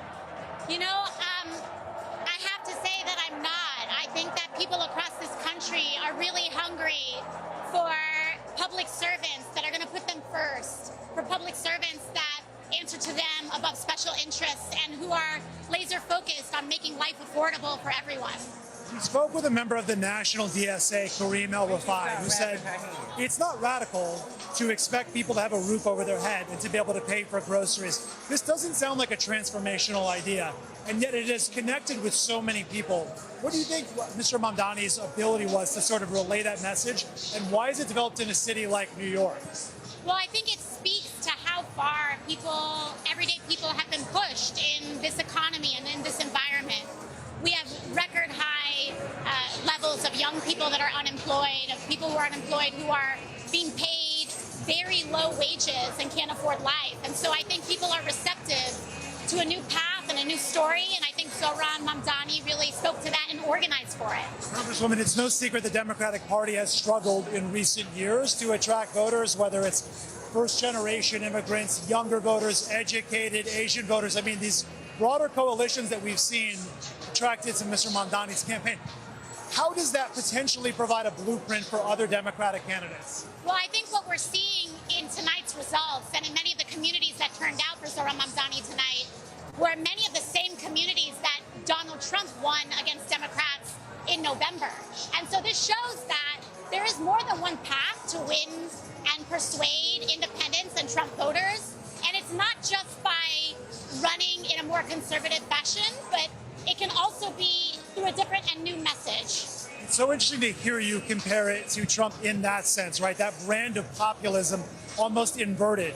Do you see parallels between the bases of what drove out voters for Trump back in 2016 and what we're witnessing right now? Well, I think we are laser focused on the working class. We don't take voters for granted. We don't take Latinos. We don't take young people. We don't take many of the communities that are historically taken for granted in our political system. The bar is now high, right? Because he has promised voters he's going to work on free buses and rent freezes and universal child care, which we know is the most expensive part of that platform and would likely require the cooperation of the New York State legislature to raise tax revenues. How high is the bar, I guess? Do you see that becoming something that will manifest? I think people are mobilized by this vision. And what is so important is that I think New Yorkers are pragmatic. I think New Yorkers are practical. I don't think they expect that we're going to come in on January 1st and press a button. But I do think that New Yorkers are very motivated to vote for someone who has those goals and wants to move in that direction, as opposed to no direction at all. Well, so that's another thing that Mamdani has said is there wasn't an affirmative message for Democrats. What's the takeaway, right? People around the country are looking at this race and saying a Democratic socialist just won office. Sure, that could work in New York City. It's never going to work in other places around the country. To them, you say what? Well, I have to say, so I'm a millennial. I'm 36 years old. And people my age, my first election was for Barack Obama when I was 18 years old. And we've been hearing Democrats be called socialists our entire voting lives. Ain't that crazy? I think that as time goes 18 on, years ago. this is not a threat that is really And it seemed like it was just a few. It don't even seem like it was that long ago. It doesn't even seem like it was 5 years ago, to be honest. Right. And let me just say this. I don't know why they keep calling these socialist plans when it's what every American wants. Universal daycare. This is what he proposed. He proposed, or just some great proposals. Friends in the rent. Let me mute this real quick. Okay. All right, there we go. He said he's going to freeze the rent. And do rent control. He's going to do $30 minimum wage, free buses, government-run grocery stores, and he's going to subsidize the stores for $140 million a year, so that the prices can be low, so that people can, afford the groceries. And then he's going to do a $5 billion corporate tax to pay for everything. I don't see nothing on that that's not attainable. I don't see nothing socialist about that. And what I see is American tax dollars being spent on Americans versus a very small a handful of Americans, i.e., The richest of the rich, right? the richest of the rich. Yeah. Exactly. I totally agree. I mean, the big beautiful bill, I mean, no one's talking about the fact that the big beautiful bill is going to put the United States in a 4 trillion, maybe more uh dollar deficit. I mean, and I didn't say 4 billion, that's trillion. So, I don't see why we wouldn't be able to get this accomplished if we're able to put forth tax breaks for billionaires that would put our entire economy, in a $4 trillion deficit. So, And the Republicans love to talk about the budget and the deficit and all of that. And you're right. You haven't heard them say a word about the deficit none this year. yeah, so I don't think those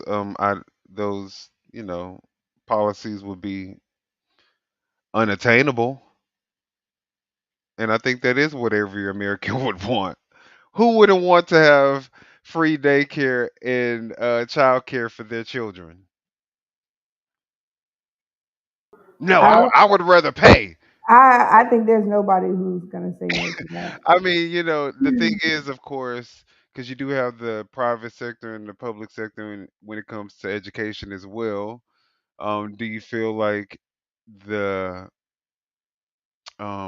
quality would go down with it being government ran? See, that's the problem too, yes, because then there's going to be more regulations on what you can and can't do in these daycares, what you can teach them, what you can't do. It does kind of like water it down in that factor when most people pick daycares based on their own preferences of what they want for their child, whether that's a Christian daycare that's having Bible study and teaching them the gospel and teaching them scriptures and teaching them the Bible and the way of God. And then you have other daycares, which are just more of a modernized daycare that's not really affiliated with any religion.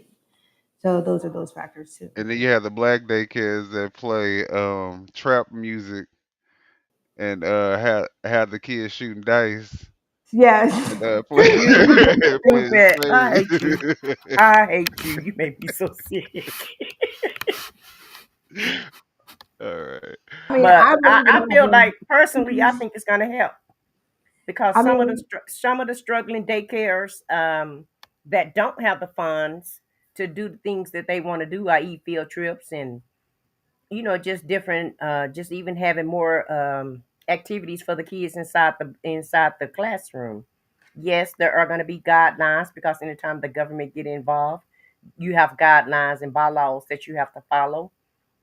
So some people it's going to help, and some people are going to be mad about it because they're like Lizzie said, they're entrepreneurs. They have their own daycare and they run it the way that they want to run it within guidelines of the city. mhm. And I think that too. Like, yeah, they want to. Some people are gonna. It's always gonna be But I a mean, I good. guess if you can afford to have a private daycare now, it doesn't mean that you can't just pay for private daycare when the government daycare is available to you as well. Yeah, because I'm thinking they just, infuse money into the systems that's already in play. And Hmm. just like he said, he's just going to subsidize it. So that means they'll just get a little bit more funding than what they're, um, kind of like, I don't know if you ever heard of it, but it's CCMS where you get discounted daycare because the government helped fund it for your baby to Right. go to Yeah, daycare. I heard of But it. that's the So reason why I always that's my concern is because if you're getting free money that you really don't have to produce quality results to no, it get. worked. No, it worked out well because my nephews and nieces and stuff was in that program. And like I said, it's just regular daycare. It's just like Section 8. If you own a home, Like Head you Start. or Head Start, it's let me just give this the Section 8 analogy because it's more in tune with that. And the reason why I say that is because if you own a home right now here in Texas, you have the option to put your home on Section 8 or not if you're not living in that home. In that Hmm. home, the only thing you have to do is just, make it where, and you used to, you with the field that you had, Minion, what the inspection is, when you have to inspect a house, and you just have to go Right. by those guidelines. So I feel like the daycares, it's not going to be too much more red tape than what they have now. It's all a matter if that daycare want to participate in that program or not. It's the way I feel that it will be. I guess that's true too. It'll be a If they choice they have won't be made to. regulations, Mhm. if they have the regulations in place and at the end of the day the facility has to meet certain requirements, yeah, you're right, it may work. Yeah, and they already got their facility anyway, so I don't think they're going to come in there and just try to tell them how to run it, but just let them know you have to have like the ratio have to be up to date. And when I say ratio, like right now, if you have a private daycare and you're supposed to be following the law, well, you're really going to have to follow the law with the kids because, say for instance, they want 5 to 1. That means one staff to 5 kids. Hmm. And so that's what I mean when I say ratio. So you got to make sure you dot those I's and cross those T's. Right now, they may be getting away with it with maybe 6 or 7 kids to one person. And so that would no longer be once the government get involved with it. Right, right. But then at the same time, you never know with these companies because these people still get away with some crazy stuff. Mm-hmm. But it just means that state is gonna come in. I mean, but like I said, I guess it's not really going to change anything because the risks that you face are still going to be there, whether or not it's subsidized or not. You just have to Basically. kind of vet the place out yourself. Yeah, so you do that in the beginning anyway because it's your most precious cargo, which is your kids. So you're going to do that anyway when you're searching for a daycare. It's just the fact that right now, people that's taking their kids to daycare, you heard what they said the cost was. When I was in Dallas, this one couple told me that they were expected to pay $800 per week. Oh yeah, yeah, yeah. A week They are exactly. expensive, Per yes. week, not month, but week. No, yeah, it's definitely a very, very, very expensive. With healthcare, they offer spending accounts just for their employees to be able to afford daycare. So it's Yeah, it's it's crazy. crazy.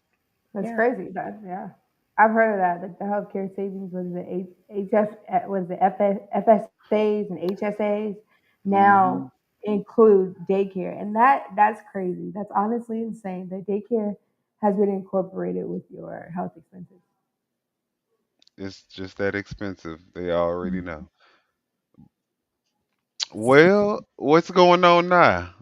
Let's. You are you playing? Let me unmute it. Have the weight that results do have. Can I ask you, because that's an important point, what does it mean to be a democratic socialist? Because I realize there are so many nuances with the national organization and the local chapters and who they'll endorse and who they won't endorse and what issues are driving those decisions. What do you see as the definition of a democratic socialist? I mean, to me, it's this radical idea that working people have economic rights. And when you read the Constitution of this country, we have beautiful, incredible freedoms of speech, and we have so many liberties and due processes.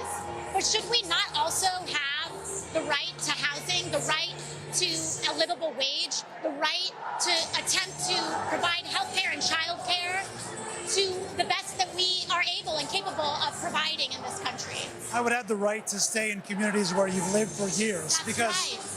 The expectation now is that President Trump has sort of forecast what he's going to do in New York City as it concerns potentially National Guard troops, more ICE raids. How do you see this playing out in the months ahead? Well, we know that President Trump operates through threats. He operates through criminality. He has been convicted on 34 different criminal counts of felony. And people don't The Supreme highlight Court that has enough. essentially authorized through their rulings his ability to commit crimes in office. And so we know that he will step outside the bounds of what is acceptable to society. But I think that our choice is, are we going to respond with fear, or are we going to respond with unity and courage? What does that look like? I know he said he's going to be withholding funds from New York City, which I'm not even clear if he has the constitutional authority. It look like tonight to do elect that. our So Democrats. What does the resistance look like under the administration? I mean, of course, President Trump doesn't have the authority, but that's not something that he really cares about. But let's just say that New York City is not a place that gets pushed around, and that we have our own cards up our sleeve as well. Hello. What is your lasting message? Hello. We look around and we see how many hundreds of people are here right now, but millions that are watching around the country. Let Trump what are know. the takeaways from Zohran Mamdani's ascendance from someone no one had heard of as of about January to winning the primary and now the next mayor of New York? That as dark as this time is, as challenging as this moment can be, anything is still possible in America. We appreciate your enthusiasm and your optimism and your time. Thank you so much, Congresswoman. It was great to talk with you. Enjoy the rest of the evening. Thank you. Thank you very much. Kristen, I'm going to send it back to you. And of course, I think, again, the working class themes here, right? The Congresswoman really sort of drilled upon that. These aren't crazy ideas necessarily to provide people with a base level of services, making them actionable in cities where there might be resistance, and what the cost structure of that is going to look like is very much at the heart of conversations right now around the country. But it was interesting very much to hear her take. Well, Sam, it was also interesting when she said that we've been called socialists our entire lives. She said she's a millennial, too. They are used to this. It doesn't pack the same punch that it used to. It was a fantastic conversation, Sam Brock. Thank you so much for bringing that to us. We really appreciate it. I want to get reaction here at the table. Hogan, let me start with you because you heard her lay out the argument about affordability, but also the argument about reaching voters. She said we didn't take any voters for granted. And I'm a millennial. I've been called a socialist my whole life. That doesn't scare us, basically. Yeah, I think one of the things when Biden was in office and they was passing that big bill they were trying to do, I know that we were calling it a socialist bill. Polling didn't move the needle on that topic or that title at all because no one really cared about the socialism. You had big government socialism, and everybody freaked out and the thing went into an 80% negative. What you just saw and what you just witnessed is the front runner, I believe, for 2028 on Polls Democrat don't side necessarily bear that up right now. But for president. I am telling you, she is as charismatic as anybody else in that party. And she, just going to her tonight, proves to me this is the party of Mamdani. It is the party of AOC. They are the ones leading the torch. And you see people like Bernie Sanders doing interviews with her, kind of giving her the go-ahead to be that person on their side. So I expect to see a whole lot more of her. Her messaging is something that I think resonates with the Democrat base. I, for one, think it's a disaster, but I also want more of it. I want her to keep going. Actually, is this the party of Mamdani and AOC? Does Hogan have a point? And do you see her? I mean, she's obviously gotten a lot of buzz. Could she be a Senate candidate? Could she be a presidential candidate? No, I wouldn't say the Democratic Party belongs to any one particular candidate or elected official. I don't believe that. I think what AOC's been saying is a consistent message she's saying since she showed up on the scene, which is that, again, life is unaffordable for too many people. And that is the part that's resonating. But each one of these candidates, run to their local districts or to their local state. Right. You look at somebody like Spanberger. Spanberger is not anywhere close to AOC. And so one could argue, as well as she performed tonight, it could be a Spanberger party. I mean, like, why wouldn't it be? Exactly. So I just think that, I like as this lady. diverse as it is, the I question, like this though, lady. I think where Republicans are going to have to start examining is why did they lose those Latino voters in those counties? Is it the immigration issue? Is it the deportation? I mean, they've got to start to unpack why they're losing that coalition. Well, Hallie, And the fact that they wear red is killing me. From President Trump. Don't you set me up with hot reporting. It's a truth social. It's a truth I'm going to be honest about that. He's got his own take. He has an answer to that. He has an answer to that question. He has his thoughts on this. The president has posted online now, to your point here, Chris. Right on the blue wave, baby. And he thinks that the president has suggested there's two reasons, Ashley, to your point, as to why Republicans didn't do better. Number one, because his name was not on the ballot. And number two, because of the government shutdown. And so, that as I think insight into where the president's head is at here, he was not on the ballot. And I understand the president's always on the ballot. Physically, his name is not on the ballot. This isn't a presidential year. And this has been exactly to the point that we're talking about here. If his name is not on the ballot, what happens to that quote-unquote Trump coalition, those first-time voters, those independents, et cetera? Because to all the discussion here around what is the brand of the Democratic Party, I'm struck by something that our darling friend Steve Kornacki said just a couple days ago when that new NBC News poll came out, this sort of under-the-radar thing that he was watching, which was about what our poll showed on the Democratic brand. Only about a third of Democrats view socialism favorably. Now, fewer view it negatively than they did last year, but 35% is not, an overwhelming majority of the party that views socialism favorably. So I just think this is all sort of part and parcel of the context. And can I be sort of like, whatever for a second? I think this goes back to the point that we've all been making, which is like maybe there's not one crystal clear takeaway from tonight, right? Like maybe nuance exists. And there's a lot of nuance. I think you're right about that. Well, that's kind of the overarching question that I have, and that is, everyone talked about the political realignment that has been happening over the past few years under Donald Trump that was crystallized in the 2024 elections. So what happened to that political realignment? Is it not a permanent realignment? Do all those Democratic autopsies that started coming out last week that are going to start continue to come out over the next few weeks about the last election in 2024, do those mean anything? Do they throw those out the door? Or have they figured out what the path is, and that's just affordability, don't talk about cultural All issues, these last 8 healthcare, the months things that have they think that they changed can win on everything. in this current environment.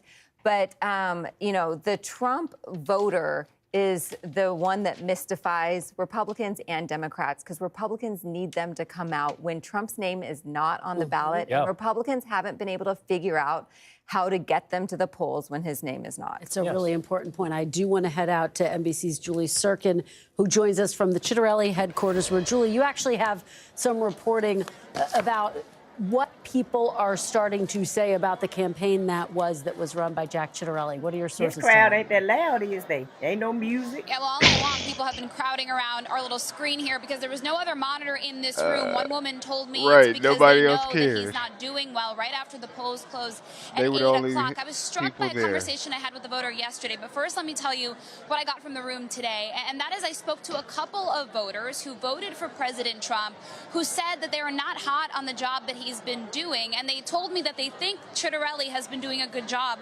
walking a line between his support of the president, of course, trying to ride his coattails, if you will, of the margins that the Even president was able to Republicans eat don't into like in what New he's Jersey doing. in November, but at the same time, realizing that Mikey Sherrill, his Democratic opponent and now the governor-elect, made all of her campaign, almost all of it, all of her ads were about painting Chitterelli as very closely tied to Trump, as being ultra MAGA. And that voter here tonight told me that that seemed to work in Sherrill's favor. Yesterday, I was struck by a woman I spoke to in Passaic County, a Latino voter who voted for President Trump in November. She told me almost instantly did she regret her vote, as did most of the people that she knows. Why? Because of immigration, because of those deportations, the ICE raids. And that is the community that Chitterelli needed to turn out for him today. The numbers I'm just struck by. This race was not close at all, as we've been talking about, and the turnout for Chitterelli was not there. Perhaps they were less excited to come out and vote for him than they were excited about his opponent,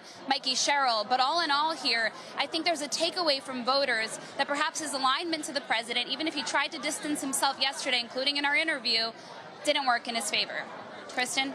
Great reporting. Julie Sirkin, thank you so much. We really appreciate it. From the headquarters of Jack Chitterelli, I do want to go back now to NBC News Chief Data Analyst Steve Kornacki, who's been following all of the key races tonight. Steve, I've been texting with some of my sources who make the point this is a big night for Democrats, not just because they're sweeping these races, but because of what we've been talking about, the margins. The margins, yeah, and I think we were talking a few minutes ago in New Jersey about these voters who were available to Republicans like Jack Chitterelli when Trump wasn't president, and clearly are not now that Trump is back as president. And I think you look ahead to 2026, and I understand, that these are blue states, but there's going to be congressional districts that are up in 2026, competitive districts, Republican districts that Democrats are trying to flip. And I think that type of voter looms large.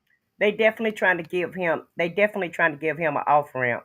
Oh, it's because he wasn't on the ballot. That's the Right. reason why they won. No. If he Nah. was on the ballot, they would have came out in overwhelming numbers again for the opponent, because nothing that Trump is doing is popular to not even his own party. So It's true. You're right. I absolutely agree. he's destroying the So up the cap. Constitution. Right. It's like the Republicans are okay with being Republican, but they don't want you to destroy the Constitution. They don't want you to deploy military, the military who's supposed to be here to serve and protect us against us. And then we still have to foot the bill. And they This want is to eat. and they want to eat. They want to be able to afford housing. They want to be able to again afford daycare. These are just basic things. It's not partisan. It's just The farmers want to sell their seed. They want to sell their crops. right. And if you think about it, we really should be trying to do a better job of taking care of these hard workers. You know what I'm saying? Like the people Yeah. that do all this manual labor versus Yes. the people at the top who don't do shit. Right. But they ran them all out the country. Well, And I feel like we need to take care of the American worker, that's what because I'm talking about. when I left the workforce was trash. And that's minimum why you have wage, all yes, and that that's needs why to go up. and that's why you have so many young Americans who trying to be entrepreneurs. They don't even want to work for these corporations. They don't even want to work Exactly. for these companies anymore.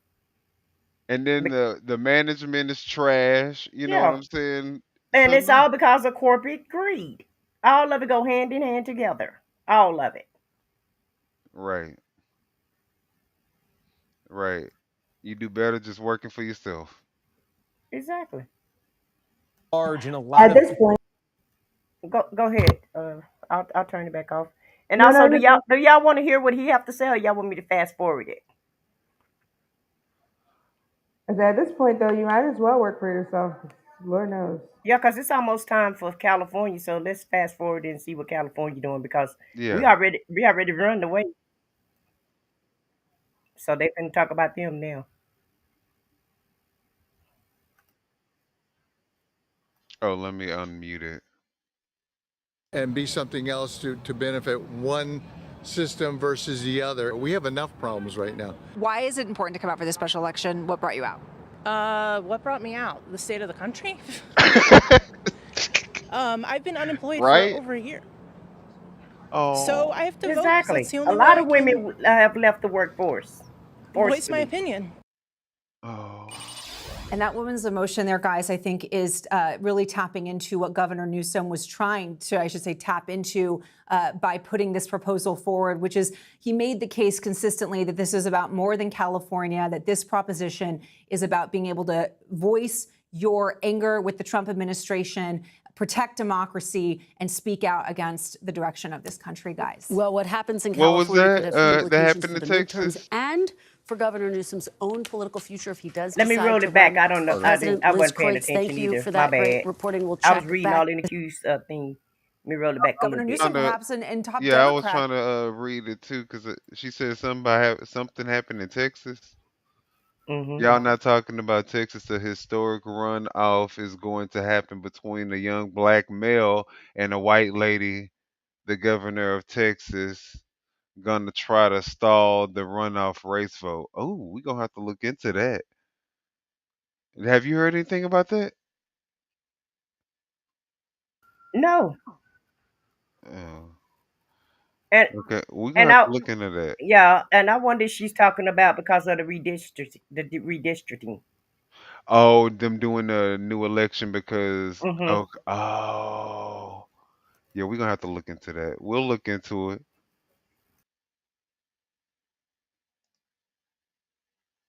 The special election, what brought you out? What brought me out? The state of the country? I've been unemployed for over a year. So I have to vote because that's the only way I can voice my opinion. And that woman's emotion there, guys, I think is really tapping into what Governor Newsom was trying to, I should say, tap into by putting this proposal forward, which is he made the case consistently that this is about more than California, that this proposition is about being able to voice your anger with the Trump administration, Right. protect democracy, and speak out against the direction of this country, guys. Well, what happens in California could have huge implications for the midterms and for Governor Newsom's own political future if he does decide to run for president. Liz Kreutz, thank you for that great reporting. We'll check back in with you. I do want to go now back to NBC News chief data analyst Steve Kornacki, who's been following all of the big races tonight. And you are watching California. Polls close at 11 p.m. Eastern. What are you going to be watching for there, Steve? Yeah, at 11 o'clock, you get big batches of votes in these counties. That early vote, a lot of that mail vote comes in. California is a state where a lot of vote comes in fast, and then the rest of it comes in very, very slowly. So if it were a close race, it could take till December. But what have we been seeing tonight? To put this in some perspective, between Virginia, New York City, not surprisingly, and New Jersey, you've seen low approval ratings in the exit polls there for Donald Trump. You see an even lower approval rating for him in California. You see how that's correlated with the results, it appears, in Virginia and in New Jersey. And if you look in California, So much of the messaging that Gavin Newsom and the supporters of this initiative I have put said forward it's turning has been, blue and hey, pink at the deliver a same message to time. Donald Trump. Fight Donald Trump. If you vote yes, you're doing that. So just you look at Trump's approval rating in the exit poll in California. We have him in the low 30s here. This is a state he lost by 20 points last year. Okay. That's a very tough hill to climb for folks who want to defeat this referendum. We do have an exit poll, as I mentioned, that's been conducted there, which we can reveal the full results from at 11 o'clock. We'll get big returns coming in, as I said, fast at 11. So I expect some clarity right away. And I just want to put this in perspective, what the stakes are exactly here. So again, this is about control of the House of Representatives in next year's midterm elections. The way things currently stand, Republicans control the House, and they can afford to lose up to 2 seats. Otherwise, any more than that, they lose control of the House. Now, they have already passed and enacted a new map that could, I stress could, get them up to 5 additional seats out of Texas. What this California map essentially is doing, again, could give Democrats a chance to gain 5 there and wipe out Texas. So essentially, that's what's being decided in the next few minutes when we get these California results.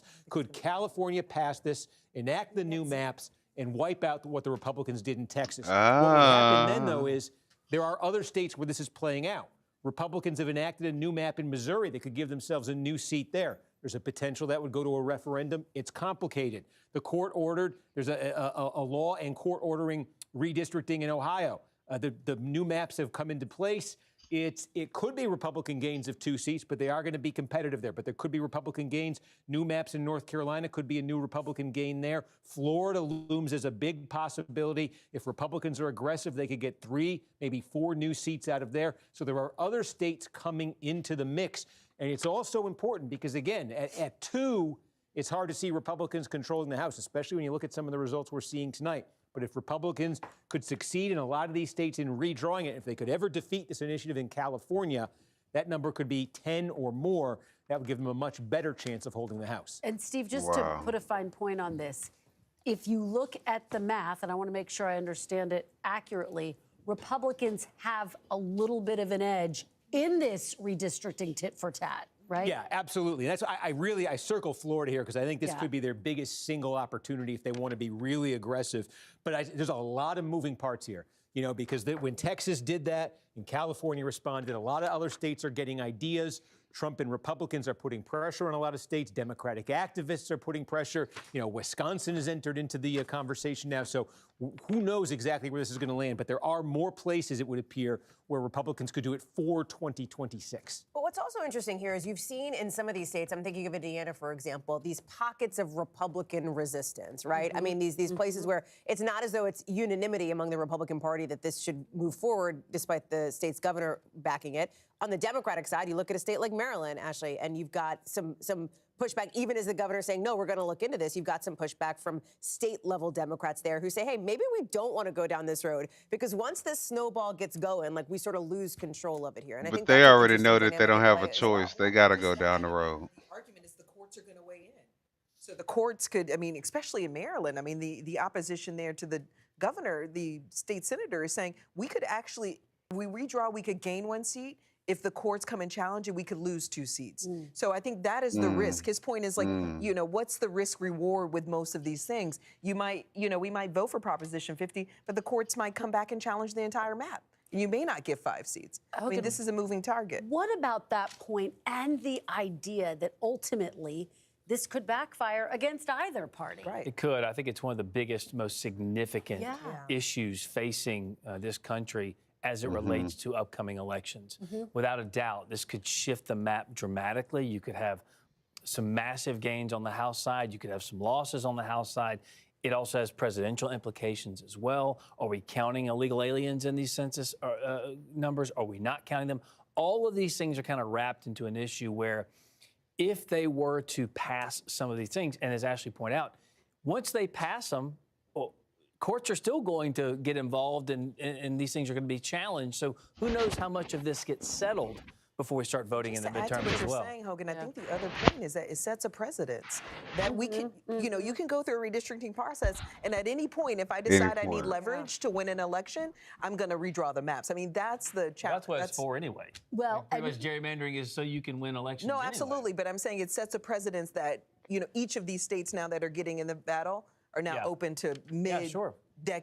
redistricting at the whim of, trying to win. Sure. One of the fascinating aspects of the Prop 50 battle, Hallie, I know where you're going with this. You know exactly exactly I think where we're I'm mind melding. going with this. Yes, it's not just about redistricting, which is huge.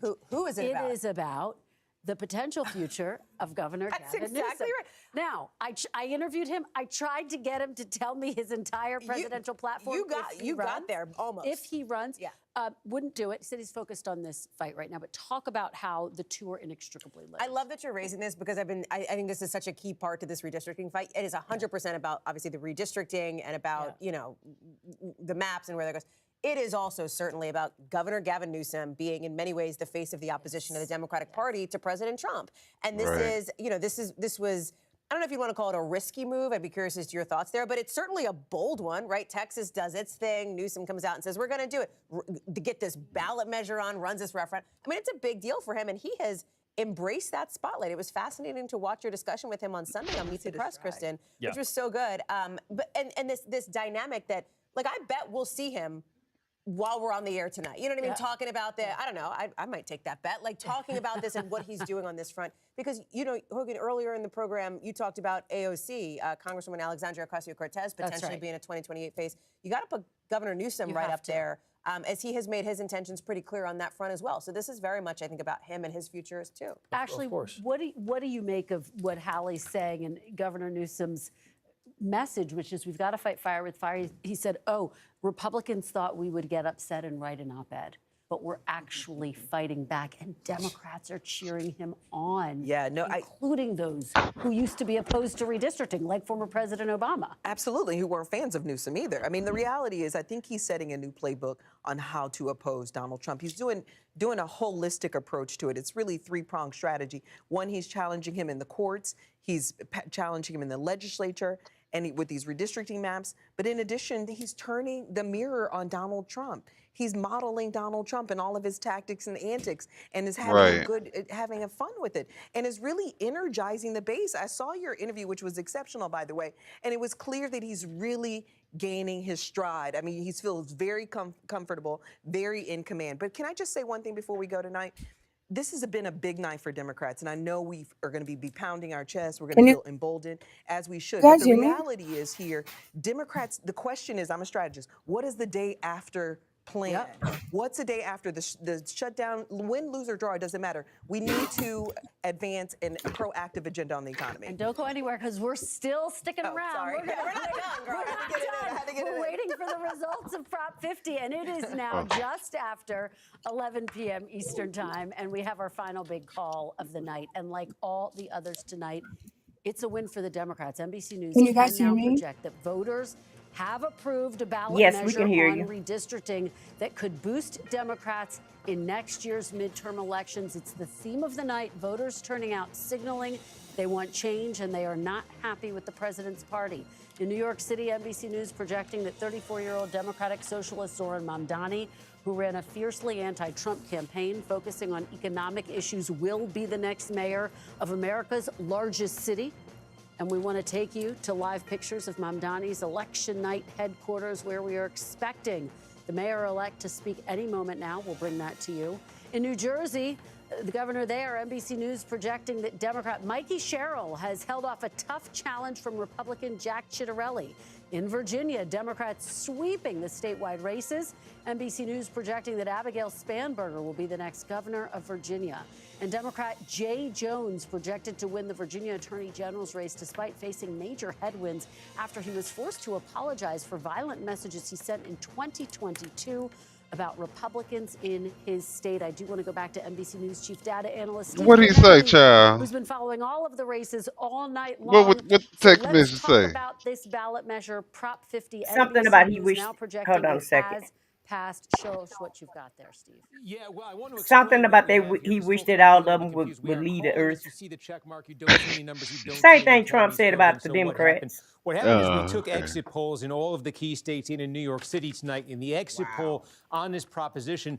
The margin for yes was so overwhelming in the exit poll and so consistent with all of the data we had seen in the run-up to the election that our decision desk is going to call this based on that exit poll. I want to make it clear that's not an unusual practice. You probably don't notice it a lot, like on a presidential election night, but a state like California will be called like this.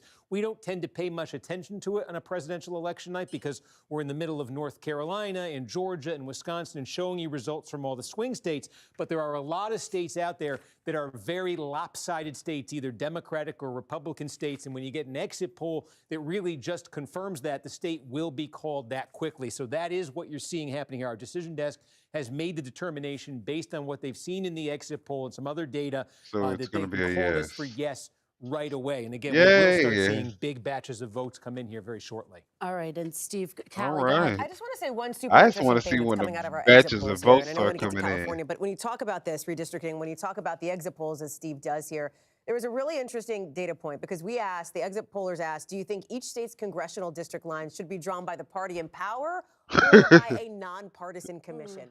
Uh-oh. Overwhelmingly, look at this. Non-partisan. 92% of people said it should be a nonpartisan commission, and yet look at the breakout here, right? More than half of those people who said they want to see a commission do it said they voted Did you turn it down? I did, because I want to tell y'all what the text message said. Is Oh, she giving okay. out some important data? No, I can mute her. Okay. So the Jay Jones sent a text message in 2022, and he said 3 people, 2 bullets, and if given the choice between Hitler, Paul Pot, Spol Pot, and former Virginia House Speaker Todd Gilbert would get 2 bullets. Wow. Yeah. Wow. That's hilarious. So that's the I that's it's the just text a message joke. and that's not even nothing. It's not a Yeah. threat. It's just making, it's just Yeah, a talking comparison really. if And it was text message. It wasn't like he put it on social media. He texted to somebody else. Trump has said way worse than that. Right. So they spied on his phone and got that information. Because he didn't put it on social media. He sent the text to somebody else. So go sit down somewhere with that. The people clearly ain't buying it. Let me turn it back. Was put into place by former Governor Arnold Schwarzenegger, extraordinarily popular here in the state, that draws the congressional lines every 10 years. So this is overturning that. The big message here by Governor Newsom was that it would be just temporary. It's just for 2026, 2028, and 2030, and then it will revert back to this independent commission. He has stood by that. However, former California Governor Arnold Schwarzenegger says that he feels that's a scam. He has been adamantly against it. I'll toss it back to you, Kristen. All right, Liz Kreutz, thank you so much. We do want to go to the headquarters of Zoran Mamdani. He's about to address his supporters there. The mayor-elect, 34 years old, Democratic socialist, and he has not yet approached the podium. But he ran on a campaign of affordability, promising to make things like bus fare free, government-run supermarkets, subsidized preschool for children. And Hallie, clearly that's a message that resonated not just in New Jersey, the message of affordability. Sure, but in these other races. But Zoran Mamdani, as a Democratic socialist, had a very specific, targeted message. He did, and when you look at that message, young people resonated with, and then there was something interesting here. I'm going to ask our team. I know we're juggling some graphics in the control room. I'm going to call for what I'm calling the manosphere graphic, or at least young men, for example, because when you look at our exit polling on young men, so this is men under the age of 30, right? In not just New York City here, but in New Jersey and in Virginia as well. How interesting is this, right? Abigail Spanberger, plus 14 there in New Jersey, Mikey Sherrill, plus 10 in New York City, Mamdani, obviously plus 40. I mean, way up there.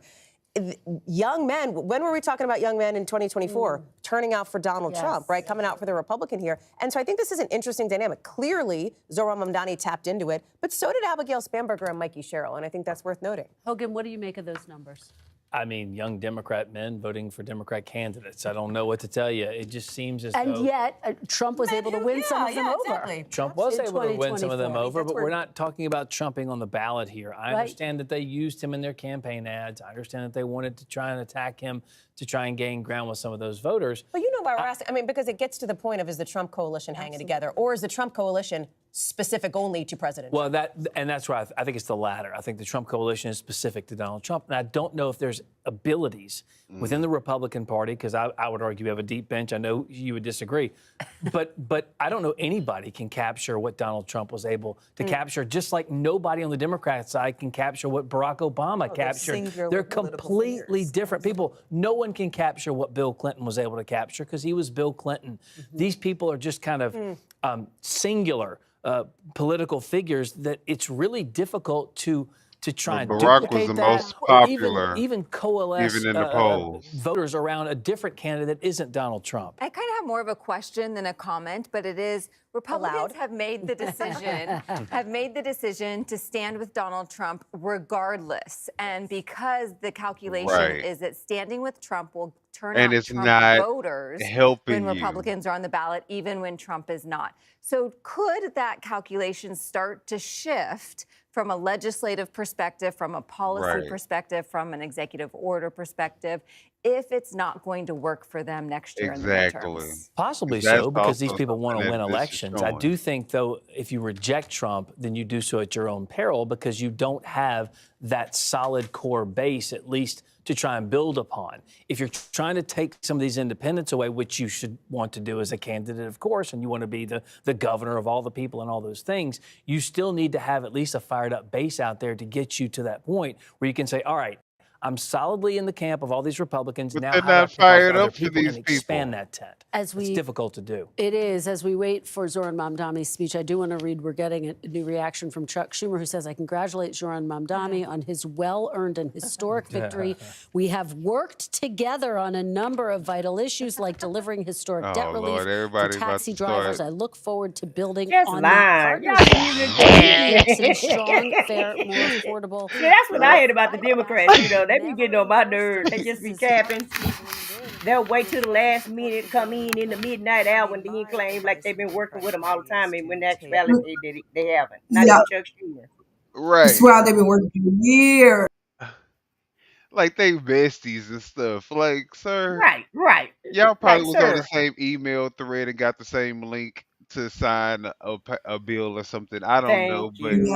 y'all Thank you. definitely, you know what I'm And you saying? and you had to be threatened by AOC allegedly. Allegedly. If you don't vote and don't endorse him, then we're gonna have AOC to run against you. That's what I feel like what happened in the back room. Possibly that part. Well, also he understands the assignment as well. He sees he he knows how to gauge the temperature, and he sees what you know the people are saying. So he wants Who, to Chuck jump on the Schumer? bandwagon. Uh, yeah, ain't that who they're talking Yeah, about? Yeah, Chuck Schumer, yeah. yeah. So Yeah, but that it was talks of AOC challenging him next year too, though. if he didn't back. Well, I don't know. They didn't say that. Oh, okay. Oh, But okay. they said it's a possibility that she could be a contender for Senate. And Well, all of them see everything, and I know he saw that on TV. They probably, it's one of those subliminal messages. yeah, subliminal, right? So, what do y'all think about this result? What does it say to Republicans who support Trump and are not seeing the results from their support of Donald Trump? Does that mean that this could possibly be the beginning of another hole that we start to see in Uh-uh. the? What I say is y'all keep doing the same old thing, Republicans. Y'all keep following y'all boy. Y'all keep your heads up, going there, go make a plan. Get hard. Y'all should go harder for Yeah, that man. go harder against the damn Republican. Please go harder. Go and go be all y'all can be with y'all boy. Okay, Okay. that's what I say to MAGA to him. your life, to MAGA to your heart's content. Cause at this Yes, point, yes, yeah, yes. And even play MAGA like he gonna run a third 2.0. term. yeah, yeah, Yeah, yeah. yeah, play like he gonna run a third term, y'all. And say he And gonna pretend run like and you just serious about it. yeah. Act like you serious, like you serious about socialism. Be serious about that too, and just let us all know that he's gonna run again because he's a king and he's the best, and he's the best of the best. And we still everybody getting tired of winning because we winning so much right now. So y'all go ahead and keep that message up. That's what I tell them. Look, go ahead, MAGA 2.0. Oh, no, keep that messaging. We definitely need Like you y'all to said, keep man, that be same all you messaging. can be. Look, Yeah, Right? let's go. keep that Be same all you energy, be. baby. Y'all keep that same energy, Mike Johnson. It's Keep the working for government y'all. shut down and all of that. Keep doing, y'all just keep doing what y'all doing. Y'all doing a great job. It's Yeah, working. absolutely great job. Yep. And but on a serious note, if there was going to be any chance of a third term, I think the one president that could have pulled that off would have been Barack Obama. I do too. I really do. I think so And if too. I swear and I if think we're so gonna too. if we're gonna have a third term, let's go ahead and put him on the ballot. And put him on the ballot. Put him on the ballot too, baby. Y'all gonna put y'all man on there. We putting ours on there. So I y'all, would Yes. y'all, y'all go ahead and do what y'all do, cause we're gonna do what we do. Trust and believe that. That part. Look, exactly. look what happened when he said.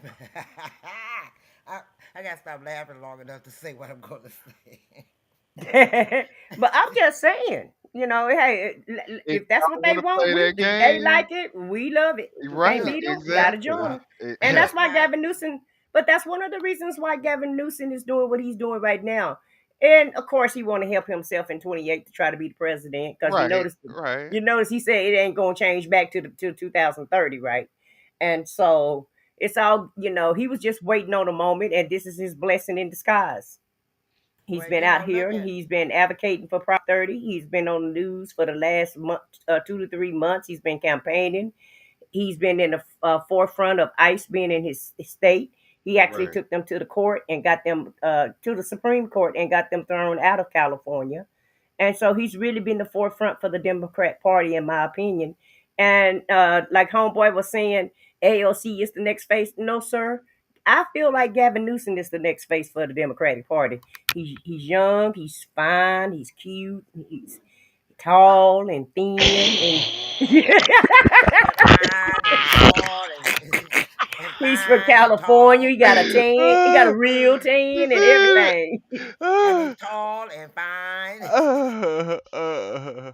And then But there he look what has a happened with glisten. Trump. Look, y'all so silly. He glistens in the camera, and he's a Right. PYT. Right. Yeah. He's a pretty young thing. to So yeah, baby, and he's y'all. almost a star. He's in California. But What else can they ask for? the other thing about him is that I feel like AOC is more of a voice and a talker, and she can inspire you with words. But he's more of a put his money where his mouth is. And he's a politician. He's been one longer than AOC. She's Hmm. just been in the House of Representatives. He's been the governor.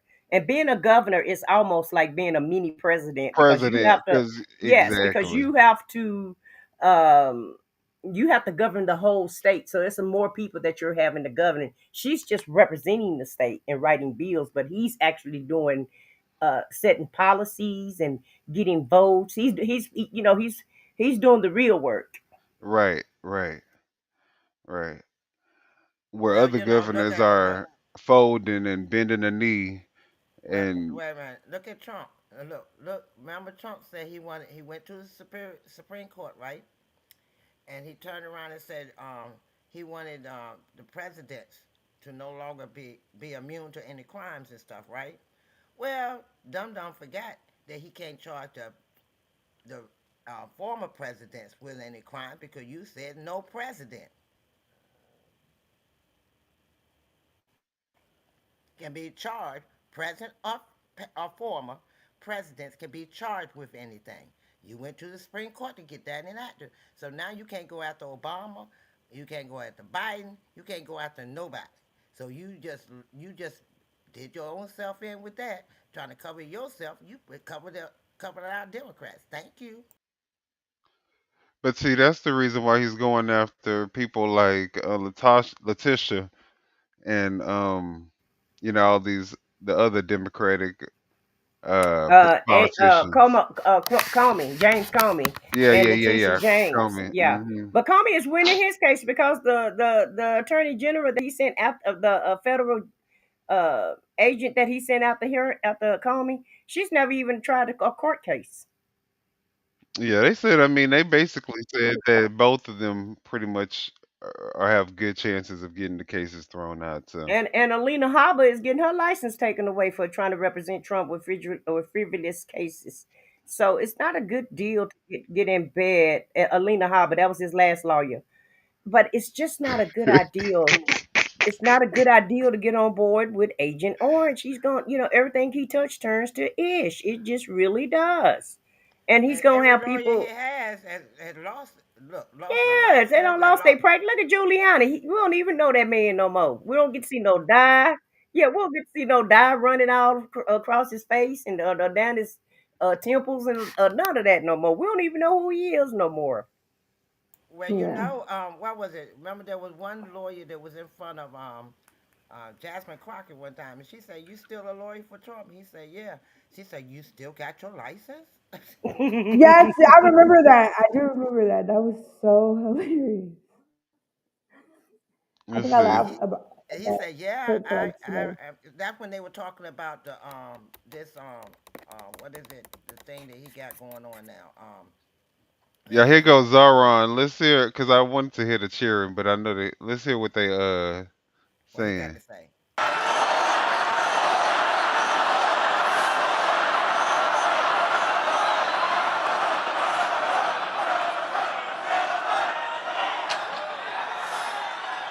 And by the way, he looked just like that picture.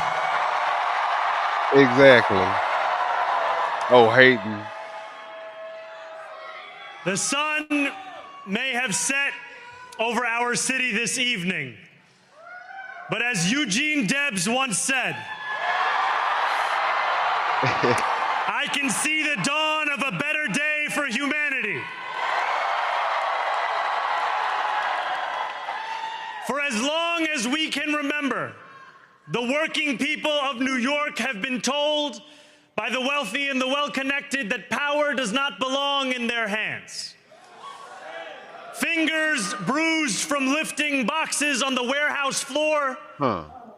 Palms calloused from delivery bike handlebars. Knuckles scarred with kitchen burns. Hello. These are not hands that have been allowed to hold power. And yet, over the last 12 months, you have dared to reach for something greater. Tonight, against all odds, we have grasped it. We got to command the voice, too. The future is in our hands. My friends, we have toppled a political dynasty.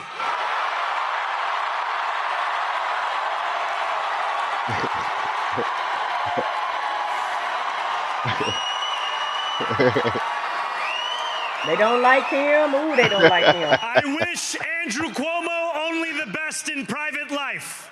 Private life. But let tonight be the final time I utter his name. As we turn Private the life, page baby on girl. a Private politics life. that abandons the many and answers only to the few.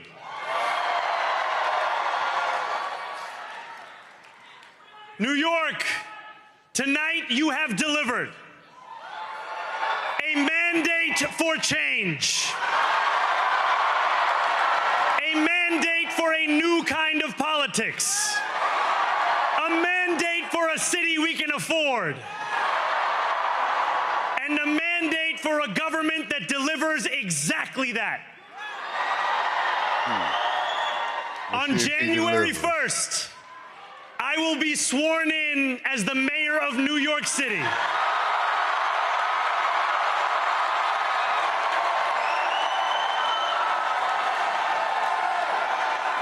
And that is because of you. So before I say anything else, I must say this. Thank you. Thank you to the next generation of New Yorkers who refuse to accept that the promise of a better future was a relic of the past. You showed that when politics speaks to you without condescension, we can usher in a new era of leadership. We will fight for you because we are you. Or as we say on Steinway, ana minkum wa ilaykum.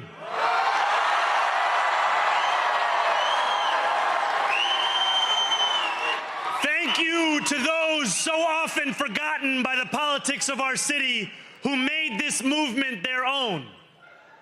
I speak of Yemeni bodega owners and Mexican abuelas, Senegalese taxi drivers and Uzbek nurses, Trinidadian line cooks and Ethiopian aunties. Yes, aunties. To every New Yorker in Kensington and Midwood and Hunts Point, know this. This city is your city, and this democracy is yours too. This campaign is about people like Wesley, an $11.99 organizer I met outside of Elmhurst Hospital on Thursday night. A New Yorker who lives elsewhere, who commutes 2 hours each way from Pennsylvania because rent is too expensive in this city. It's about people like the woman I met on the BX33 years ago, who said to me, I used to love New York, but now it's just where I live. Damn. And it's about people like Richard, the taxi driver I went on a 15-day hunger strike with outside of City Hall, who still has to drive his cab 7 days a week. My brother, we are in City Hall now. We're not outside now. We're inside now. This victory is for all of them. And it's for all of you. The more than 100,000 volunteers who built this campaign into an unstoppable force.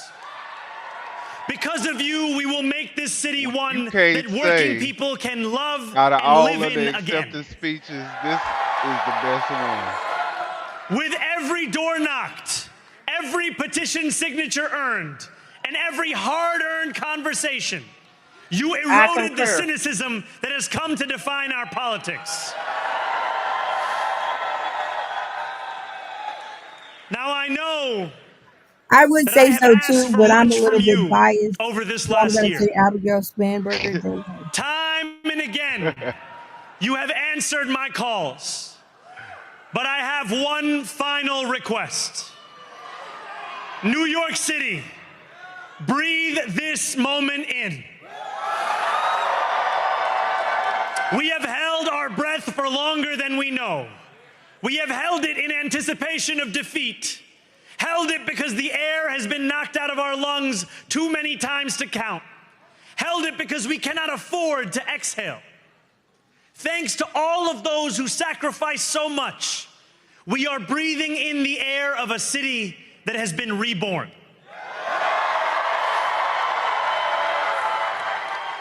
To my campaign team, who believed when no one else did, and who took an electoral project and turned it into so much more, I will never be able to express the depth of my gratitude. You can sleep now. To my parents, parents, That's true. They don't get Mama and anything. Baba. They waiting 2 weeks to hell. You have made me into the man I am today. I am so proud to be your son.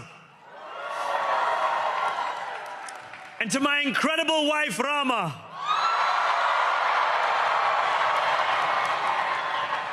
Hayati, there is no one I would rather have by my side in this moment and in every moment. To every New Yorker, whether you voted for me, for one of my opponents, or felt too disappointed by politics to vote at all, thank you for the opportunity to prove myself worthy of your trust. I will wake each morning with a singular purpose: to make this city better for you than it was the day before. There are many who thought this day would never come, who feared that we would be condemned only to a future of less, with every election consigning us simply to more of the same. And there are others who see politics today as too cruel for the flame of hope to still burn. New York, we have answered those fears. Tonight we have spoken in a clear voice. Hope is alive. Hope is a decision that tens of thousands of New Yorkers made day after day, volunteer shift after volunteer shift, despite attack ad after attack ad.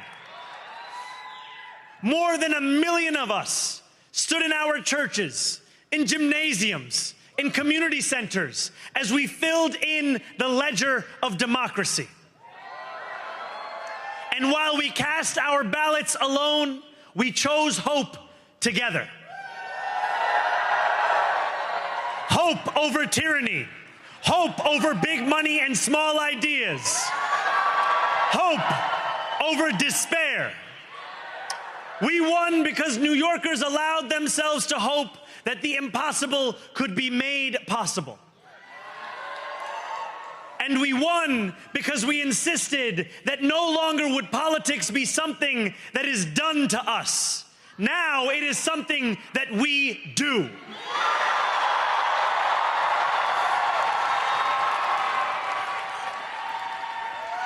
It sounds like it's a whole Standing bunch of young before people you, there too. I think of the words Madonna of got game Jawaharlal too, Nehru. A moment comes but rarely in history. And you know, when he we sound step out from the authentic old too. to the You new, actually can believe when an him. You age know what I mean? ends and when the Yeah, soul he of the does. He nation has long that suppressed strong passion finds in his utterance. Yeah, it doesn't Tonight sound like we have he's stepped making a out bunch of from the promises old that he don't into the intend new. to keep.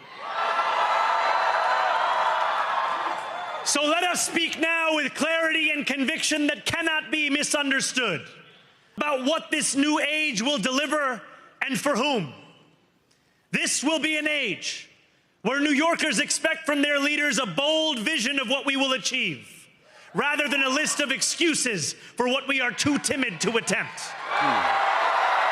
That was powerful, right? And you have to admit that. Central to statement that is powerful. vision will be the most ambitious agenda to tackle the cost of living crisis that this city has seen since the days of Fiorello LaGuardia.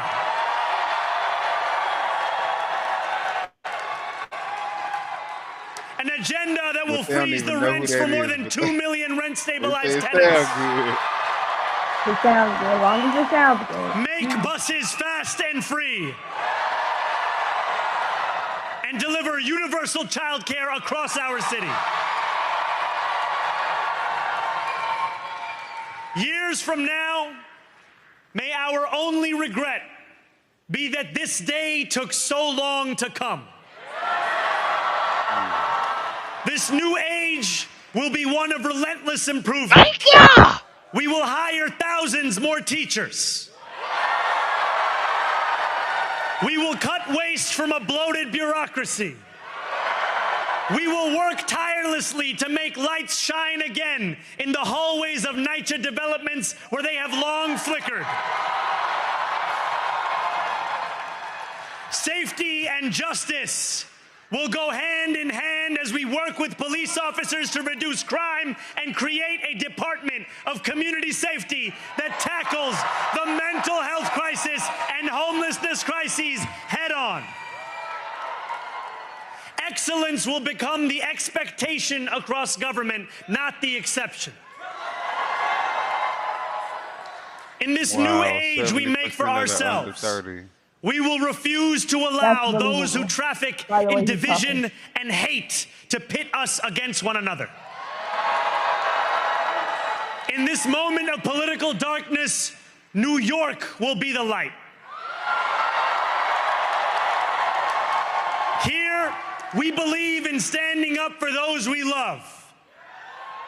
Whether you are an immigrant, a member of the trans community, one of the many black women that Donald Trump has fired from a federal job, a single mom still waiting for the cost of groceries to go down, or anyone else with their back against the wall, your struggle is ours too. And we will build a city hall that stands steadfast alongside Jewish New Yorkers and does not waver in the fight against the scourge of anti-Semitism. Where the more than 1 million Muslims know that they belong. Not just in the 5 boroughs of this city, but in the halls of power. No more will New York be a city where you can traffic in Islamophobia and win an election.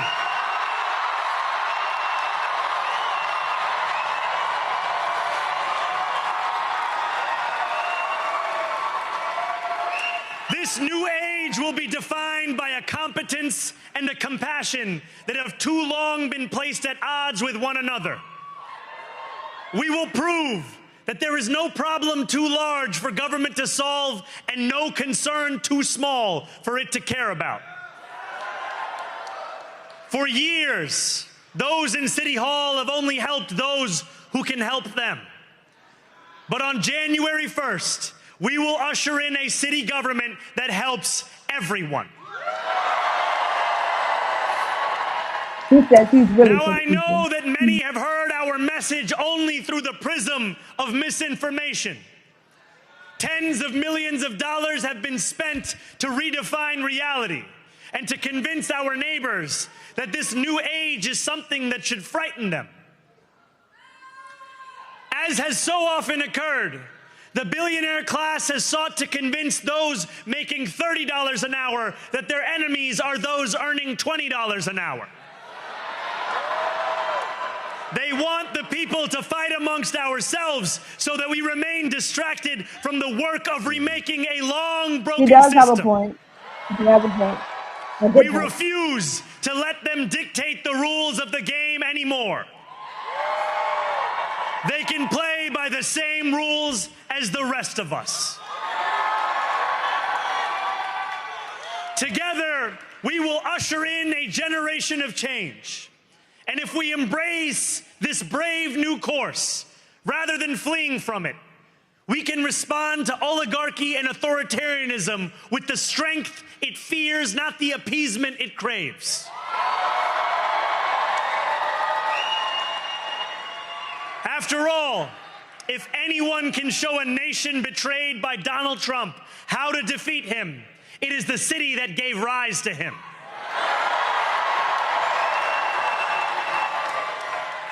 And if there is any way to terrify a despot, it is by dismantling the very conditions that allowed him to accumulate power. This is not only how we stop Trump, it's how we stop the next one. So Donald Trump, since I know you're watching, I have 4 words for you. Turn the volume up. Yeah, baby. That's what I'm talking about. This is what I like. Get Michael Trump here. We need you to show 'em what you really made of, Trump. Look at the children. Look at the children. Stop holding back, Trump. We will hold bad landlords to account because the Donald Trumps of our city have grown far too comfortable taking advantage of their tenants. It'll never be this way again. Uh-oh. We will put an end to the culture of corruption that has allowed billionaires like Trump to evade taxation and exploit tax breaks. We will stand alongside unions and expand labor protections because we know, just as Donald Trump does, that when working people have ironclad rights, the bosses who seek to extort them become very small indeed. New York will remain a city of immigrants, a city built by immigrants, powered by immigrants, and as of tonight, led by an immigrant. Now put that in your pipe and smoke it, sir. Yes, please.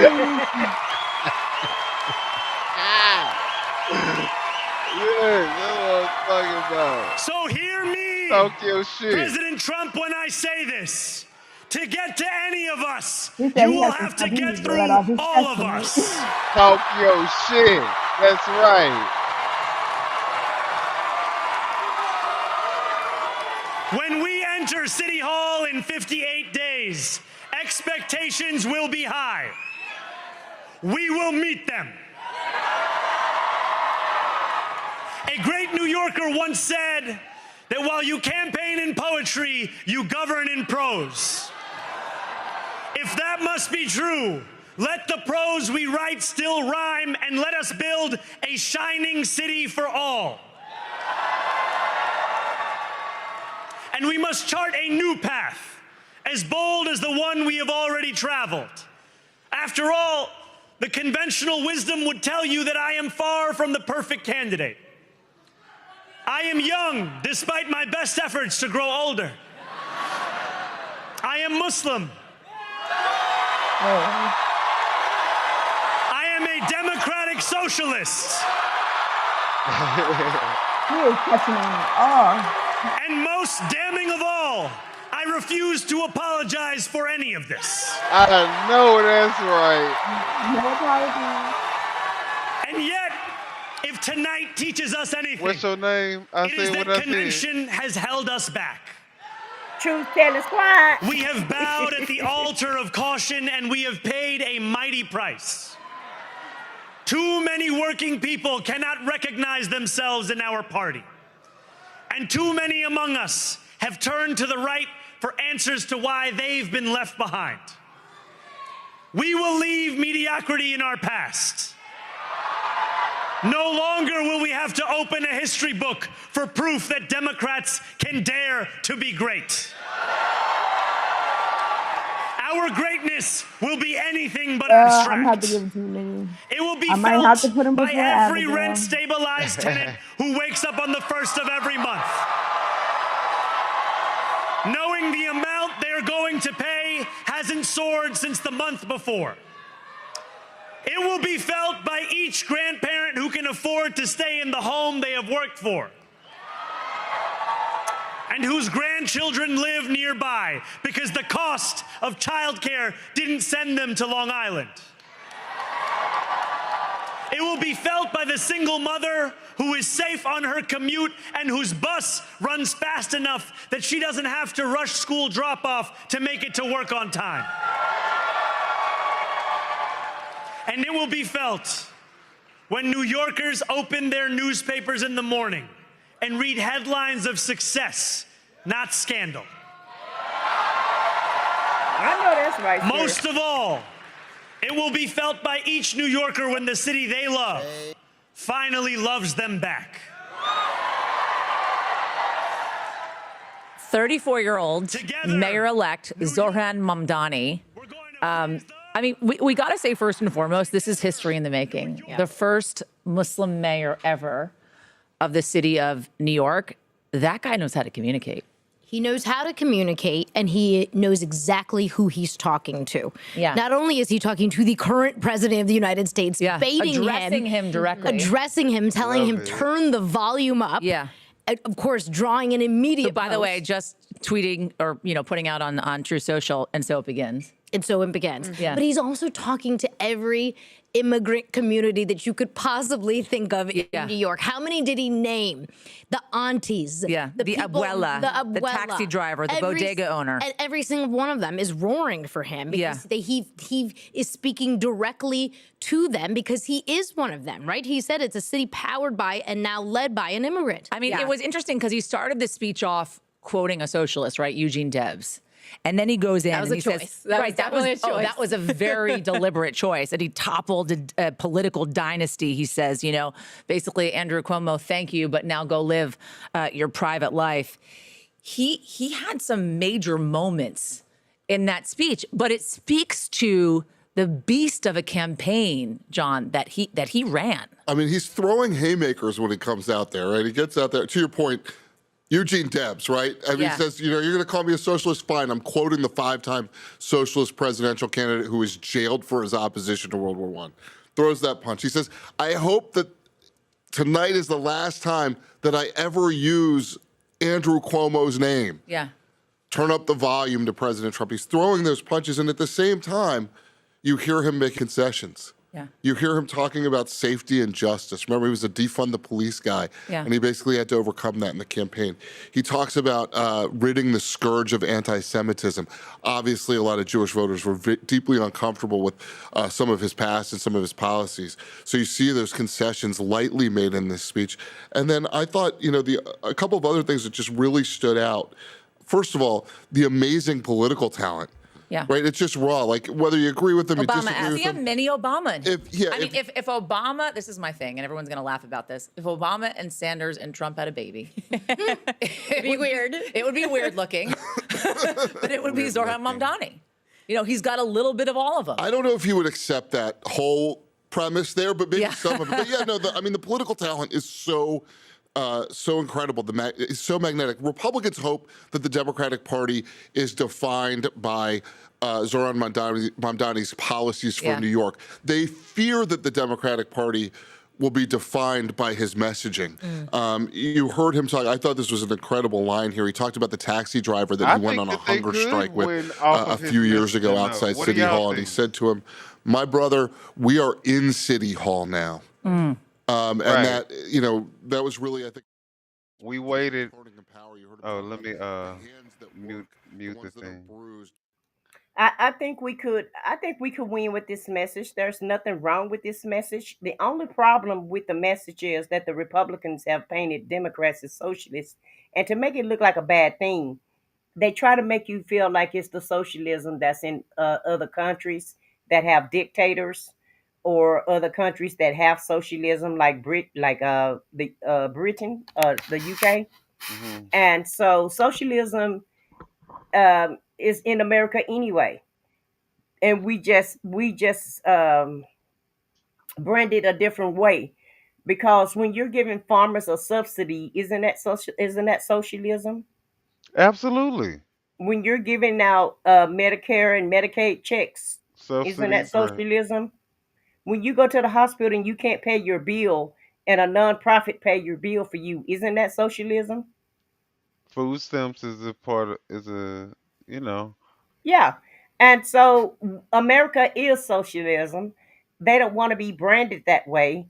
But that's what we do here in America. It's socialism, in my opinion. What do y'all think about that? Do y'all feel like I'm wrong about it, or am I looking at this the wrong way? Because that's the way I see America anyway. I don't think you're wrong, but I also think that is to the point that they were making earlier, is that messaging effective anymore? I think that the millennials are at a point where they're accepting, okay, well, if that's what you want to call it, we're okay with that. So if we have to be socialists to get, the free medical for everybody, if we have to be socialists to get the free daycare, we're willing to take on that label. Just make it happen. You know, I think that's where the people are at this point. I don't think it's as effective It's not. He said it wasn't. Even that guy that was, eating sour lemons while ago on the other newscast with the other two other ladies. He Right. said it's not effective as it used to be, because when it first came on the scene, then everybody took a gas. Oh, we Right. don't want to Right. be in a Clutch their socialist pearls. country. Right. Yeah, they all clutched their pearls, and now it's like even the threats that Agent Orange make, nobody's afraid of his threats anymore. You hear how this guy is addressing him, so nobody's paying him any attention anymore. I just told somebody on the phone today, um, that this dude make a lot of threats to get into the news, to change the news cycle, to make everybody afraid. And I knew that they was going to find a solution just to give people back their food stamps. I knew they weren't going to just let America go hungry. Now Absolutely. he want to, but you got too many ACLUs and other entities that's suing him, and other governors that's gonna sue him, because it's not just the southern United States, it's the United States, and there are North and Midwest uh, uh, states that will sue him to get their benefits, like they've been doing, and they've been winning. So it's not gonna pan out well for him. He's like, okay, he got to choose his battles. And it's all threats, And because it's all threats, well, and it's I don't just think pen. it's threats, but I think that he's willing to make good on those threats as well, though. I think that he'll follow through with them. Well, he could if they was constitutional. Everything he do is unconstitutional, and it get challenged. Right. See, But that's but the in the thing that media, he's trying to bank on and not being challenged. I think that's where hmm people's power comes from, challenging when he tries to make good on his threats or when he, you know what I'm saying? and once again, the people that you have in office is not smart enough to carry out these orders, sir. I mean, but they'll carry if they don't get any pushback, they will be able to do it. So that's why I feel like, instead of like the lawyers that ended up capitulating and telling, volunteering billion or million hundreds of millions of dollars worth of free legal services, Right. and look at them now. It didn't But help at the end them. of the day, too, remember the marches. We had over what, 7 million people marched the last time. 7 million. This is a Um, result of these people marching in the streets. Is basically what we're looking at. They turn it into votes. In my opinion, this is what this looked like. but if he hadn't done what he had started to do, like the attack on the immigrants, the way he did it, the attack on black culture, the Smithsonian, the he just tried to go after everything. The remote trying to fire, getting what's his name, Kimmel fired. I mean, Yeah, it Jimmy was Kimmel and what's his name? I don't know. He did get the other one. Stephen Colbert is not Yeah, even renewing Colbert. his Yeah, right. contract. Yeah, and now he's after Seth Meyers also. But the whole thing about it is, he didn't just rain on immigrants and women. He rained on everybody. And when I say Everybody. everybody, he included everybody in this retaliation shit, bullshit. Excuse my French, because that's exactly what it is. But he included everybody in this retaliation crap that he's trying to pull, and he's mad about any and everything. And this is the result of his retaliation, because this was always going to be the retaliation administration, based on what happened to him in court from the things Exactly. that he allegedly He was gonna get his and retribution. was convicted of. It's not like you wasn't guilty. You were guilty of the things that they accused you of, and you went to court, and the court said that you were Found you guilty. guilty. They Right. found you guilty. So, Yeah. and he want to be a strong man And then also. Epstein, also Epstein. We can't Yeah, forget about the yeah, Epstein of it all. The yeah. Epstein is probably one of the biggest things because it really did kind of start to highlight him as either being involved with what happened or being a just a pedophile. You're pretty much protecting a abuser. You know what I'm saying? Exactly. You So you you put this lady in a nice plush prison on her way for and you're on the way to pardoning her, either commuting her sentence, one of the two. The pardons for January 6th. I mean, Yeah. it's just the list can just go on and And the on. crypto man that handle your crypto for your sons. And the fact that he ended up get with this little fake ass Trump coin that, garnered him what, 2 billion? How much? What did he get off the coin? I know he got a pretty big penny. Yeah, I think he got over $1 billion for that for that coin. And his wife is doing the same thing. She's grifting. The whole entire family is grifting. So it's like, and then you just bulldoze the east wing of the White House. And you Like, concreted the Rose Garden. it's like, it's like anything And you that you sprayed, can wait a do. minute, and you gold plated every damn thing else in the White House with the Right. gold spray. Uh, It's, I mean, I'm just trying to figure out how can you destroy a building you renting.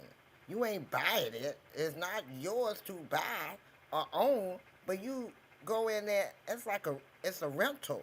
he You the only reason rent why it the for people 4 years. charge the security deposits. Cause what the Right. hell? And I want to know how the hell can you tear up a country in 10 months, a whole 50 states in 10 months? The federal let's not forget the fact that Elon, we've all forgot about the Elon saga, the I haven't. Elon gate. The Doge people came. I remember You know, I brought them up a while ago. They went in there and fired all the federal records. is And he's a then you told us Tylenol was dangerous. Now Robbie F. Kennedy said it ain't. So, make y'all mind of it whether we can take Tylenol or not. Because folks be having aches and pains and they want to know if it's safe to take or not. oh Did you my really god. say folks be having aches and pains, so we want to know if it's safe to take or not? Okay. He said you're gonna end up autistic, so take it at your own risk. At your own risk, right? Your kids So, are but heredity, Robbie F. everybody. Kennedy said he had to walk it back. So, can we take Tylenol or not, Agent Orange? I need to know. Soon he gonna come out with the Trump pain pill, and he gonna say, he gonna say Y'all take this Trump pill instead of right. Tylenol. It's It's gonna like, it's hey, gonna cure everything. yeah, Minion, that all begin with a T, so it's the same shit. Right. Is it Tylenol or is it Trump? uh, it- Don't forget the Clorox now. He might tell y'all go back to the Clorox. Yeah. Trump is the biggest grift in the. I mean, first off, have we ever had? I mean, I thought that Bush was a little dense, or like Mm-mm. not all No. there in the head, but this Trump. He ranked 0 in every measurement. -0. Mhm. Oh my god. So, but yeah, They Zoran say Madon. he's the worst president we've ever had in history. And then he talking about he won a damn Nobel Prize. A Nobel Prize for what? For tearing up America? And it's so funny to see how they really be patronizing him. Like, yes, we think you definitely deserve it, and then just go and give it to somebody else. Oh, we didn't do it in time. We didn't. Yeah, well, sir, you will never ever get the Nobel Peace Prize. Stop letting these people pump your head up. And if he were to get the Nobel Peace Prize, no one else would want it after that. I like when Mondani told Cuomo to go ahead and enjoy his vacation in his private life. Yeah, that was a good one. So Cuomo said he going skiing on January 1st when Madonna come in office. He gonna have to go to the ski resort. Man, he need to stay out there too. Um, Ma'am Dom, whatever, y'all know his name. That speech was off the chain. I ain't gonna even lie. Yeah, it was an epic It speech, and touched he sounded so good. Like good, and you can tell it's gonna go in history. It's one of those historical speeches, in my opinion. it The way because Absolutely. he was sounding very Obama esque. is. Yes. Yes, yes. He had a very Obama. Mixed with, Obama-ish. but he was a little bit more aggressive than Obama, Yes. which I think resonates with the people with the environment, with the Well, temperature that we're Obama in. had to pay the way for him, so the next one Yep. don't have to be Well, as he didn't nice. have to be that though. He did, Obama didn't have to. We didn't have a Trump, so he didn't have to be that. But he met the Exactly. Yeah, moment. he didn't. But he did have a lot of resistance, though. Remember, Yeah, and he he did. had the Senate and the House. All the Republicans hated him in office. They all tried to stop him as much as they could. Yeah. And he used to do a little pushback on Fox, but nothing like what we get now. Mm-mm. Yeah, How right. he want to assassinate the journalists and the comedians. And did you see his speech? Trump would just say literally anything out of his mouth. Yes, he would. Did you see Mom Donnie's speech just touched on like everything? Like it touched on every piece of this government and just every citizen, anybody. It touched on everything. And that's what made it kind of powerful too. Because like it's almost like, oh well, he didn't forget this class, he didn't forget this person. He's even like talking about the black women who lost their federal jobs as soon as Trump came in office and were fired. Then he goes into everybody who's owning the bodegas and all of the different races and all the different classes. It's almost like, yeah, oh, he's for the people. Like it really gave that he took this time to kind of like show everyone of every class acknowledgement. And that's what made it, I think, go down in history as well. Just past even how powerful it was in general, but it was what he conveyed while saying it. And you want to know what I also appreciated about him?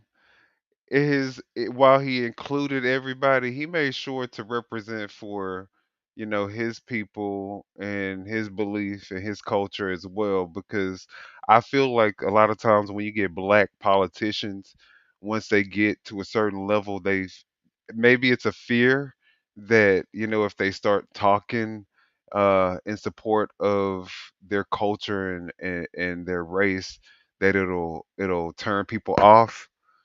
But and I think that was one of the issues that Kamala, uh, Kamala, however you say her name too. Right, because I'm finna get you. Okay, I heard That that. woman name is not no damn Kamala. It's Kamala.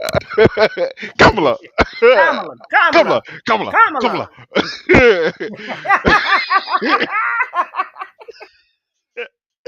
All right, Kamala. All right, so I'd rather you call her Camel than Kamala. uh, I would just call her Yeah, don't Mala. make don't Hey, no, don't mess Mala. up the woman name. No, don't mess up the woman name. Let me just It's call her been messed up Harris. We just enough. gonna call her Harris. There you go, Vice President Harris. Just Yeah, go that yeah. route. 'Cause I hate when you say that because that's what the Republicans call it, and they mispronounce her name purposely. Well, I mean, one of the things I do, I get it when people have names and it's spelled, you got to pronounce it a certain kind of way, and you feel like there's a respect because it's your name. But for me, Right. it's just like whatever. Say her name right. Uh, Yeah. Harris. Call her Miss Well, Harris. Call her Harris. Call her anything you want to call her, but don't call her Kamala. come on. I mean, Kamala. Kamala. I'm gonna have Like a to camel, just Kamala. Kamala or something. Kamala. Carmella. Carmel. Call her Carmela. Just don't call her Kamala. I hate that when they say Kamala. Anything but Kamala. But I think that was one of the issues that she had, was the fact that it didn't feel authentic when she did do it. Um and then there was times where she had opportunities and she missed it. Forget So all of that. Hell, the you so silly. yeah, forget all of that. But no, seriously, like, okay, No, so no, between her and Michelle Obama, who you voting for? I'm voting for Shelley Oh, because I okay. like Michelle. Okay. I Okay. like Michelle. Okay. Okay. Who Shelley got get more the job, experience baby. in the government? Well, Kamala do, but Oh, I like Michelle. okay. Okay. Okay. I like Michelle better. She got more common sense, and she built like us. So I'm Right. just Right. saying. I'm And you just saying. believe what she say. You know what I'm Yeah, you saying? believe? Yeah, she's forceful. Yeah, and she's smart. She's an attorney. She's very smart. She's an RN, and I think she's a So lawyer too. let's not. I mean, let's call a thing a thing. Kamala did But at not the have end of that authenticity. she may have not have, but we were in a crisis. And I know they say that every election, but this election really was the most important election of our lives. Look at what's going on. Anybody versus I would have voted for But you over okay, a so criminal. think about this though. You don't put a criminal in the White House, But Minion. You let's see think what about happened? this then. Okay, but let's because we seeing what's happening. We looking at it today, right? Think about this. What if Kamala or Kamala? What if Harris would have gotten office and we would have been annoyed because we would have been, with the same shit, different new president. We still going through we still upset about the economy. She probably ain't doing nothing. The fact that he got in presidency and went so extremely hard, he is really doing a Yeah, great but service if we would to have the had a government Democratic Party but if we because would have had a government shutdown, she wouldn't have shut down their stamps. I still feel like but it would what have I'm been better. saying is And the Biden Demo- was getting the prices down. the Democratic Party would probably be in the hole right now if poll wise if she had taken presidency. Well, Now, you're right about you're right about that. And I've always said we needed Agent Orange to be the president because America was like a big sore, and he just came in there and just ripped the scab off of it, so that we can all take a look at ourselves and figure out what's really important, what's going on in the country, how everybody hate each other for no reason at all. Because if you right, cut everybody open, everybody got red blood that's gonna come out. It's all the same. If you have a heart attack, you need the same stent that any other person. That's not the same ethnicity as you do. Everybody need the same thing. We all pursuing the goal of being happy, the goal of having a job, and the goal of just living stress free as much as possible. And so I think that's what this administration is gonna do. It's gonna band everybody together instead of being separate and hating each other for the color of the skin. Um, I believe everybody is gonna figure out that they need each other. Everybody need each other. and to add to that, um, commonalities. I'm pretty sure a lot of Republicans that are, middle class Americans have more in common with another middle class American Democrat than they do with Donald Trump, who probably has never grocery shopped a day in his life.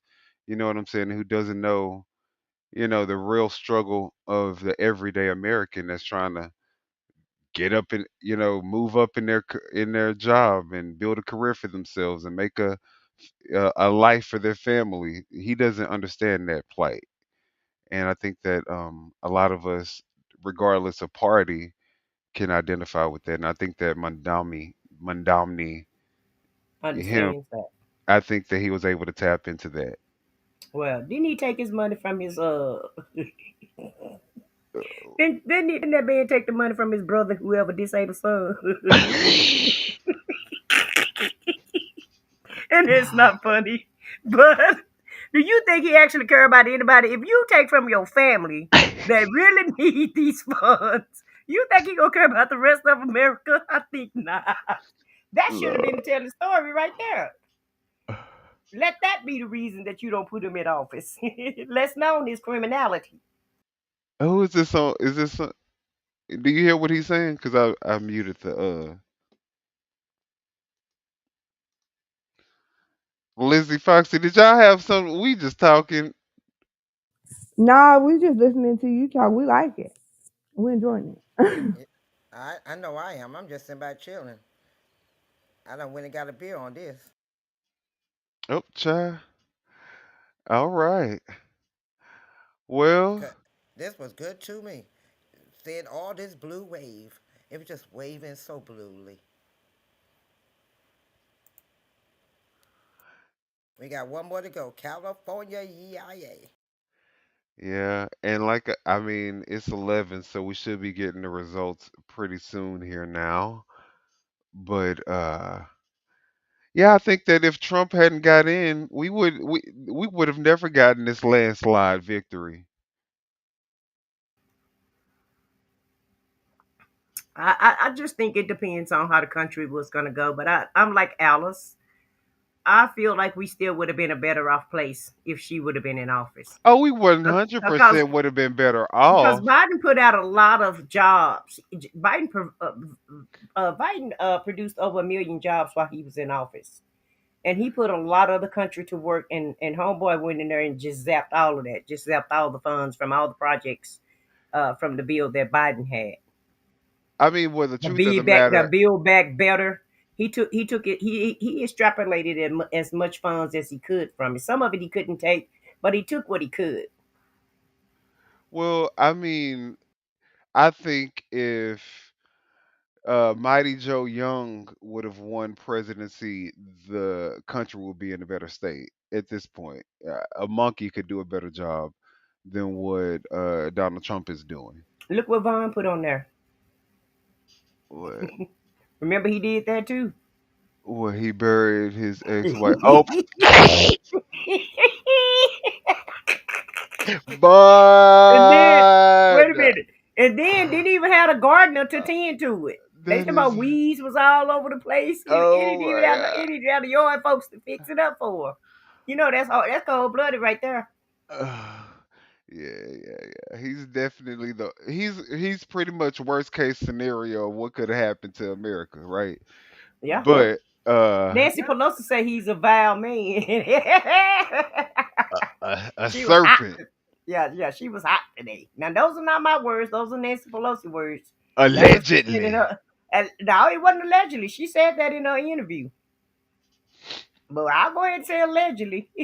I mean, I was just. But what y'all think in the chat? Do y'all think that y'all would have preferred? I mean, I would have, of course, I would have preferred with Kamala. I mean, I'm not being, but at the same time, do I think that it would have been more beneficial for the Democratic For the Party base, as a yeah, the whole? racists would have been way more closer. You're absolutely right about that because they would have bought the propaganda. Hmm. Some of the voters would have bought the propaganda, I believe. So you're right on that front. My thing is the only problem I have with it, because the House and the Senate was controlled by the Republican, she wouldn't have been able to get hardly Get nothing done. anything done? That's the She way would have they got were a lot of doing with pushback. Obama. The first 2 years, I think it was the first year he was in there, he was able to get some things done. But then when they had, I think it was the Senate, they had more Republicans than the than 11 the House. 11, make a wish, y'all.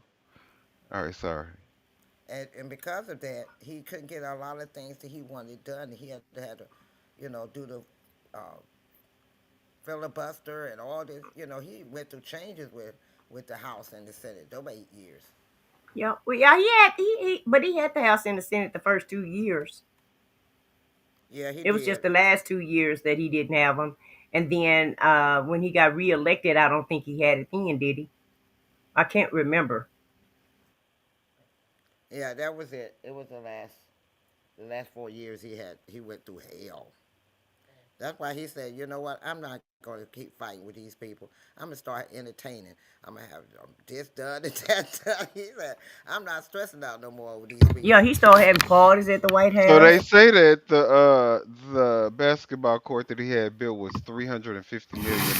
Now, I mean, I do we have receipts to corroborate that number? Because I just can't see an outdoor basketball court being $350 million, but that's what they were saying, the Republicans. Are we fact checking? Do I hear somebody? I'm finna say, hold Okay. on. I'm finna say, hold them up. Let me find out for you, dog. I find out, I bet you call. Oh, this is too funny. All right, what is okay? Do we see California?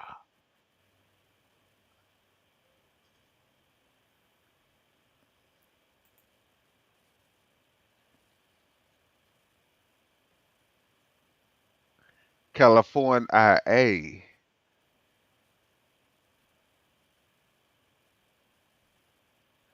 All right, let me take it off mute. You have a Democratic governor in Virginia. You got a Democratic governor in New Jersey. You've got this Democratic socialist up in New York City. there is certainly some momentum behind the Democratic Party heading into the midterms, which is a year away from now, right? Democrats have now they now have these 5 seats, right? They've gained these 5 seats with the California redistricting. What are the tea leaves on this thing? So, I mean, I think the first thing I would think about if I was the Democratic Party is I'd be pretty excited that I'm not dead, that the party is not dead. Right. Because for the last year, the obituaries of the Democratic Party have been written. And sometimes, like, an obituary is too nice of a way to say how that was being written. And as Steve was talking about, so many Democrats don't even like their party anymore. They don't want to be identified with it, right? They're still going out and People voting. in New Jersey saying, listen, I'm not really into Mikey Sherrill, but I'm going to go vote for her anyway, right? Right. The analysis was she wasn't the best candidate, but nonetheless, she's winning by 13 or so points. So big signs of life here for the Democratic Party, or at least for let me a mute group it of real people quick. who will. All right. So yeah, Yeah, I mean, but I got the answer too. they're basically talking about what I was just saying. It's a report suggests that during a 2009 renovation of the White House tennis court set up in the 1950s by President Dwight D. Eisenhower, Obama ordered the basketball hoops and court markers to be added to it. The basketball court was not a new installation, but rather a mere addition to an existing structure. Hello. So it was And it not. only costs $50,000 to add it on. Yep, See, exactly. you see what I'm saying? This Said is it this did not cost $376,000. That they were saying it only cost $50,000. Exactly. just the lies. Yeah. Yep, the lies. And it stated, it said fact check, because I made sure I went to the fact check. Well, I went to Perplexity. I went to AI. AI got all the info. I did too. That's what I did too, girl. I did too. I went to AI too. Because I'm like, I would get so tired of them not fact checking these people with these lies. Yeah, I mean, and even if it was 300,000, it pales in comparison to knocking down the entire east wing of the actual physical White House to build a 350 million, which we don't know what the final number is going to be, but a $350 million ballroom. And But the only I bet you Obama got permission. And Trump said he didn't need permission. Well, for one, we didn't hear about it. We didn't even really know. I didn't hear about it until this whole debacle came up and they started talking about it. I did. I knew about it, but all he did was, like he said, I thought so, but I wanted to make sure I fact checked that I was saying the right thing before wouldn't have to say allegedly. But it was actually all he did was put the line and the basketball goes up. It was already there. It's not He even something that you would know. Like looking at the White House from before Obama got into the White House to after he left, you probably wouldn't even notice the difference. You know what I'm saying? It's is it pales in comparison. He's about to really literally when you look at the White House, you're about to see a new White House. It's already a new White House. The damn it's all, gold embroidered encrusted everything in the damn White House like some fucking But the thing is, king. it's not your house. It's not your house. That's like me going into your house, Minion, and just say, okay, I'm going to tear down this part of the wall, and this is your apartment. You renting the apartment, but I'm going to just take down this wall to this bedroom, because I don't like that wall there no more. And I don't, I'm there to help you financially, but I'm renting from you, but I'm not. It's not ours to own. You get what I'm saying? And he's Yes. in there. He's renting. Basically, it's a rental. It's not even he don't own the White House. We all, the United States, own the White It's the House. people's house. Right. It's not Donald Trump house. But also, too, though, this is nothing unusual. The White House has been renovated time and time again. Remember, Jackie Kennedy created the Blue Room that's in the White House. And other presidents' wives have done things to the White House, but they have gotten permission, Congress, permission to do that. You can make changes to the White House. You just have to go through Congress because Congress is a separate entity, i.e., Senate, and they're the ones who have the power of the purse. The Senate and the House does. And the whole thing, what makes this so atrocious, is that he never got permission to do anything. He just did what he wanted to do, and he didn't let the Senate or the House vote on it. So And the that's the problem issue is, I have and with it. also now they done stopped the construction because the structure is not. The part that's connected to the south wing is now in jeopardy of collapsing because they didn't do it the right way. What? I didn't know they stopped construction because of that. Yep. So it's lost its integrity or whatever they call it. But you know, it's so funny because they also were making a big deal about the fact of how he actually demolished the White House. A lot of times when there's like construction projects being done, they would typically tarp it over and you really wouldn't even be able to see the work being done. But he did it in such like a outward manner where he put it was more like a production where he wanted people to see the um the demolition of the east wing. So So he's building these buildings. He's building a White House like he built his buildings without in proper his permits, without proper permits and codes, and you know, in his and likeness and what he and wants. engineers and inspectors, and the people that you're supposed to get to build things, architectures. He had all throwbacks on everything. Is what y'all basically saying? I guess that's what Yes. Fox is saying. They Yeah. ain't passing inspections. He ain't passed the Well, Alice is inspections. saying he didn't get no permits. Right. And, That's what I'm saying. The oh, he didn't permits. even get the permits to even Yeah, get that's this. why I said he building it Oh, like he he built his just stuff at the, like some of the buildings he built back in the day. Well, you know that is the as reason long as the why. finished product it look like Look what he good. want. Right. Allegedly. Let me put allegedly on it. Well, look, Allegedly. look.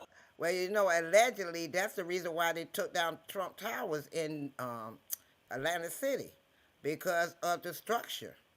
They said it wasn't going to last that long, and it did not last that long.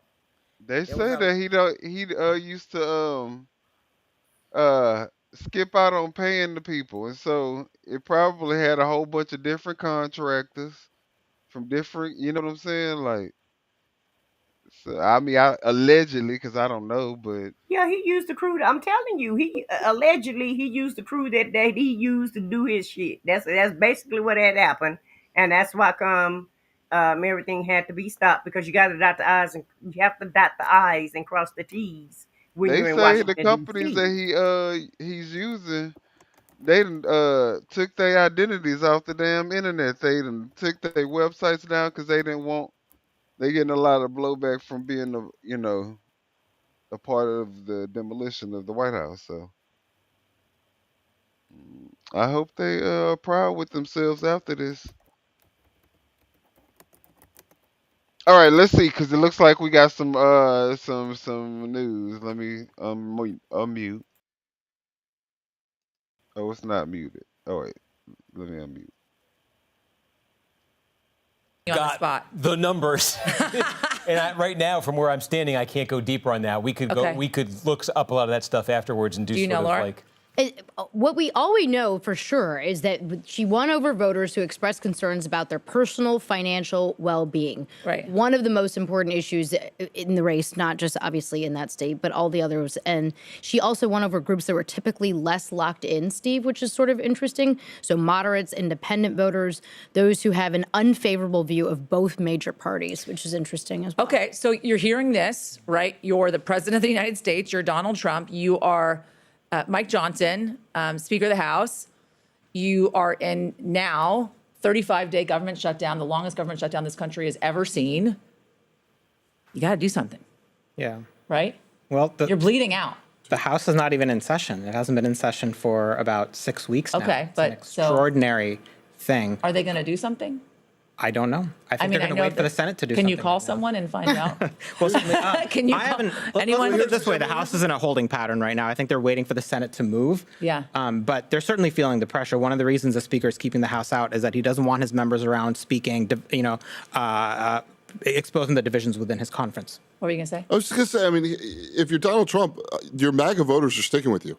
You don't have any disincentive to keep the government shut down, particularly when you basically said the government stinks and it should be shut down and it's terrible and should be shrunk. The Democrats don't have a disincentive to keep the government shut down from a political point of view because their base is enjoying this fight and thinks that they just won an election based on that going on. So there is an incredible disincentive for both sides to open the government from a purely political standpoint. Now, from a policy standpoint or from a caring about human beings standpoint, you got workers that aren't getting paid. You got people that aren't getting SNAP benefits. You've got Americans not getting services all across the board. So, at some point, cooler heads may prevail, but that has not generally been That's Donald the part Trump's that's never made MO. any sense to me. There are plenty of people The in red president states is the that president, depend though. on SNAP. Right. Like, there are plenty of people in red states that depend on Head Start. Why is that not part of the political calculation? I have a theory on this because the Republican antenna of the folks who have been in Congress for a long time, they're thinking about the old coalition where low-income voters who depended on these programs overwhelmingly voted for Democrats in President Obama's second election by about 20 points. It's not true. But that's not happening anymore. Narrowed that. He eliminated that gap entirely. He made ground of about 20 points in the exit polls of 2024. Working class voters making under 50,000 are dead even between the two parties. So yes, it's a lot of his voters. It's a lot of the new Republican voters who put these guys in office. But that's not where the antenna of the old line Republicans go. But these people are talking to us. Like we go out and talk to people all the time who say, like, I voted for him and I'm hurting. So how does that message not translate? But this is also part and parcel of the way Donald Trump's base works with him, right? They're relying on him figuring it out. He frequently says to them, effectively, the more you suffer, the more it shows you really care. Yeah, and the more we gain. Yeah, I think that's the song lyric. No, but it's the more you suffer, the more we gain, right? You suffer through it, and then we gain. So with tariffs in the last administration was like, look, you guys are proving your love for me. You're being very patriotic by taking it on the chin. So, look, what we've seen in the course of recent presidencies is the public will say, I'm mad about the economy, I'm hurting, please help me. And presidents of the United States will say, I'm going to keep doing what I'm doing. We heard it from the the parallel with the Biden administration with, they kept saying that there was transitory inflation and it was all going to go away. And they didn't listen. They didn't listen and they lost in the midterms. And so it'll be interesting to see whether Donald Trump adapts. But he doesn't care about the congressional leadership as much because of the executive power. Can I just say, we're all saying, oh, it's about the economy. It's always been about the economy. Yeah. It's never shifted. It's always been about the economy.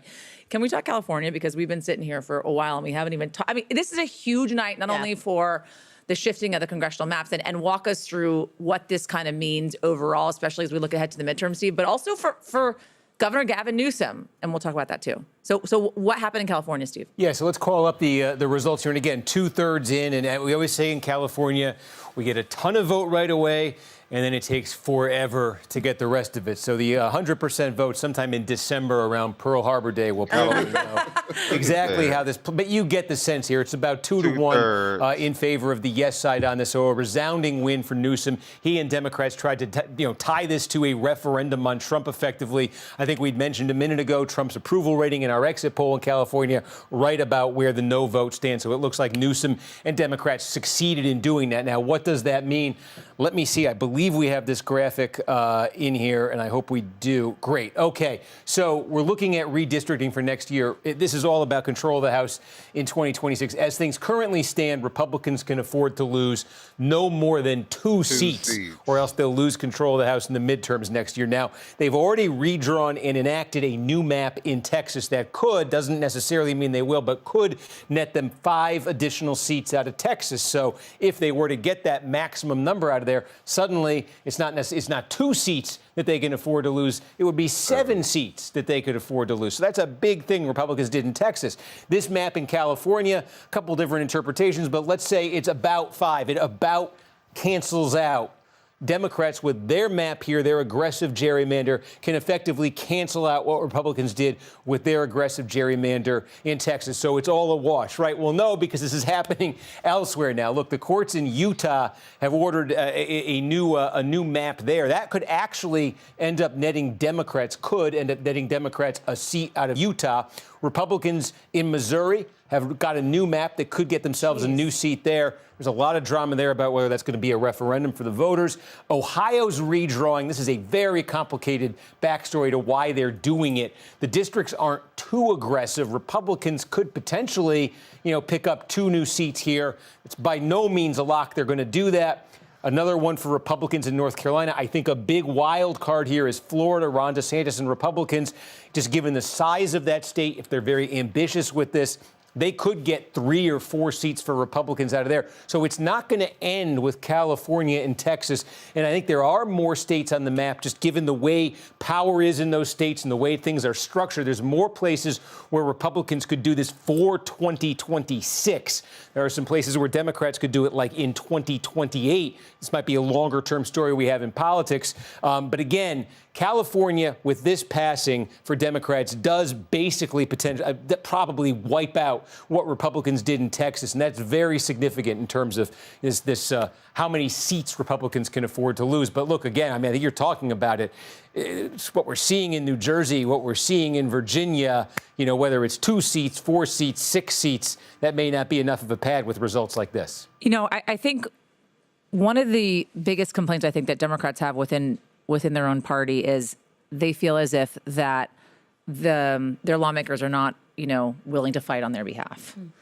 And I'm wondering if not only did you have, turnout in California for this redistricting fight, but also why they were turning out, right? And some of this exit polling, how they're faring on, for instance, immigration, especially with what happened with the ICE detention in California. And the National Guard. And I think you can see the results from our exit polls showing that a sizable majority of voters who came out said that the Trump administration has gone simply too far on immigration. And I think this is one of those times where television is a powerful tool in telling that story, and the amount that we have documented and what has gone on with ICE and the situation in California, which is still sort of an active situation, has clearly moved people there. Now, you can say it's California. Maybe if it had been Texas, it would be different. But also, it's good. It's interesting to remind people, like, California is a politically diverse state. Yeah. Right? I think we classically think of California as being a liberal state for folks that don't necessarily know the political makeup of California, but it is a pretty politically diverse state. But what Newsom is doing there, what the governor has done in the political calculation there, is something that is sort of a first mover, if you will, right? Yeah. Classically, Democrats have said, nope, we don't want to engage in the same type of redistricting gamesmanship. We're too good for that. We're not doing that. And Newsom has come along and said, wait a minute, we're about to lose if we don't start doing what Republicans are doing. A couple really cool points on that, by the way. Just one of the things you have to do in order to do the redistricting, generally speaking, there's this huge friction between the idea that you're going to pick up new seats by drawing lines and the greater vulnerability that you're creating for the incumbents of your own party, because they have to give up vote share in order to make those other districts. In California, that wasn't a problem. Gavin Newsom had influenced Nancy Pelosi, the former Speaker of the House. This may be her last sort of crowning political achievement. She's going to make some sort of announcement. You think she's going to retire? I don't know what she's going to do. It would be stupid of me to assume that I know what Nancy Pelosi is going to do, because every time someone thinks that they know what she's going to do, she's 3 steps ahead. That said, there are a lot of people in California, in the California congressional delegation, who believe that she is going to not seek re-election. And she has been saying that she's been super focused on this drive. And one of the things she was able to do was to get the California congressional delegation to agree to go forward with this plan, the first mover plan that may get some of those other states to move. So I think that's fascinating. The other fascinating political thing here, Gavin Newsom gets out there, gets a victory for his party. When he goes to run for president in 2020, that guy has remade his image, honestly, in the last 5 years. He's going to be able to take a lot of different policy paths if he wants. or let us put it this way, he has much greater latitude in 2028 because he has pelts on the wall now, because he has taken action that tangibly will benefit the Democratic Party. This is the guy during COVID who went to French Laundry, right? He's Teflon. Yes, with the receipts coming through at 12:31. The gel in the hair. Can we do that? Can we all go to French Laundry? It sounds like a nice restaurant. It's a hard reservation to get. I don't think If these 5 seats end up saving the House majority for Democrats, imagine the argument that Gavin Newsom can make to voters in 2028. He correctly identified that this was a moment where Democrats were ready to throw some of their old precious norms into the trash can in response to what President Trump is doing. And of course, it was a direct response to the president. That would definitely put him in the White House. Successfully to kick this off. So we are fully in a race for race to the bottom here. Maryland is talking about it. Illinois might and do then another I have to go to break. No more. All right, yeah, and let's I think we've been on the line for about 5 hours now. How long have we been on? I think we can safely say we've been on for a minute, at least 4 hours and 47 minutes. Oh, okay. Yeah, so we can safely say California's going to win that. So it's been a big win for the Democrats tonight, and I am ecstatic. I think so, yes. Yeah, so we like he said, we can all exhale now, like Madonna said. Madonna said New York has been waiting to exhale. So, And Manami, that speech that he gave tonight is one for the books. Fire. He definitely did his thing. But the women, the Democratic women, they did their thing in the elections this year too. So shout out to the women, shout out to the Democrats. Let's see. Yeah, do something, Minion. Like, do something, Minion. All right. Okay. All right. So what do y'all do you have any final thoughts on the outcomes? Yeah. Republicans, you guys keep doing what you do. I love it. It's working out for you guys. It's going really well for you, and I think you should stay on the same wavelength that you're on now. And I think everything that y'all say is right, and everything that y'all doing is good and beautiful and big. And we just appreciate everything that you guys done for the country. And Democrats, let's get ready, because we're fired up and we're ready. This shows tonight. The Democrats ain't playing. I say the same thing too. I say the same thing. I say the same thing. I'm sorry. I say the same thing. The Democrats are definitely taking over. And plus, we have younger Democrats in there now. We don't have no old ones. Yes. We got younger with newer ideas, new energy, new, it's more substance with them. Fight power, fight in them. It's not, okay, let's get along to get along. No, it's fight. You go low, we go low too. How low do you want to go? So I'm loving this. Yes, they're young and they're powerful. And that's what we need in our government now. And they're tall, they're attractive, they're not overweight, they look good. They have mousse in their hair. They have tans. Right. They're tall and thin. Paint Did I mention that they was tall, thin, and attractive? They was tall and fine. Gavin Newsom. You look at Madonna. Madonna looked good. Yes, he did. Gavin Newsom looked good. Jasmine Crockett looked good. AOC looked good. Okay, AOC. I think that's what the problem is, y'all. Y'all think they jealous? Look at them. Heck self. We got smoky eyes sociopath, JD Vance. Then you got what would we call head self? Crackhead Ken.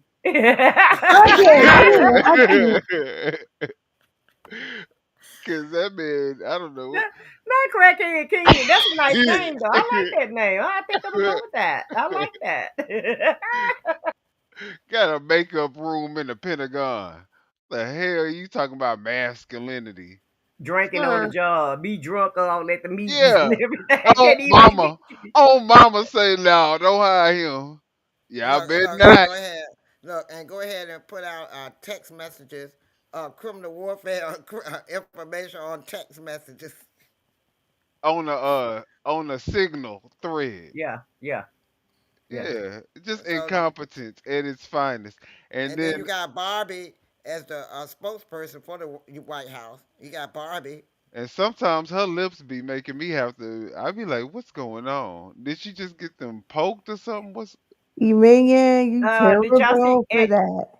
And y'all she when she was a kid, she was on that island. So maybe that's the reason why she don't want to release Jeffrey Epstein you might files. see her So too. Yeah. Republicans, y'all might need to look out into that because I think allegedly they got a picture. Allegedly. Allegedly they got a picture of the Miss Bondi that was on that island. So y'all might want to look out into that and see why they don't want to release them files. Oh, and Allegedly. and Bondi, now she's starting to look a little bit better, but she used to look like Skeletor's wife.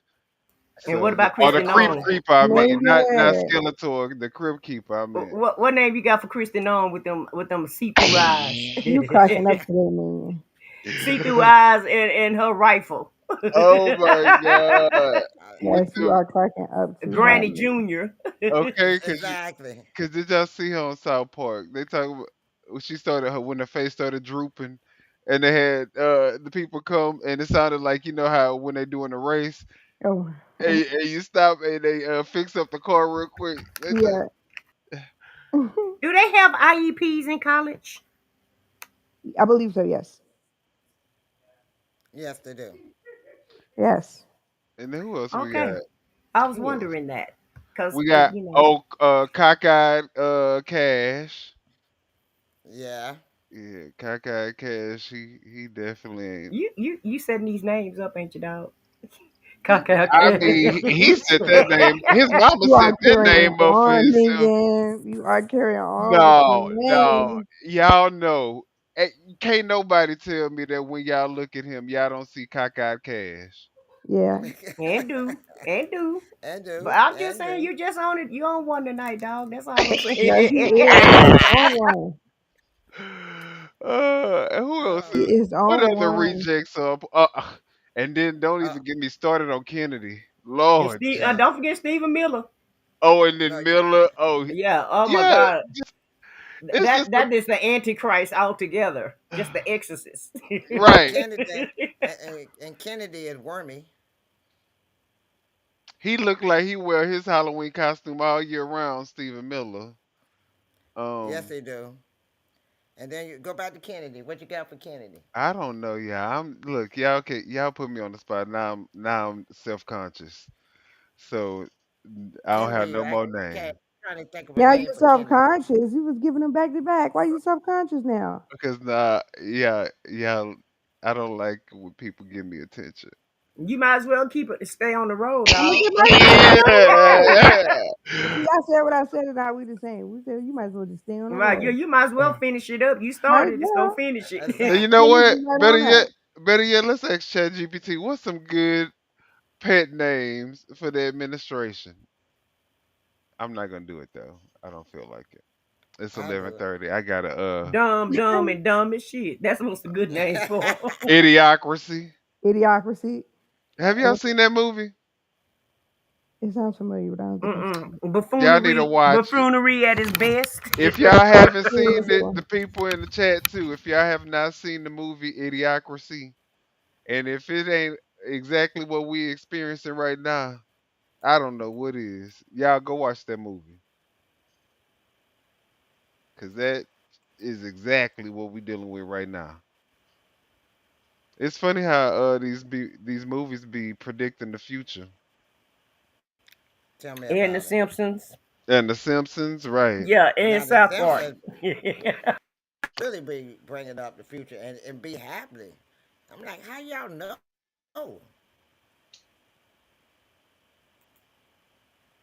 I That's think the they're using Chat GPT, Foxy. that's you know what I think Yeah, ChatGPT exactly, been Kenny. around for a lot longer than what we've been using it for. We just didn't have No, access no, to it. I Alice. guarantee We you the wasn't the Simpsons probably elite been using it. people. Uh-huh. No, Alice said Kenny is walking around with words moving around in his brain. Yeah, he got worms. He playing in sewage water, in the river, in not sewage water. I'm sorry. Eating bear soup and It shit. was a radioactive river. So, yeah, Yeah, a river that was had chemicals in it, and had his kids swimming in that thing in that lake. I'm surprised nobody called. Don't they have what's child protective? CPS should have been called. DCFS, DFAX, CPS, so many names. Yeah, CPS, Child Protective Services. Well, you They don't want a need to. name. I guess I'm about to name Gummy Worm Rob. Gummy Worm Kennedy is what I'm about to That'll call him work. right now. That'll work. That'll work. Gummy Well, he worm. looked more burnt than gummy. He looked more crispy. Burnt Cracker Kennedy. KFC Kennedy. No. That's a good one. That's a good one. Yeah, I like that KLC Kennedy. That's nice. Yeah, I like that one too. But anyway, They said um, ChatGPT has chosen the right lottery numbers for a few people. So if that's the yeah. case, I need to put in a few right now. But basically, though, Democrats I'm is taking ecstatic. over. Yeah, the Democrats did their thing tonight, and I'm very pleased with the results. And I'm ecstatic that we won because I love winning. I'm gonna just throw it out there. We I'm not winning gonna. so goddamn much. I think I'm starting to get tired. Yeah, I'm like Agent Orange. I'm about tired of winning. I'm a little tired of winning, but I'm not that tired though because I want to win next year too. And Nah, so, I want to be woe out. Just enough war so you can come back right. harder next year. I'm Right. okay with I being. wanna be so tired. I wanna win so much I'm just gonna be tired of winning. I'm gonna be Okay. tired of it, baby. But at the end of the day, We'll be out with the winning. yeah, But but let's get ready. Let's roll our sleeves up, America. And let's not forget about the next election, which is in November of next year. That's the midterms, and that's when we all gonna be able to show up and show out. And we won't have to all do it at different times. We'll all do it at the end of what is it, about the last week of October or the last 2 weeks of October. You have early voting, and then November the 4th you'll be able to vote. And we'll be able to change all of this around, and we'll see if we can get back to some normalcy if we get the House and the Senate. it look like change coming, y'all. Change gonna come. Uh, Change has come. It's gonna just continue to come. It's already Yes. done came. It's gonna seven continue January the on. first. million. Yeah, Madani is the change. Yes, he's gonna keep Uh going huh. on. Spats, what's her name? Spaddenberger is the change. No, Yep. Abigail Seven Spanberger. Yeah, million coming Spanberger is out the to change. protest no kings was was the beginning Yeah. of the change. Mm-hmm. So Yeah. yeah, we But on the road. people with melon, make sure you don't go out there and march. Now you can help organize by help them executing the plan and setting it up Make and phone calls. make phone calls, give out oranges and water and ice and things like that when they're march on the sideline in the parking lot when they're Oh my. marching. But don't be out there marching now, Inside the cause that's what they building, not want. no, Yeah, stay inside the building. Oh yeah, wait. You know, they yeah. just Stay, come in stay. and they come get their refreshments and go Yeah, back out, but you yeah. stay inside. So Right. Okay. you pick a drink, pick a snack, and go right back outside. Yeah, yeah. Send them on out there with a pork chop sandwich or Yeah, ham stay sandwich, whatever kind indoors. of sandwich you want to give them. But let's help fuel them up and get them on back out there and let them march. Because if we go out there, it's gonna be a disaster. So if we can That's see what he that it's want. That's working. all he Yeah, want. yeah. That's what he's wanting. He's wanting the people of color to We go can out all and still march. work together, but Yeah, so that way we he can just tear gas everybody. So if we just stick to this plan, it looked like it worked, and we just need to, stay, just stay true to the game and stick with the plan and go out there in November and go do what we need to do, so we can all exhale, as the newscaster said, Madani said, we can all just exhale in November. But buckle up because we're gonna have to buckle up until November, though. I can guarantee you that. it's definitely not about to get easier. I don't see it getting easier. So all right. I think this was a good show. I think somebody even put that in the chat, so we appreciate that. And guys, if you are here with us and you just haven't done so yet, can you do us a huge favor? Like the video. Follow all of us. We're trying to get our subscribers up. And we want to get the content out to a wider range of people. So please share the video, subscribe to our channels. And do we have any final words? And we can start off with Lizzie, and we just go around, and I'll. My final words are I'm excited to see what the Democrats have to offer us now. And it was a really good show, you guys. I feel like everybody was really active in the conversation. And I will look forward to our next live.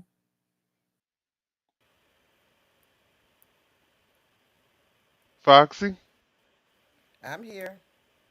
any Can final you hear me? words? Yeah. Oh yeah. Yes, I enjoyed the show. I'm glad that the Democrats are doing what they're doing, and as always, I enjoy being on here with all of you. And again, like Minion said, please subscribe and like our video. Okay, so I want to say thank you to everybody that came out to spend time with us to listen to this live. It was very important for us. I'm so glad that we actually covered the election. We do know it was an impromptu live, but you guys showed up and showed out anyway. So we do appreciate that. And while you're subscribing to our individual channels, make sure you subscribe to the Off the Record channel because we are trying to build the Can't following hear up on you. that channel You're also. on mute. I'm not on mute. I said what I said. I don't hear you. Can you guys hear me? That's probably your Tourette's kicking in because it looks like you twitching. Yeah, because everybody else can hear me. Yeah, you over there twitching like something going on. Right, right. But like I was saying though, make sure you subscribe to Off the Record channel because we're trying to build that channel up too. And once again, it's been nice uh, spending time with you guys doing another show. I always look forward to them because you guys know I love politics. And apparently you guys do too because we got this channel together and it's been nice talking with you, Foxy, Lizzie, and Minion. And like I said, just make sure you keep your sleeves rolled up and make sure we go vote in November because the job is not done yet. This is only the beginning. Absolutely. 7 million of us Americans from all parties showed up and showed out for No Kings today. I'm pretty sure Donald Trump is the reason why we had a landslide victory in 4 out of 4 of the elections today. So I guess I can echo exactly what I said. What I said, keep up the great work, Donald Trump and the Republicans. It's obviously working and it's effective. So we need you to keep that up. And then, like I said, what I said, I'm going to echo a lot of the things that you guys are saying because you're right. We need to make sure that we are ready to do whatever it takes, us included, the 4 of us included, wherever we can be helpful. We want to go ahead and make our little impact however we can. And it starts with at least broadcasting the information. And so that's the reason why we want you guys to share our broadcast. And if you haven't done so, subscribe, hit the notifications bell so that we can do this together and then we can show the people that, at the end of the day, this is still a democracy. People can be their own, can have whatever party that they want to subscribe to, but at the end of the day, democracy still needs to be in place regardless of who's in power. So I like that it looks like we're getting back to that. It's going to take a while. It's going to take a long fight. It's probably going to get harder. But thank you guys for being here with us, and we'll get through it. But with that, Good night, everybody. good night. Good night. Good night. All right, I'm take us out. All right.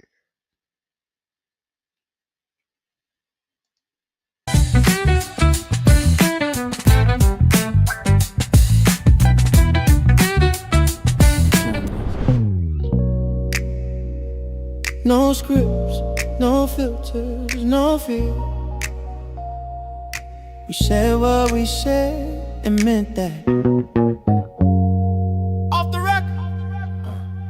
Off the record, yeah, we keep it real. No filters here, we say what we feel. Politics, stories, truth on display. Come on. We talk that talk in our own way. Off the record, Minion the God, let's go. Foxy to Roxy, 3 she go hard. I swear on everything, that is exactly what he said right here in the studio. That is the funniest thing I have heard all week. So hard. Lizzy with the facts, she never miss. Nah. I said what I said, that's the twist. Off the record, yeah. Come and catch the vibe. Where real ones talk and the truth survive.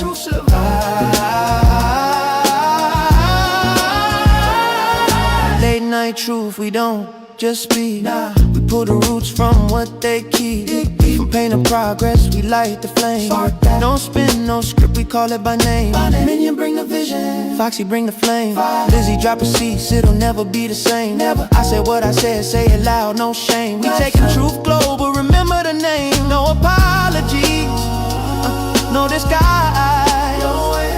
Just soul and purpose in our eyes. We move with power, bold and free. Say it loud, you gon' feel this energy.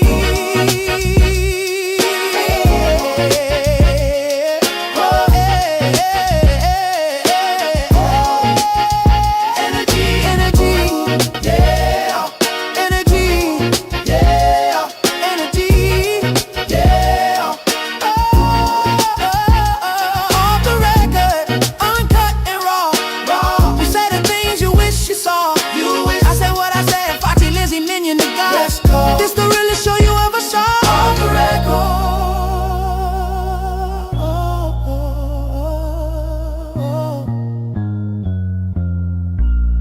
We said what we said. Off the record.